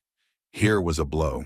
The past suspense of the morning had been ease and quiet to the present disappointment. Catherine's countenance fell, and in a voice of most sincere concern, she echoed Miss Tilney's concluding words, "By the end of another week." Yes, my father can seldom be prevailed on to give the waters what I think a fair trial. He has been disappointed of some friend's arrival whom he expected to meet here, and as he is now pretty well, is in a hurry to get home. I am very sorry for it, said Catherine dejectedly. If I had known this before— Perhaps, said Miss Tilney in an embarrassed manner, you would be so good. It would make me very happy if— The entrance of her father put a stop to the civility, which Catherine was beginning to hope might introduce a desire of their corresponding. After addressing her with his usual politeness, he turned to his daughter and said, "Well, Eleanor, may I congratulate you on being successful in your application to your fair friend? I was just beginning to make the request, sir, as you came in." "Well, proceed by all means. I know how much your heart is in it. My daughter, Miss Morland," he continued, without leaving his daughter time to speak, "has been forming a very bold wish. We leave Bath, as she has perhaps told you, On Saturday midnight, a letter from my steward tells me that my presence is wanted at home, and being disappointed in my hope of seeing the Marquis of Longtown and General Courtney here, some of my very old friends, there is nothing to detain me longer in Bath. And could we carry our selfish point with you, we should leave it without a single regret. Can you, in short, be prevailed on to quit this scene of public triumph and oblige your friend Eleanor with your company in Gloucestershire? I am almost ashamed to make the request, though its presumption would certainly appear greater to every creature in Bath than yourself. Modesty such as yours, but not for the world would I paint it by open praise. If you can be induced to honor us with a visit, you will make us happy beyond expression. 'Tis true, we can offer you nothing like the gaieties of this lively place. We can tempt you neither by amusement nor splendor, for our mode of living, as you see, is plain and unpretending. Yet no endeavors shall be wanting on our side to make Northanger Abbey not wholly disagreeable. Northanger Abbey. These were thrilling words, and wound up Catherine's feelings to the highest point of ecstasy. Her grateful and gratified heart could hardly restrain its expressions within the language of tolerable calmness. To receive so flattering an invitation, to have her company so warmly solicited, everything honorable and soothing, every present enjoyment, and every future hope was contained in it, and her acceptance, with only the saving clause of Papa and Mamma's approbation, was eagerly given. "I will write home directly," said she, "and if they do not object, as I dare say they will not." General Tilney was not less sanguine, having already waited on her excellent friends in Pulteney Street, and obtained their sanction of his wishes. "Since they can consent to part with you," said he, "we may expect philosophy from all the world." Miss Tilney was earnest, though gentle, in her secondary civilities, and the affair became in a few minutes as nearly settled as this necessary reference to Fullerton would allow. The circumstances of the morning had led Catherine's feelings through the varieties of suspense, security, and disappointment, but they were now safely lodged in perfect bliss, and with spirits elated to rapture, with Henry at her heart, and Northanger Abbey on her lips, she hurried home to write her letter. Mr. and Mrs. Morland, relying on the discretion of the friends to whom they had already entrusted their daughter, felt no doubt of the propriety of an acquaintance which had been formed under their eye, and sent therefore by return of post their ready consent to her visit in Gloucestershire. This indulgence, though not more than Catherine had hoped for, completed her conviction of being favored beyond every other human creature, in friends and fortune, circumstance and chance. Everything seemed to cooperate for her advantage. By the kindness of her first friends, the Allens, she had been introduced into scenes where pleasures of every kind had met her. Her feelings, her preferences, had each known the happiness of a return. Wherever she felt attachment, she had been able to create it. The affection of Isabella was to be secured to her in a sister.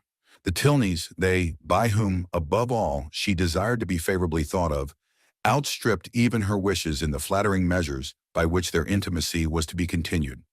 She was to be their chosen visitor. She was to be for weeks under the same roof with the person whose society she mostly prized, and in addition to all the rest, this roof was to be the roof of an abbey.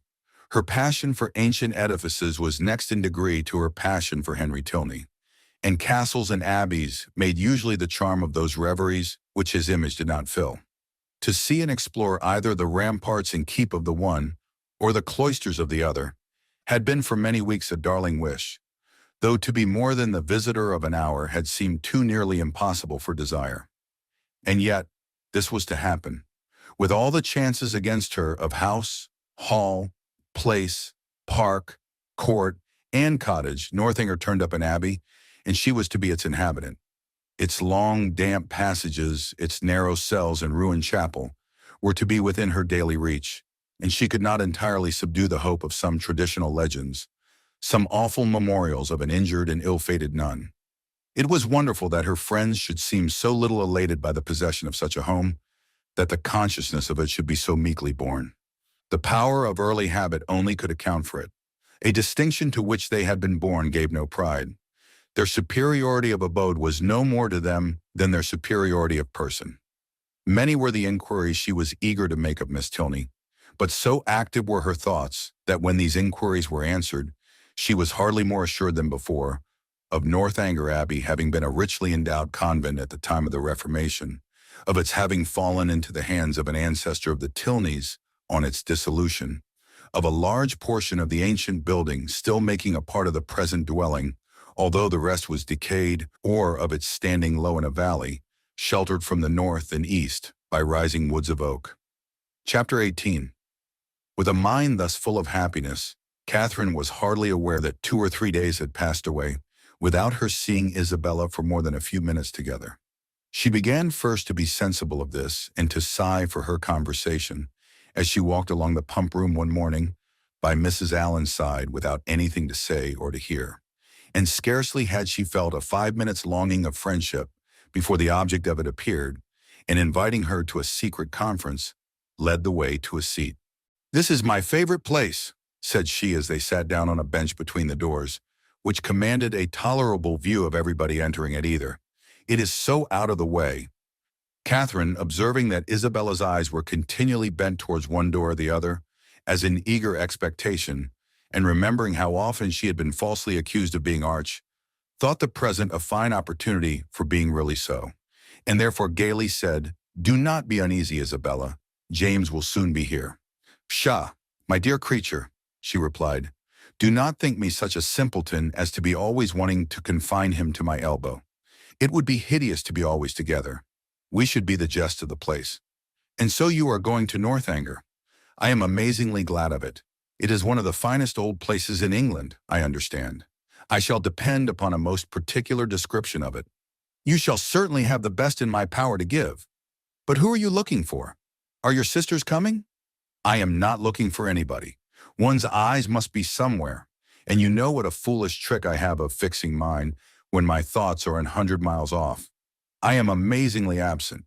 I believe I am the most absent creature in the world. Tilney says it is always the case with minds of a certain stamp. But I thought, Isabella, you had something in particular to tell me?" "Oh, yes, and so I have, but here is a proof of what I was saying. My poor head, I had quite forgot it. Well, the thing is this. I have just had a letter from John. You can guess the contents." "No, indeed, I cannot." "My sweet love, do not be so abominably affected. What can he write about but yourself? You know he is over head and ears in love with you." "With me, dear Isabella?" "Nay, my sweetest Catherine, this is being quite absurd. Modesty and all that is very well in its way, but really a little common honesty is sometimes quite as becoming. I have no idea of being so overstrained. It is fishing for compliments. His attentions were such as a child must have noticed. And it was but half an hour before he left Bath that you gave him the most positive encouragement. He says so in this letter, says that he as good as made you an offer, and that you received his advances in the kindest way, and now he wants me to urge his suit and say all manner of pretty things to you. So it is in vain to affect ignorance."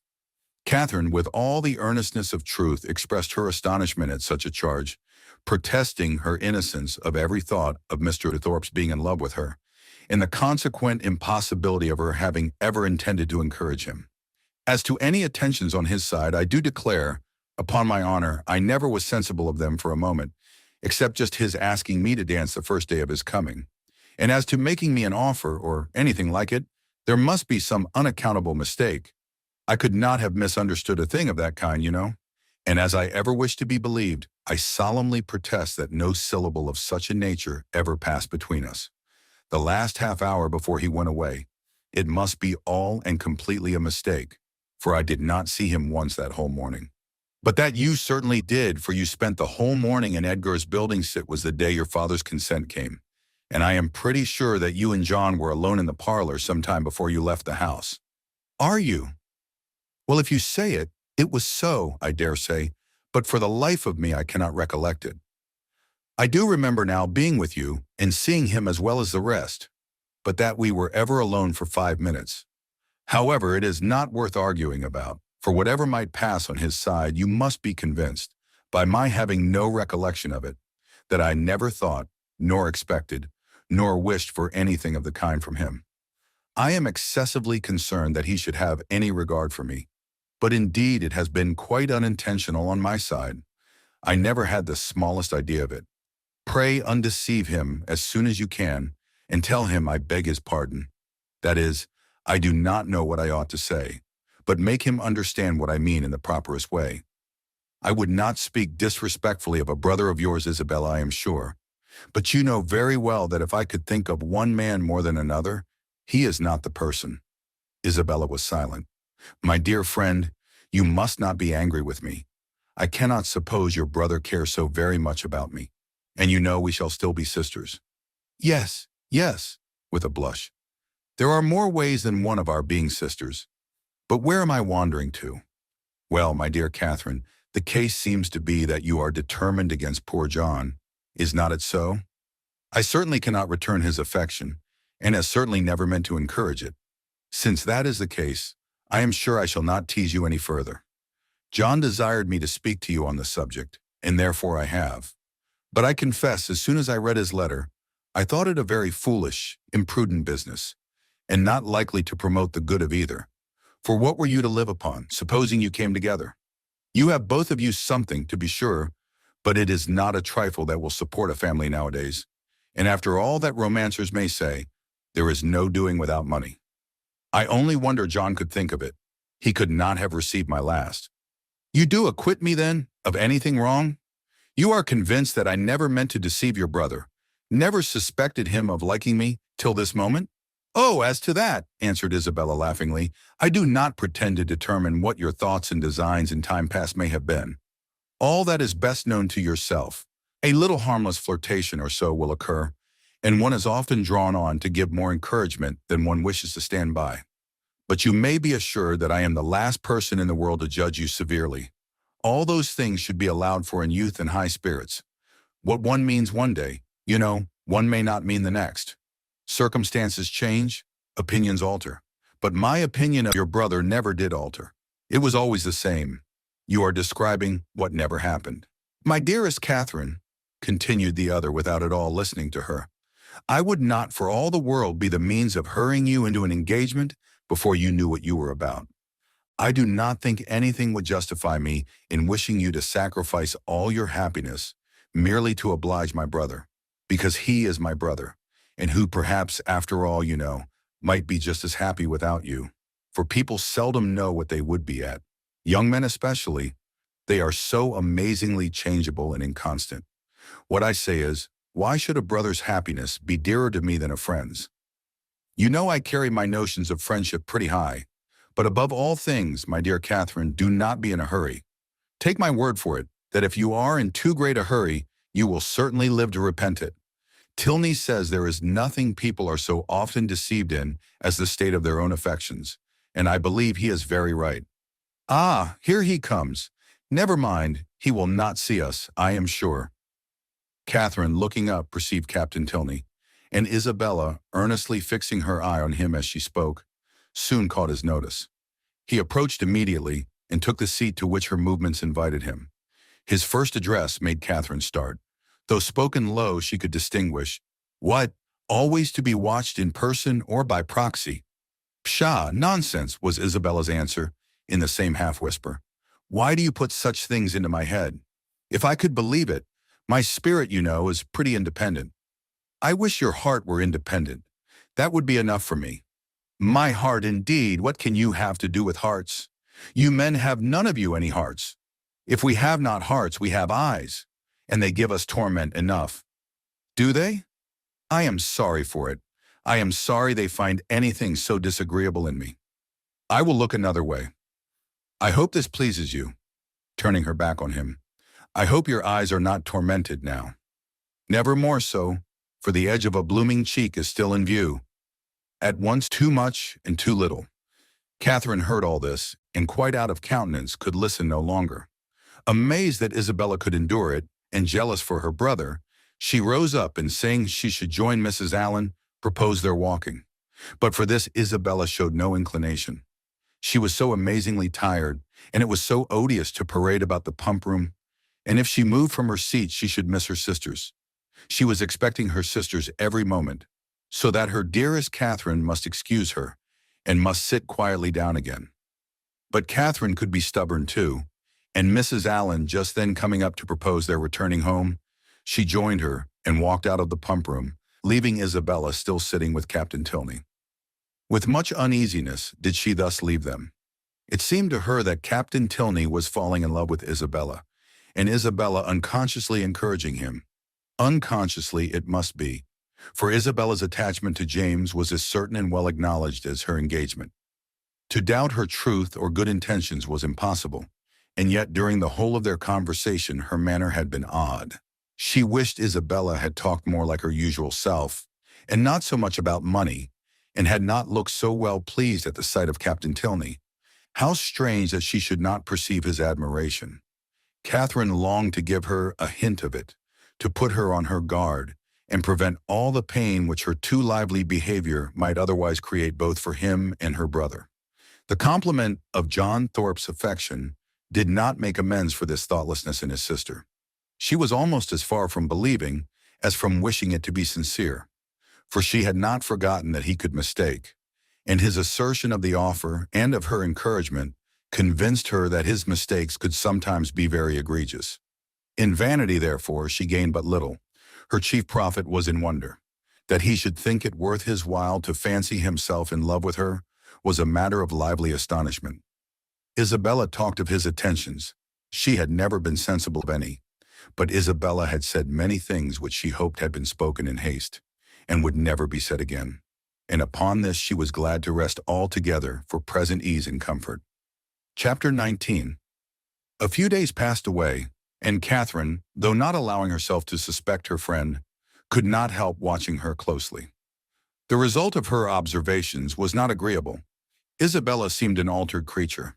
When she saw her indeed surrounded only by their immediate friends in Edgar's Buildings or Pulteney Street, her change of manners was so trifling that had it gone no farther, it might have passed unnoticed. A something of languid indifference, or of that boasted absence of mind which Catherine had never heard of before, would occasionally come across her, but had nothing worse appeared, that might only have spread a new grace, and inspired a warmer interest. But when Catherine saw her in public, admitting Captain Tilney's attentions as readily as they were offered, and allowing him almost an equal share with James in her notice and smiles, the alteration became too positive to be passed over. What could be meant by such unsteady conduct, what her friend could be at, was beyond her comprehension.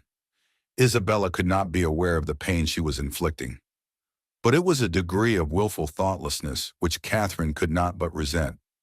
James was the sufferer. She saw him grave and uneasy, and however careless of his present comfort the woman might be who had given him her heart, to her it was always an object. For poor Captain Tilney, too, she was greatly concerned. Though his looks did not please her, his name was a passport to her goodwill, and she thought with sincere compassion of his approaching disappointment. For in spite of what she had believed herself to overhear in the pump room, his behavior was so incompatible with a knowledge of Isabella's engagement that she could not, upon reflection, imagine him aware of it. He might be jealous of her brother as a rival, but if more had seemed implied, the fault must have been in her misapprehension.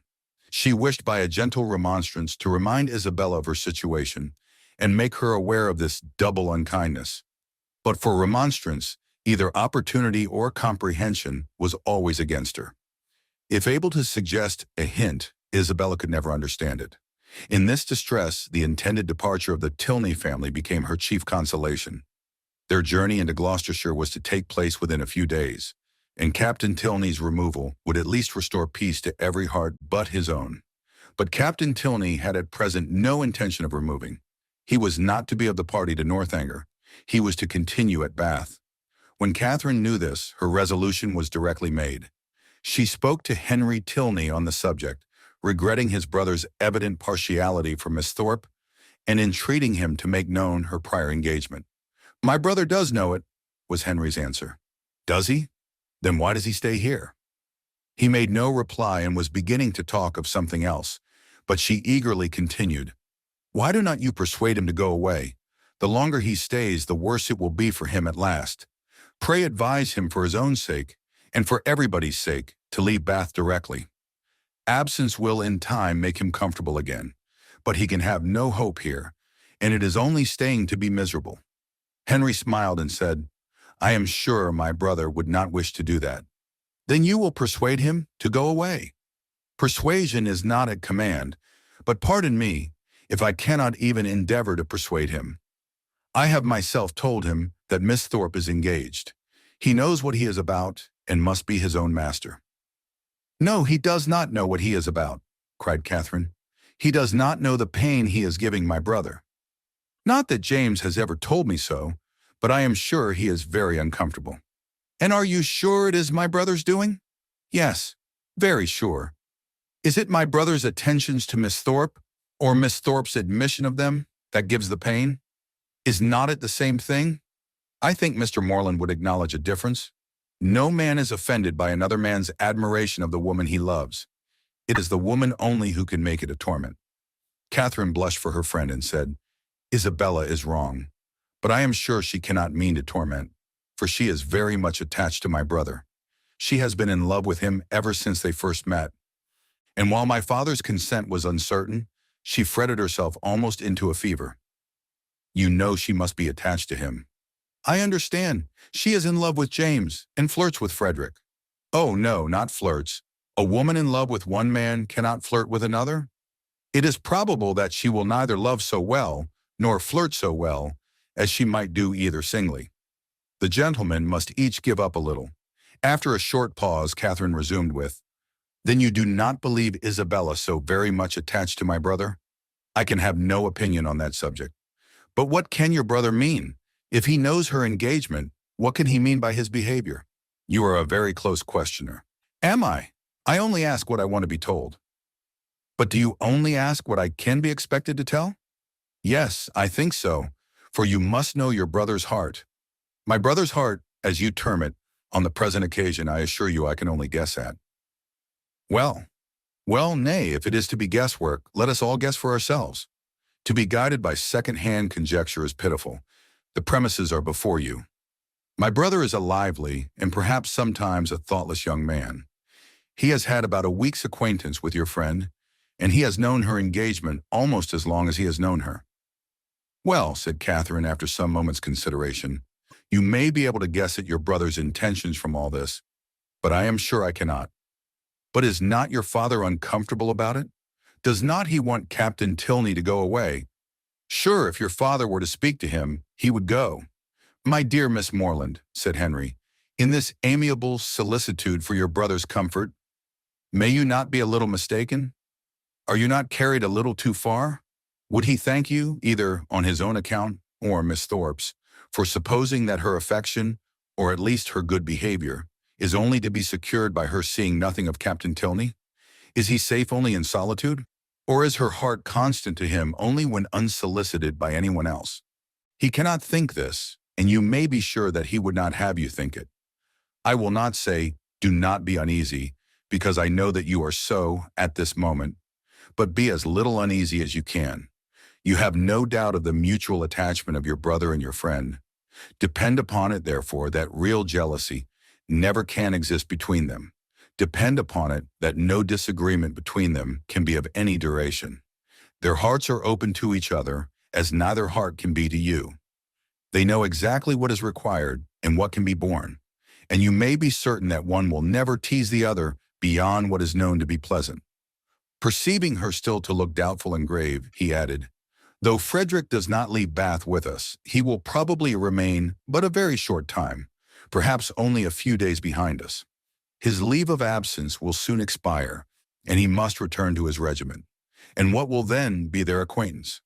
The mess-room will drink Isabella Thorpe for a fortnight, and she will laugh with your brother over poor Tilney's passion for a month. Catherine would contend no longer against comfort. She had resisted its approaches during the whole length of a speech, but it now carried her captive. Henry Tilney must know best. She blamed herself for the extent of her fears, and resolved never to think so seriously on the subject again. Her resolution was supported by Isabella's behavior in their parting interview.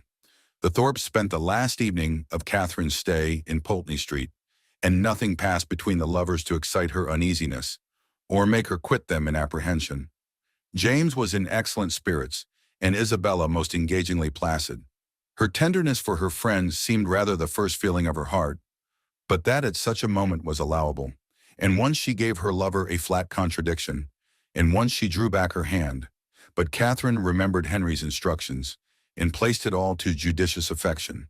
The embraces, tears, and promises of the parting fair ones may be fancied. Chapter 20. Mr. and Mrs. Allen were sorry to lose their young friend, whose good humor and cheerfulness had made her a valuable companion, and in the promotion of whose enjoyment their own had been gently increased. Her happiness in going with Miss Tilney, however, prevented their wishing it otherwise, and as they were to remain only one more week in Bath themselves, her quitting them now would not long be felt. Mr. Allen attended her to Milsom Street, where she was to breakfast, and saw her seated with the kindest welcome among her new friends.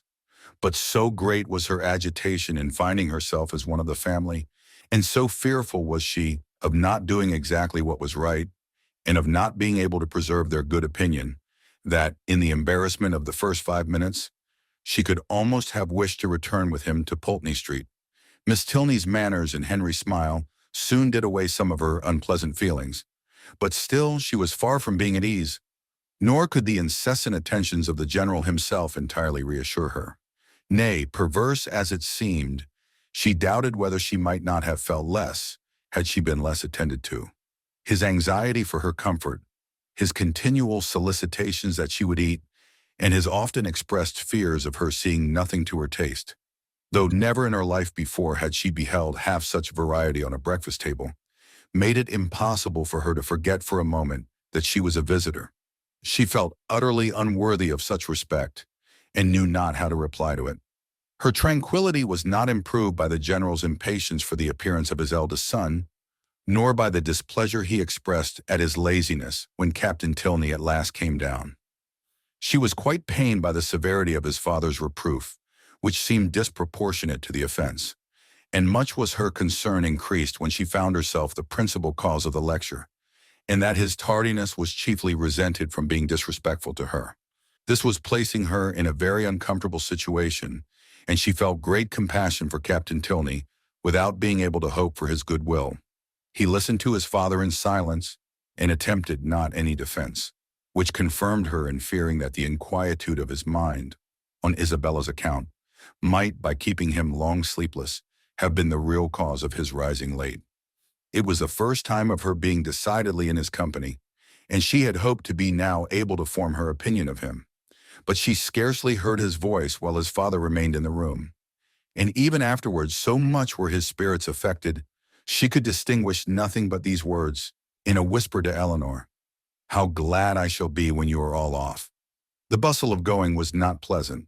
The clock struck 10 while the trunks were carrying down, and the General had fixed to be out of Milsom Street by that hour. His greatcoat, instead of being brought for him to put on directly, was spread out in the curricle in which he was to accompany his son. The middle seat of the chaise was not drawn out, though there were 3 people to go in it, and his daughter's maid had so crowded it with parcels that Miss Morland would not have room to sit, and so much was he influenced by this apprehension when he handed her in, that she had some difficulty in saving her own new writing desk from being thrown out into the street. At last, however, the door was closed upon the 3 females, and they set off at the sober pace in which the handsome, highly fed 4 horses of a gentleman usually perform a journey of 30 miles.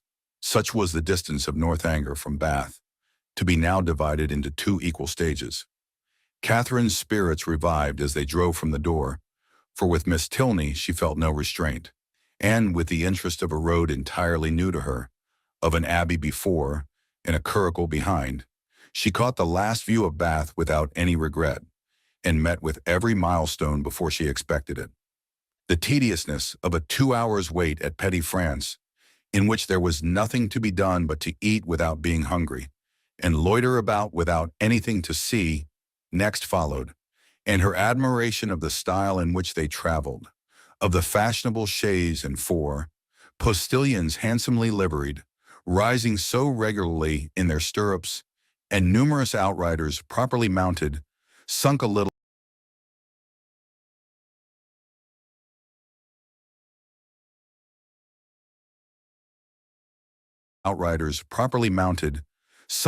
under this consequent inconvenience.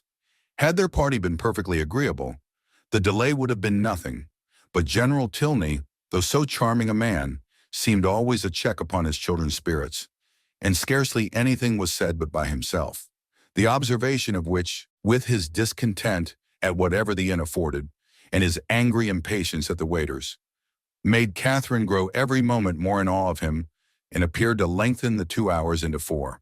At last, however, the order of release was given, and much was Catherine then surprised by the general's proposal of her taking his place in his son's curricle for the rest of the journey. The day was fine, and he was anxious for her seeing as much of the country as possible. The remembrance of Mr. Allen's opinion respecting young men's open carriages made her blush at the mention of such a plan, and her first thought was to decline it, but her second was of greater deference for General Tilney's judgment. He could not propose anything improper for her, and in the course of a few minutes, she found herself with Henry in the curricle, as happy a being as ever existed. A very short trial convinced her that a curricle was the prettiest equipage in the world. The chaise and four wheeled off with some grandeur, to be sure, but it was a heavy and troublesome business, and she could not easily forget its having stopped 2 hours at Petty France.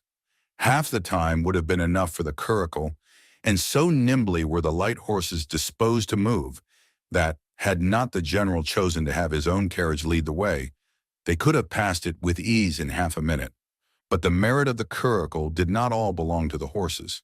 Henry drove so well, so quietly, without making any disturbance, without parading to her or swearing at them, so different from the only gentleman coachman whom it was in her power to compare him with. And then his hat sat so well, and the innumerable capes of his greatcoat looked so becomingly important. To be driven by him, next to being dancing with him, was certainly the greatest happiness in the world.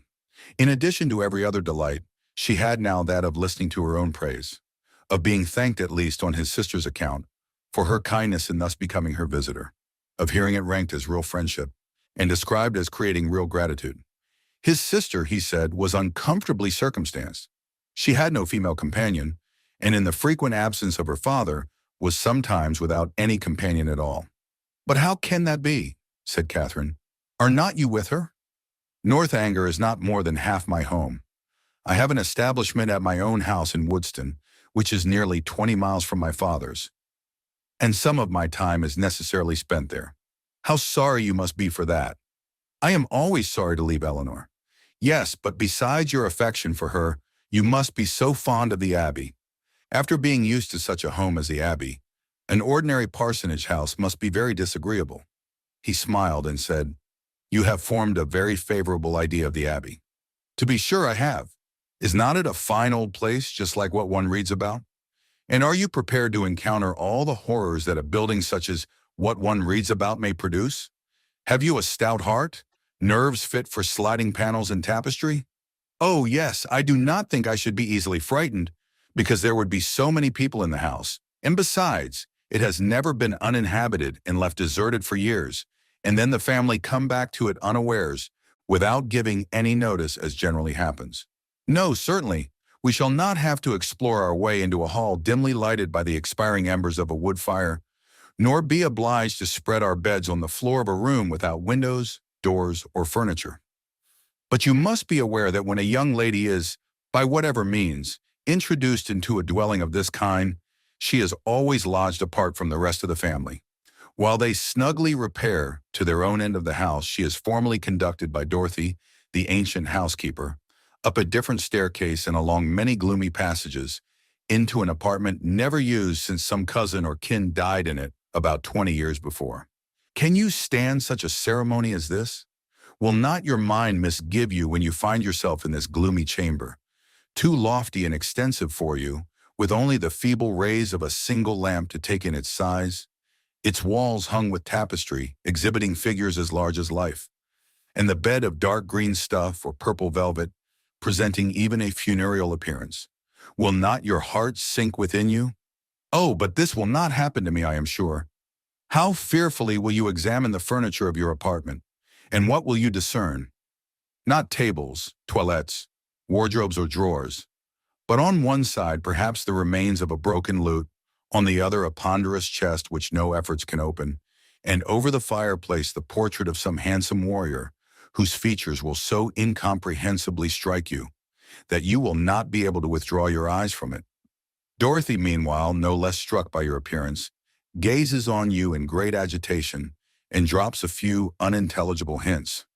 To raise your spirits, moreover, she gives you reason to suppose that the part of the abbey you inhabit is undoubtedly haunted, and informs you that you will not have a single domestic within call. With this parting cordial, she curtsies off. You listen to the sound of her receding footsteps as long as the last echo can reach you, and when, with fainting spirits, you attempt to fasten your door, you discover with increased alarm that it has no lock. Oh, Mr. Tilney, how frightful! This is just like a book. But it cannot really happen to me. I am sure your housekeeper is not really Dorothy. Well, what then? Nothing further to alarm perhaps may occur the first night. After surmounting your unconquerable horror of the bed, you will retire to rest and get a few hours' unquiet slumber. But on the second, or at farthest the third night after your arrival, you will probably have a violent storm. Peals of thunder so loud as to seem to shake the edifice to its foundation will roll round the neighboring mountains, and during the frightful gusts of wind which accompany it, you will probably think you discern, for your lamp is not extinguished, one part of the hanging more violently agitated than the rest. Unable, of course, to repress your curiosity in so favorable a moment for indulging it, you will instantly arise, and throwing your dressing gown around you, proceed to examine this mystery. After a very short search, you will discover a division in the tapestry so artfully constructed as to defy the minutest inspection, and on opening it, a door will immediately appear, which door, being only secured by massy bars and a padlock, you will, after a few efforts, succeed in opening, and with your lamp in your hand, will pass through it into a small vaulted room. No, indeed, I should be too much frightened to do any such thing. What? Not when Dorothy has given you to understand that there is a secret subterraneous communication between your apartment and the chapel of St. Anthony, scarcely 2 miles off? Could you shrink from so simple an adventure? No, no, you will proceed into this small vaulted room, and through this into several others, without perceiving anything very remarkable in either. In one perhaps there may be a dagger, in another a few drops of blood, and in a third the remains of some instrument of torture. But there being nothing in all this out of the common way, and your lamp being nearly exhausted, you will return towards your own apartment. In repassing through the small, vaulted room, however, your eyes will be attracted towards a large, old-fashioned cabinet of ebony and gold, which, though narrowly examining the furniture before, you had passed unnoticed. Impelled by an irresistible presentiment, you will eagerly advance to it, unlock its folding doors, and search into every drawer, but for some time without discovering anything of importance, perhaps nothing but a considerable hoard of diamonds. At last, however, by touching a secret spring, an inner compartment will open. A roll of paper appears. You seize it. It contains many sheets of manuscript. You hasten with the precious treasure into your own chamber. But scarcely have you been able to decipher, O thou whomsoever thou mayest be, into whose hands these memoirs of the wretched Matilda may fall, when your lamp suddenly expires in the socket and leaves you in total darkness. Oh, no, no, do not say so. Well, go on. But Henry was too much amused by the interest he had raised to be able to carry it farther. He could no longer command solemnity either of subject or voice, and was obliged to entreat her to use her own fancy in the perusal of Matilda's woes. Catherine, recollecting herself, grew ashamed of her eagerness, and began earnestly to assure him that her attention had been fixed without the smallest apprehension of really meeting with what he related. Miss Tilney, she was sure, would never put her into such a chamber as he had described. She was not at all afraid. As they drew near the end of their journey, her impatience for a sight of the abbey, for some time suspended by his conversation on subjects very different, returned in full force, and every bend in the road was expected with solemn awe to afford a glimpse of its massy walls of gray stone, rising amidst a grove of ancient oaks, with the last beams of the sun playing in beautiful splendor on its high Gothic windows. But so low did the building stand that she found herself passing through the great gates of the lodge into the very grounds of Northanger, without having discerned even an antique chimney. She knew not that she had any right to be surprised, but there was a something in this mode of approach which she certainly had not expected. To pass between lodges of a modern appearance, To find herself with such ease in the very precincts of the abbey, and driven so rapidly along a smooth, level road of fine gravel, without obstacle, alarm, or solemnity of any kind, struck her as odd and inconsistent. She was not long at leisure, however, for such considerations. A sudden scud of rain, driving full in her face, made it impossible for her to observe anything further, and fixed all her thoughts on the welfare of her new straw bonnet. And she was actually under the abbey walls, was springing, with Henry's assistance, from the carriage, was beneath the shelter of the old porch, and had even passed on to the hall, where her friend and the general were waiting to welcome her, without feeling one awful foreboding of future misery to herself, or one moment's suspicion of any past scenes of horror being acted within the solemn edifice. The breeze had not seemed to waft the sighs of the murdered to her.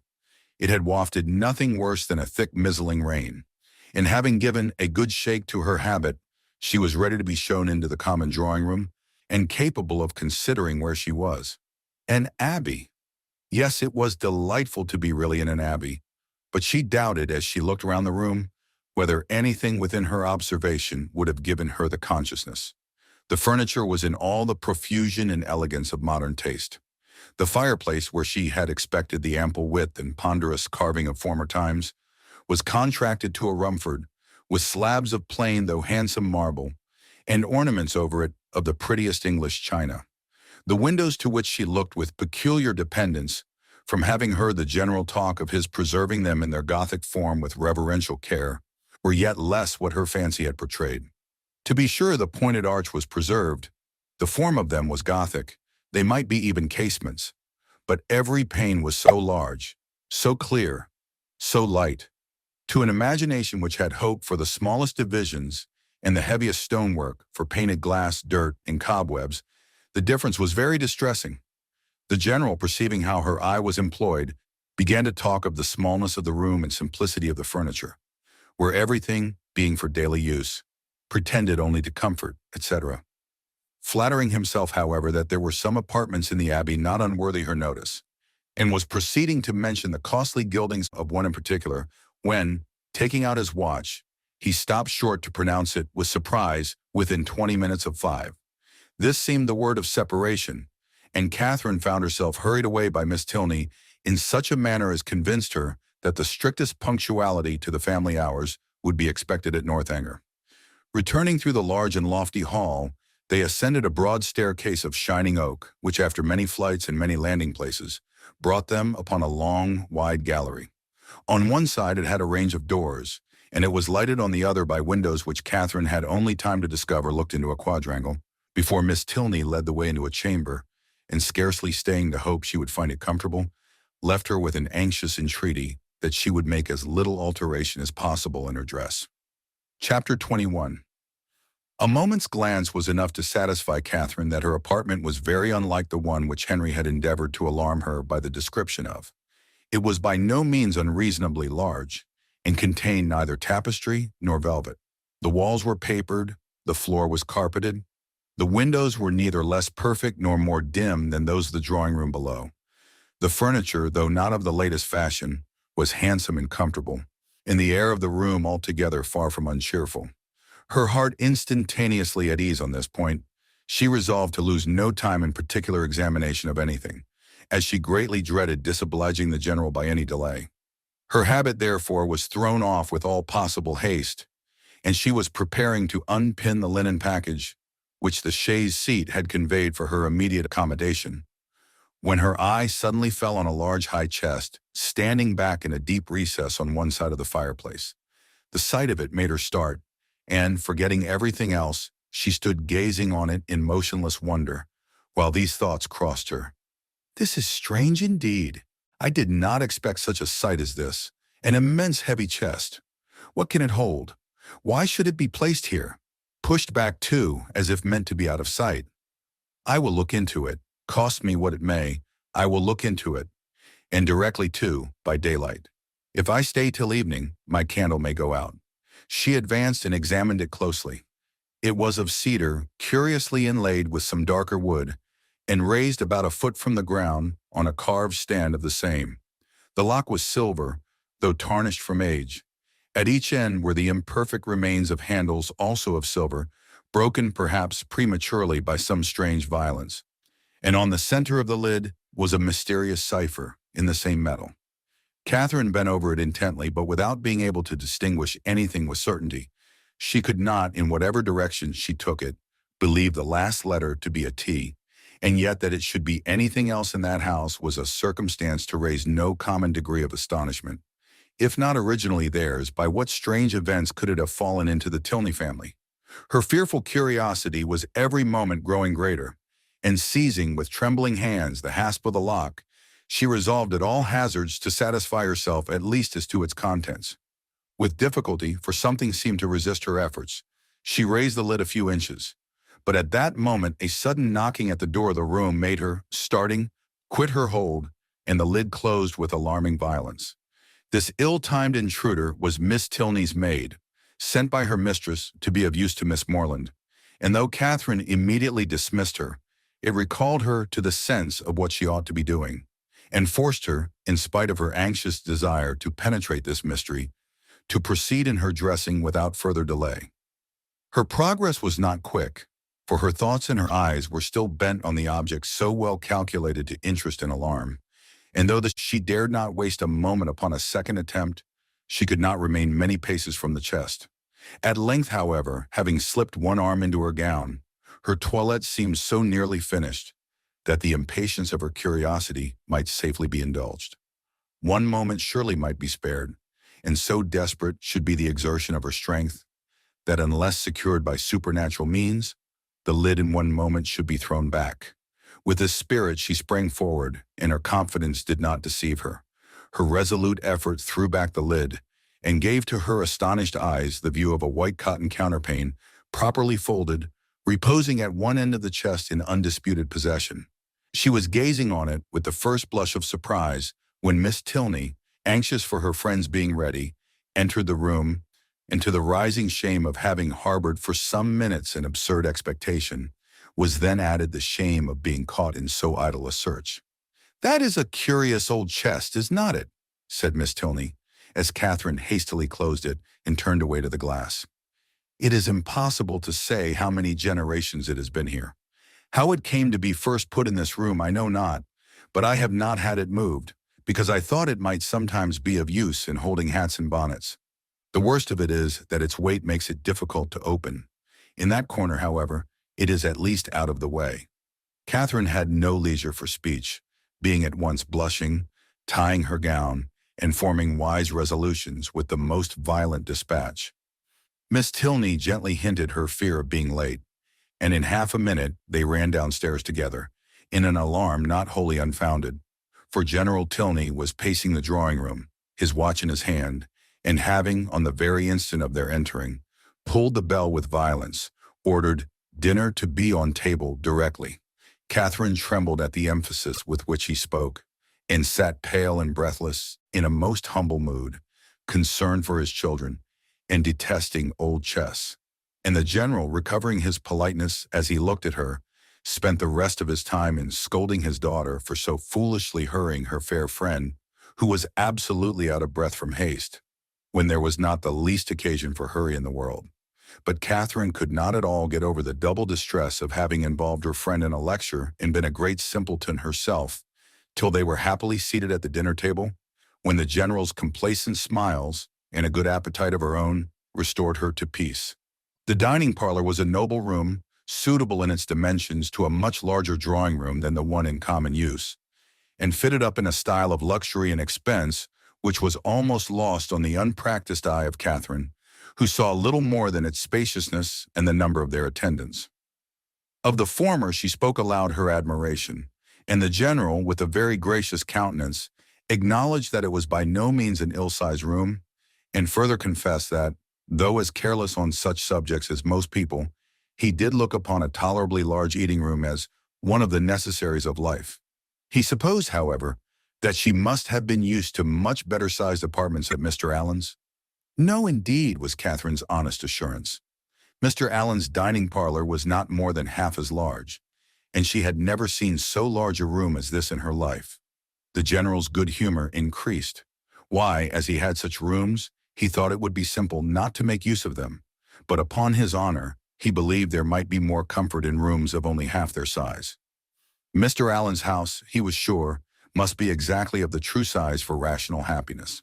The evening passed without any further disturbance, and, in the occasional absence of General Tilney, with much positive cheerfulness.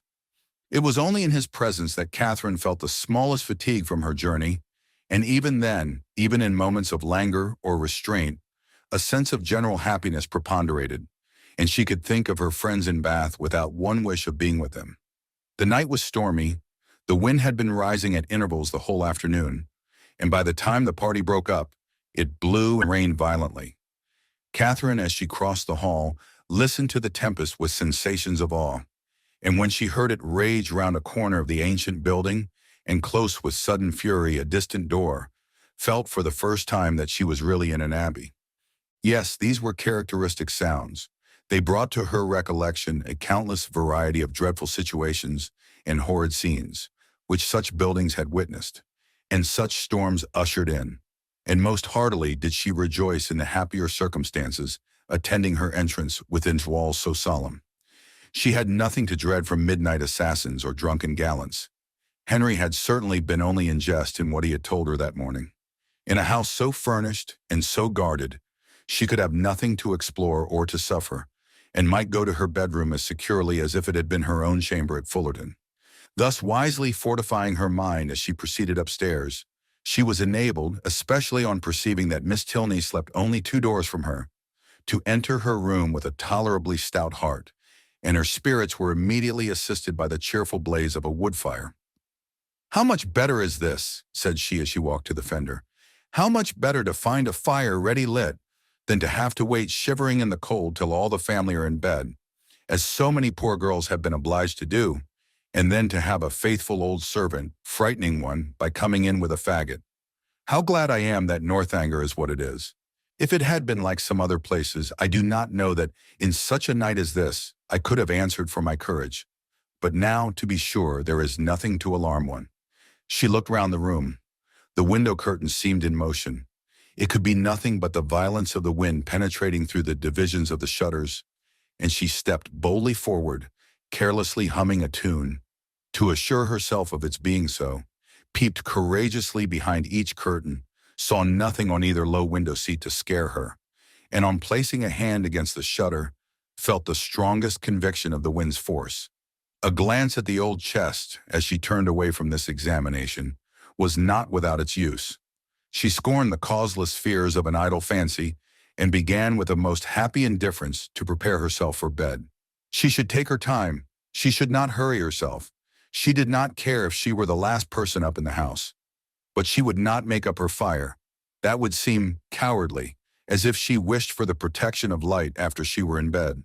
The fire therefore died away, and Catherine, having spent the best part of an hour in her arrangements, was beginning to think of stepping into bed, when on giving a parting glance round the room, she was struck by the appearance of a high, old-fashioned black cabinet, which, though in a situation conspicuous enough, had never caught her notice before. Henry's words, his description of the ebony cabinet which was to escape her observation at first, immediately rushed across her, and though there could be nothing really in it, there was something whimsical. It was certainly a very remarkable coincidence. She took her candle and looked closely at the cabinet. It was not absolutely ebony and gold, but it was Japan, black and yellow Japan of the handsomest kind, and as she held her candle, the yellow had very much the effect of gold. The key was in the door, and she had a strange fancy to look into it, not however with the smallest expectation of finding anything. But it was so very odd after what Henry had said. In short, she could not sleep till she had examined it. So, placing the candle with great caution on a chair, she seized the key with a very tremulous hand and tried to turn it, but it resisted her utmost strength. Alarmed, but not discouraged, she tried it another way. A bolt flew, and she believed herself successful, but how strangely mysterious. The door was still immovable. She paused a moment in breathless wonder. The wind roared down the chimney, the rain beat in torrents against the windows, and everything seemed to speak the awfulness of her situation. To retire to bed, however, unsatisfied on such a point, would be vain, since sleep must be impossible with the consciousness of a cabinet so mysteriously closed in her immediate vicinity. Again, therefore, she applied herself to the key, and after moving it in every possible way, for some instants with the determined celerity of hope's last effort, the door suddenly yielded to her hand. Her heart leaped with exultation at such a victory, and having thrown open each folding door, the second being secured only by bolts of less wonderful construction than the lock, though in that her eye could not discern anything unusual, a double range of small drawers appeared in view, with some larger drawers above and below them, and in the center, a small door, closed also with a lock and key, secured in all probability a cavity of importance. Catherine's heart beat quick, but her courage did not fail her. With a cheek flushed by hope and an eye straining with curiosity, her fingers grasped the handle of a drawer and drew it forth. It was entirely empty. With less alarm and greater eagerness, she seized a second, a third, a fourth. Each was equally empty. Not one was left unsearched, and in not one was anything found. Well read in the art of concealing a treasure, the possibility of false linings to the drawers did not escape her, and she felt round each with anxious acuteness in vain. The place in the middle alone remained now unexplored, and though she had never from the first had the smallest idea of finding anything in any part of the cabinet, and was not in the least disappointed at her ill success thus far, it would be foolish not to examine it thoroughly while she was about it. It was some time, however, before she could unfasten the door, the same difficulty occurring in the management of this inner lock as of the outer. But at length it did open, and not vain as hitherto was her search. Her quick eyes directly fell on a roll of paper pushed back into the further part of the cavity, apparently for concealment, and her feelings at that moment were indescribable. Her heart fluttered, her knees trembled, and her cheeks grew pale. She seized with an unsteady hand the precious manuscript, for half a glance sufficed to ascertain written characters, and while she acknowledged with awful sensations this striking exemplification of what Henry had foretold, resolved instantly to peruse every line before she attempted to rest. The dimness of the light her candle emitted made her turn to it with alarm, but there was no danger of its sudden extinction. It had yet some hours to burn, and that she might not have any greater difficulty in distinguishing the writing than what its ancient date might occasion, she hastily snuffed it. Alas, it was snuffed and extinguished in one. A lamp could not have expired with more awful effect. Catherine, for a few moments, was motionless with horror. It was done completely. Not a remnant of light in the wick could give hope to the rekindling breath. Darkness impenetrable and immovable filled the room. A violent gust of wind, rising with sudden fury, added fresh horror to the moment. Catherine trembled from head to foot. In the pause which succeeded, a sound like receding footsteps and the closing of a distant door struck on her affrighted ear. Human nature could support no more. A cold sweat stood on her forehead. The manuscript fell from her hand, and groping her way to the bed, she jumped hastily in and sought some suspension of agony by creeping far underneath the clothes. To close her eyes in sleep that night, she felt must be entirely out of the question. With a curiosity so justly awakened, and feelings in every way so agitated, repose must be absolutely impossible. The storm, too, abroad so dreadful. She had not been used to feel alarm from wind, but now every blast seemed fraught with awful intelligence. The manuscript so wonderfully found, so wonderfully accomplishing the morning's prediction, how was it to be accounted for? What could it contain? To whom could it relate? By what means could it have been so long concealed? And how singularly strange that it should fall to her lot to discover it. Till she had made herself mistress of its contents, however, she could have neither repose nor comfort, and with the sun's first rays she was determined to peruse it. But many were the tedious hours which must yet intervene. She shuddered, tossed about in her bed, and envied every quiet sleeper. The storm still raged, and various were the noises, more terrific even than the wind, which struck at intervals on her startled ear. The very curtains of her bed seemed at one moment in motion, and at another the lock of her door was agitated, as if by the attempt of somebody to enter. Hollow murmurs seemed to creep along the gallery, and more than once her blood was chilled by the sound of distant moans. Hour after hour passed away, and the wearied Catherine had heard 3 proclaimed by all the clocks in the house before the tempest subsided, or she unknowingly fell fast asleep. Chapter 22. The housemaid's folding back her window shutters at 8 o'clock the next day was the sound which first roused Catherine, and she opened her eyes, wondering that they could ever have been closed, on objects of cheerfulness. Her fire was already burning, and a bright morning had succeeded the tempest of the night. Instantaneously, with the consciousness of existence, returned her recollection of the manuscript, and springing from the bed in the very moment of the maid's going away, she eagerly collected every scattered sheet which had burst from the roll on its falling to the ground, and flew back to enjoy the luxury of their perusal on her pillow. She now plainly saw that she must not expect a manuscript of equal length with the generality of what she had shuddered over in books, for the roll, seeming to consist entirely of small disjointed sheets, was altogether but of trifling size, and much less than she had supposed it to be at first. Her greedy eye glanced rapidly over a page. She started at its import. Could it be possible? Or did not her senses play her false? An inventory of linen in coarse and modern characters seemed all that was before her. If the evidence of sight might be trusted, she held a washing bill in her hand. She seized another sheet and saw the same articles with little variation. A third, a fourth, and a fifth presented nothing new. Shirts, stockings, cravats, and waistcoats faced her in each. 2 others, penned by the same hand, marked an expenditure scarcely more interesting in letters, hair powder, shoestring, and breeches ball, and the larger sheet, which had enclosed the rest, seemed by its first cramped line to poultice chestnut mare, a farrier's bill. Such was the collection of papers, left perhaps, as she could then suppose, by the negligence of a servant in the place whence she had taken them, which had filled her with expectation and alarm, and robbed her of half her night's rest. She felt humbled to the dust. Could not the adventure of the chest have taught her wisdom? A corner of it, catching her eye as she lay, seemed to rise up in judgment against her. Nothing could now be clearer than the absurdity of her recent fancies. To suppose that a manuscript of many generations back could have remained undiscovered in a room such as that, so modern, so habitable, or that she should be the first to possess the skill of unlocking a cabinet, the key of which was open to all. How could she have so imposed on herself? Heaven forbid that Henry Tilney should ever know her folly, and it was in a great measure his own doing, for had not the cabinet appeared so exactly to agree with his description of her adventures, she should never have felt the smallest curiosity about it.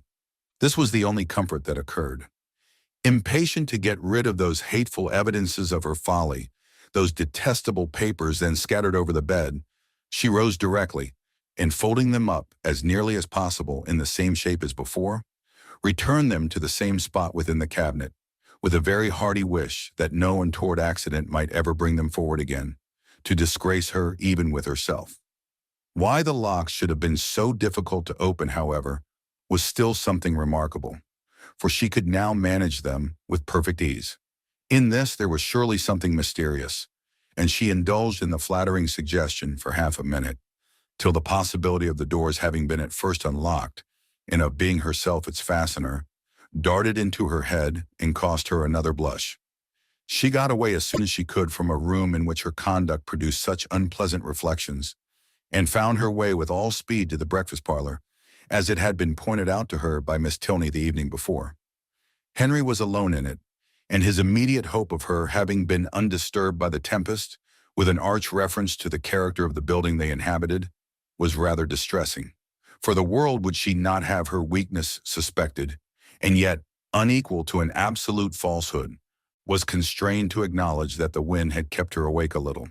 But we have a charming morning after it, she added, desiring to get rid of the subject, and storms and sleeplessness are nothing when they are over. What beautiful hyacinths! I have just learnt to love a hyacinth. And how might you learn?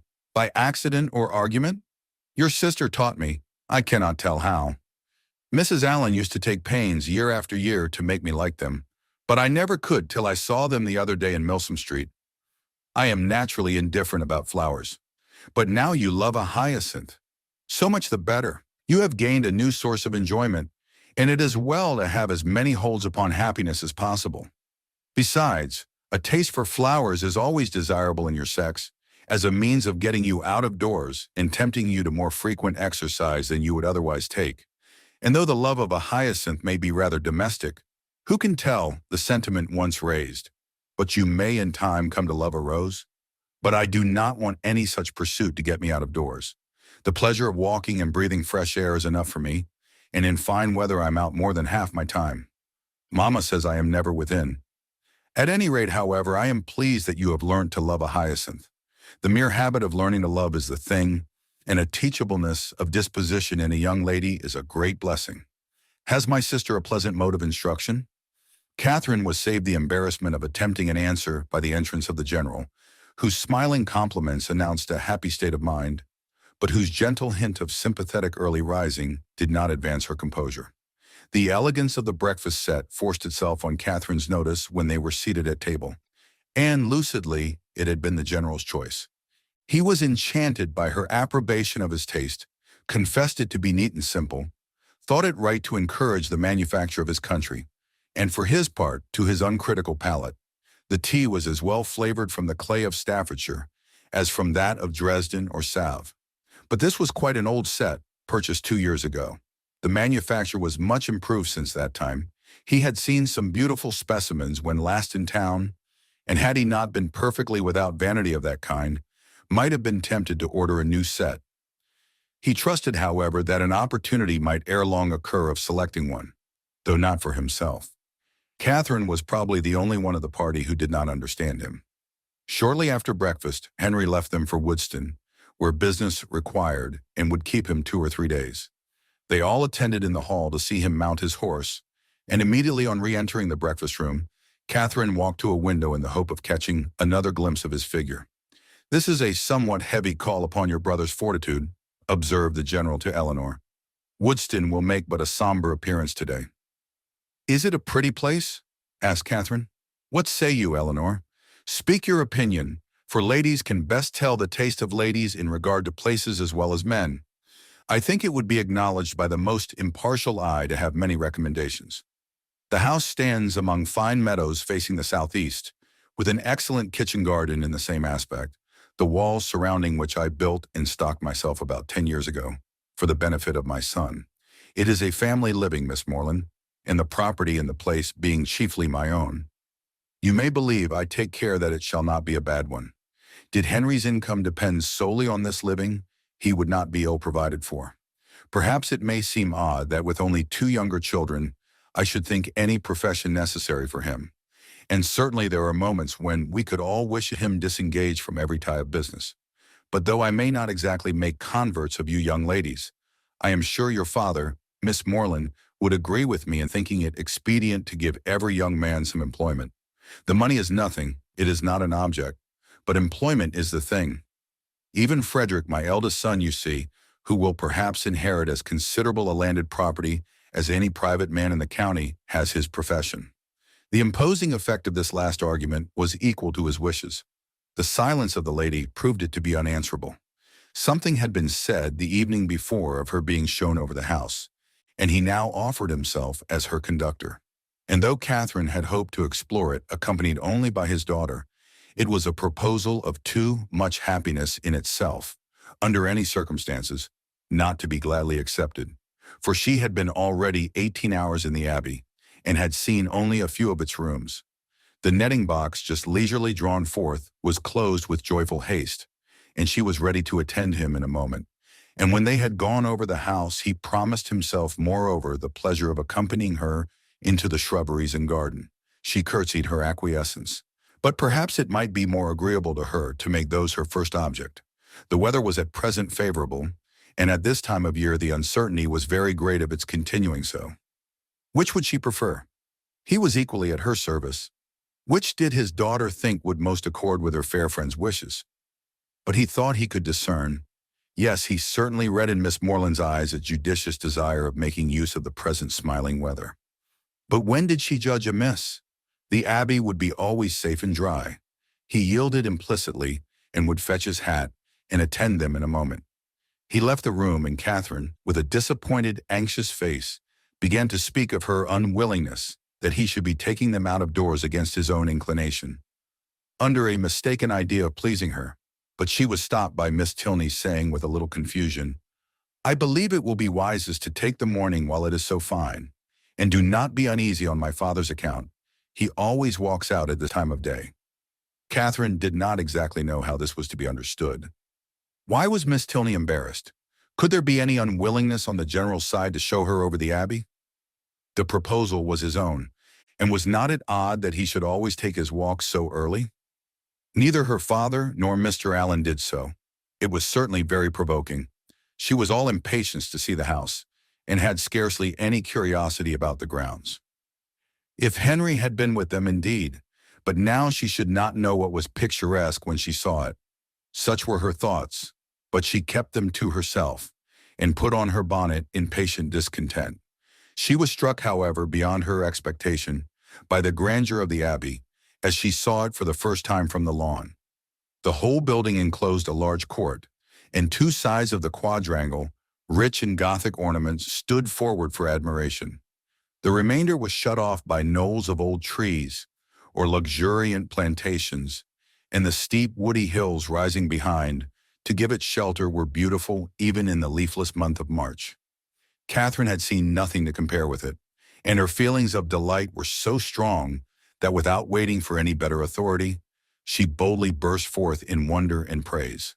The general listened with assenting gratitude, and it seemed as if his own estimation of Northanger had waited unfixed till that hour. The kitchen garden was to be next admired, and he led the way to it across a small portion of the park. The number of acres contained in this garden was such as Catherine could not listen to without dismay, being more than double the extent of all Mr. Allen's, as well her father's, including churchyard and orchard. The walls seemed countless in number, endless in length. A village of hothouses seemed to arise among them, and a whole parish to be at work within the enclosure. The general was flattered by her looks of surprise, which told him almost as plainly, as he soon forced her to tell him in words, that she had never seen any gardens at all equal to them before. And he then modestly owned that, without any ambition of that sort himself, without any solicitude about it, he did believe them to be unrivaled in the kingdom. If he had a hobby horse, it was that. He loved a garden, though careless enough in most matters of eating. He loved good fruit, or if he did not, his friends and children did. There were great vexations, however, attending such a garden as his. The utmost care could not always secure the most valuable fruits. The pinery had yielded only 100 in the last year.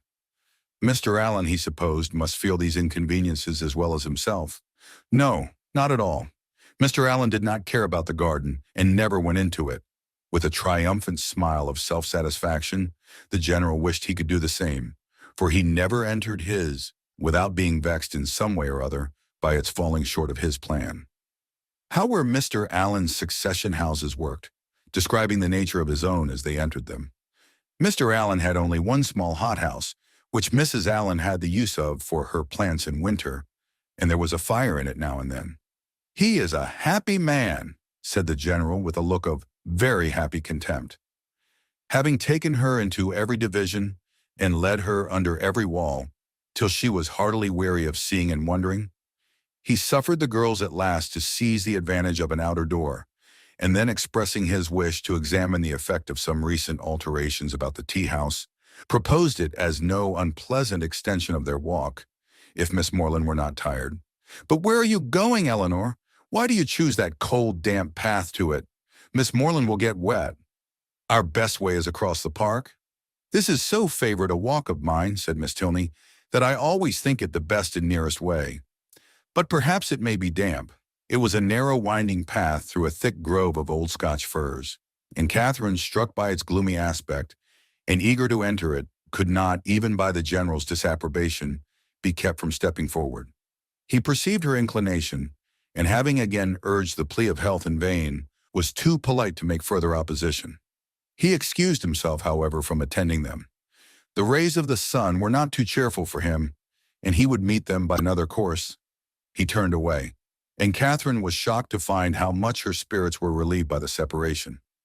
The shock, however, being less real than the relief, offered it no injury, and she began to talk with easy gaiety of the delightful melancholy which such a grove inspired. "I am particularly fond of this spot," said her companion with a sigh. "It was my mother's favorite walk."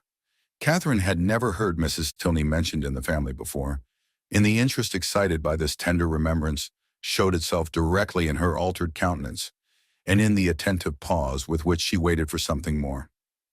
"I used to walk here so often with her," added Eleanor, "though I never loved it then, as I have loved it since. At that time, indeed, I used to wonder at her choice, but her memory endears it now." "And ought it not," reflected Catherine, "to endear it to her husband?" Yet the general would not enter it. Miss Tilney continuing silent, she ventured to say, "Her death must have been a great affliction." "A great and increasing one," replied the other in a low voice. "I was only 13 when it happened, and though I felt my loss perhaps as strongly as one so young could feel it, I could not then know what a loss it was."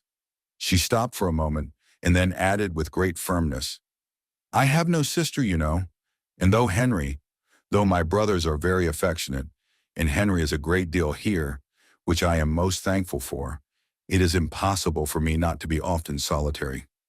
To be sure you must miss him very much. A mother would have been always present. A mother would have been a constant friend. Her influence would have been beyond all other. Was she a very charming woman? Was she handsome? Was there any picture of her in the Abbey? And why had she been so partial to that grove? Was it from dejection of spirits?" Were questions now eagerly poured forth. The first three received a ready affirmative, the two others were passed by, and Catherine's interest in the deceased Mrs. Tilney augmented with every question, whether answered or not.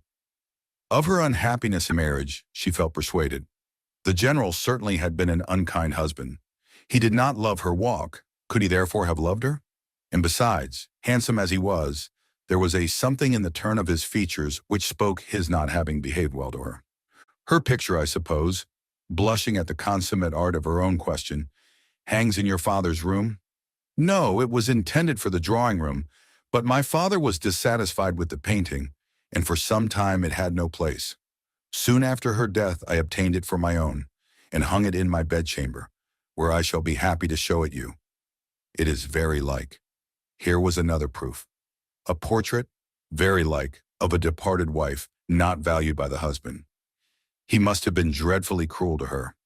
Catherine attempted no longer to hide from herself the nature of the feelings which, in spite of all his attentions, he had previously excited.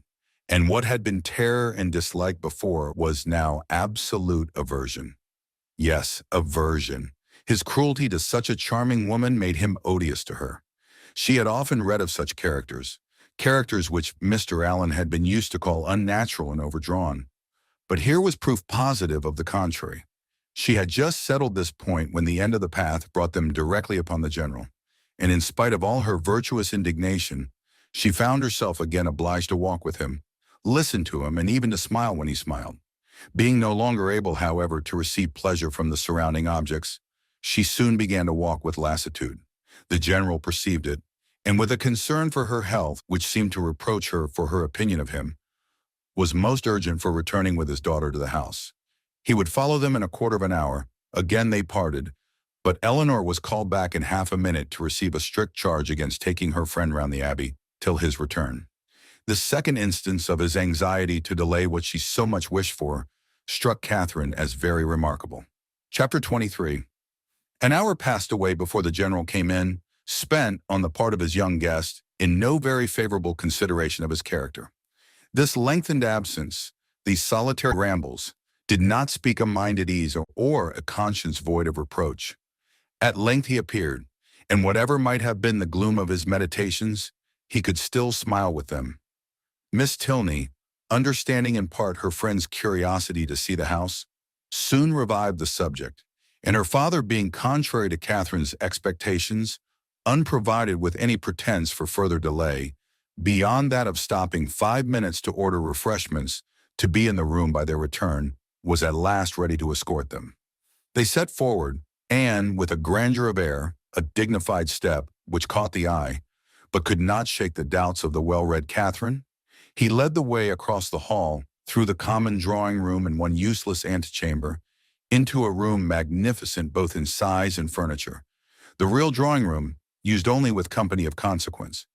It was very noble, very grand, very charming, was all that Catherine had to say, for her indiscriminating eyes scarcely discerned the color of the satin, and all minuteness of praise, all praise that had much meaning, was supplied by the general. The costliness or elegance of any room's fitting up could be nothing to her. She cared for no furniture of a more modern date than the 15th century.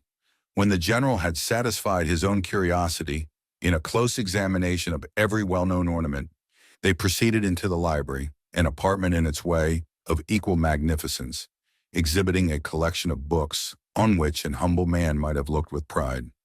Catherine heard, admired, and wondered with more genuine feeling than before, gathered all that she could from this storehouse of knowledge, by running over the titles of half a shelf, and was ready to proceed. But suites of apartments did not spring up with her wishes. Large as was the building, she had already visited the greatest part, though on being told that, with the addition of the kitchen, the 6 or 7 rooms she had now seen surrounded 3 sides of the court, she could scarcely believe it, or overcome the suspicion of there being many chambers secreted. It was some relief, however, that they were to return to the rooms in common use, by passing through a few of less importance, looking into the court, which with occasional passages, not wholly unintricate, connected the different sides.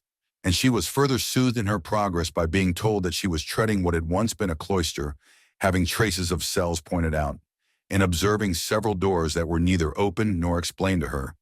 By finding herself successively in a billiard room and in the general's private apartment, without comprehending their connection, or being able to turn aright when she left them. And lastly, by passing through a dark little room, owning Henry's authority, and strewed with his litter of books, guns, and greatcoats. From the dining room, of which, though already seen, and always to be seen at 5 o'clock, the general could not forego the pleasure of pacing out the length, for the more certain information of Miss Morland, as to what she neither doubted nor cared for, they proceeded by quick communication to the kitchen. The ancient kitchen of the convent, rich in the massy walls and smoke of former days, and in the stoves and hot closets of the present. The general's improving hand had not loitered here.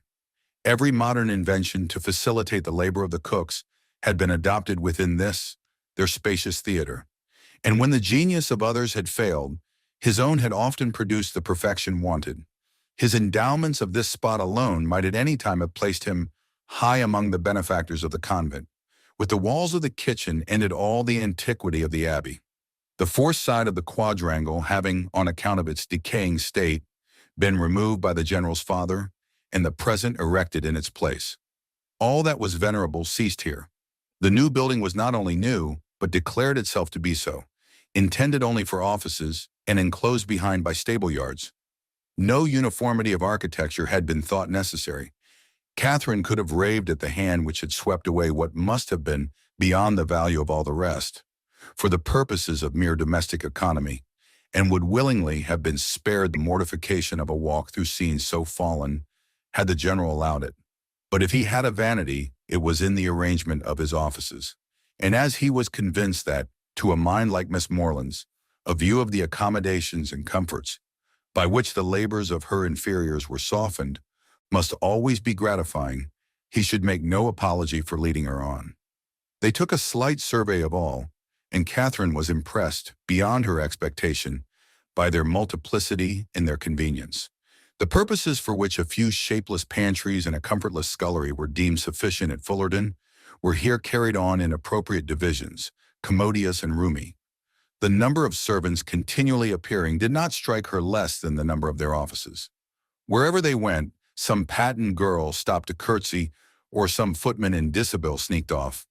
Yet this was an abbey. How inexpressibly different in these domestic arrangements from such as she had read about, from abbeys and castles, in which, though certainly larger than Northanger, all the dirty work of the house was to be done by 2 pair of female hands at the utmost. How they could get through it all had often amazed Mrs. Allen, and when Catherine saw what was necessary here, she began to be amazed herself. They returned to the hall, that the chief staircase might be ascended, and the beauty of its wood, and ornaments of rich carving might be pointed out. Having gained the top, they turned in an opposite direction from the gallery in which her room lay, and shortly entered one on the same plan, but superior in length and breadth. She was here shown successively into three large bedchambers, with their dressing rooms, most completely and handsomely fitted up. Everything that money and taste could do to give comfort and elegance to apartments had been bestowed on these, and being furnished within the last 5 years, they were perfect in all that would be generally pleasing and wanting in all that could give pleasure to Catherine. As they were surveying the last, the general, after slightly naming a few of the distinguished characters by whom they had at times been honored, turned with a smiling countenance to Catherine and ventured to hope that henceforward some of their earliest tenants might be among our friends from Fullerton. She felt the unexpected compliment and deeply regretted the impossibility of thinking well of a man so kindly disposed towards herself and so full of civility to all her family. The gallery was terminated by folding doors, which Miss Tilney, advancing, had thrown open and passed through, and seemed on the point of doing the same by the first door to the left in another long reach of gallery, when the general, coming forwards, called her hastily and, as Catherine thought, rather angrily back, demanding whether she were going. And what was there more to be seen? Had not Miss Morland already seen all that could be worth her notice? And did she not suppose her friend might be glad of some refreshment after so much exercise?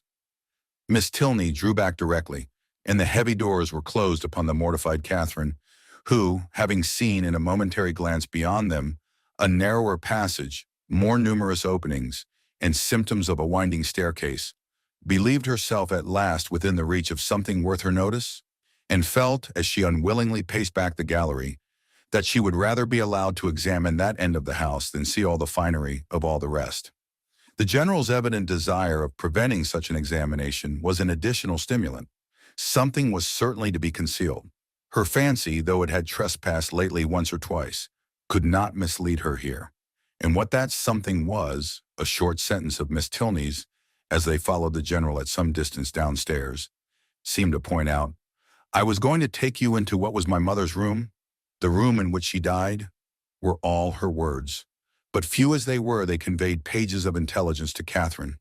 It was no wonder that the general should shrink from the sight of such objects as that room must contain.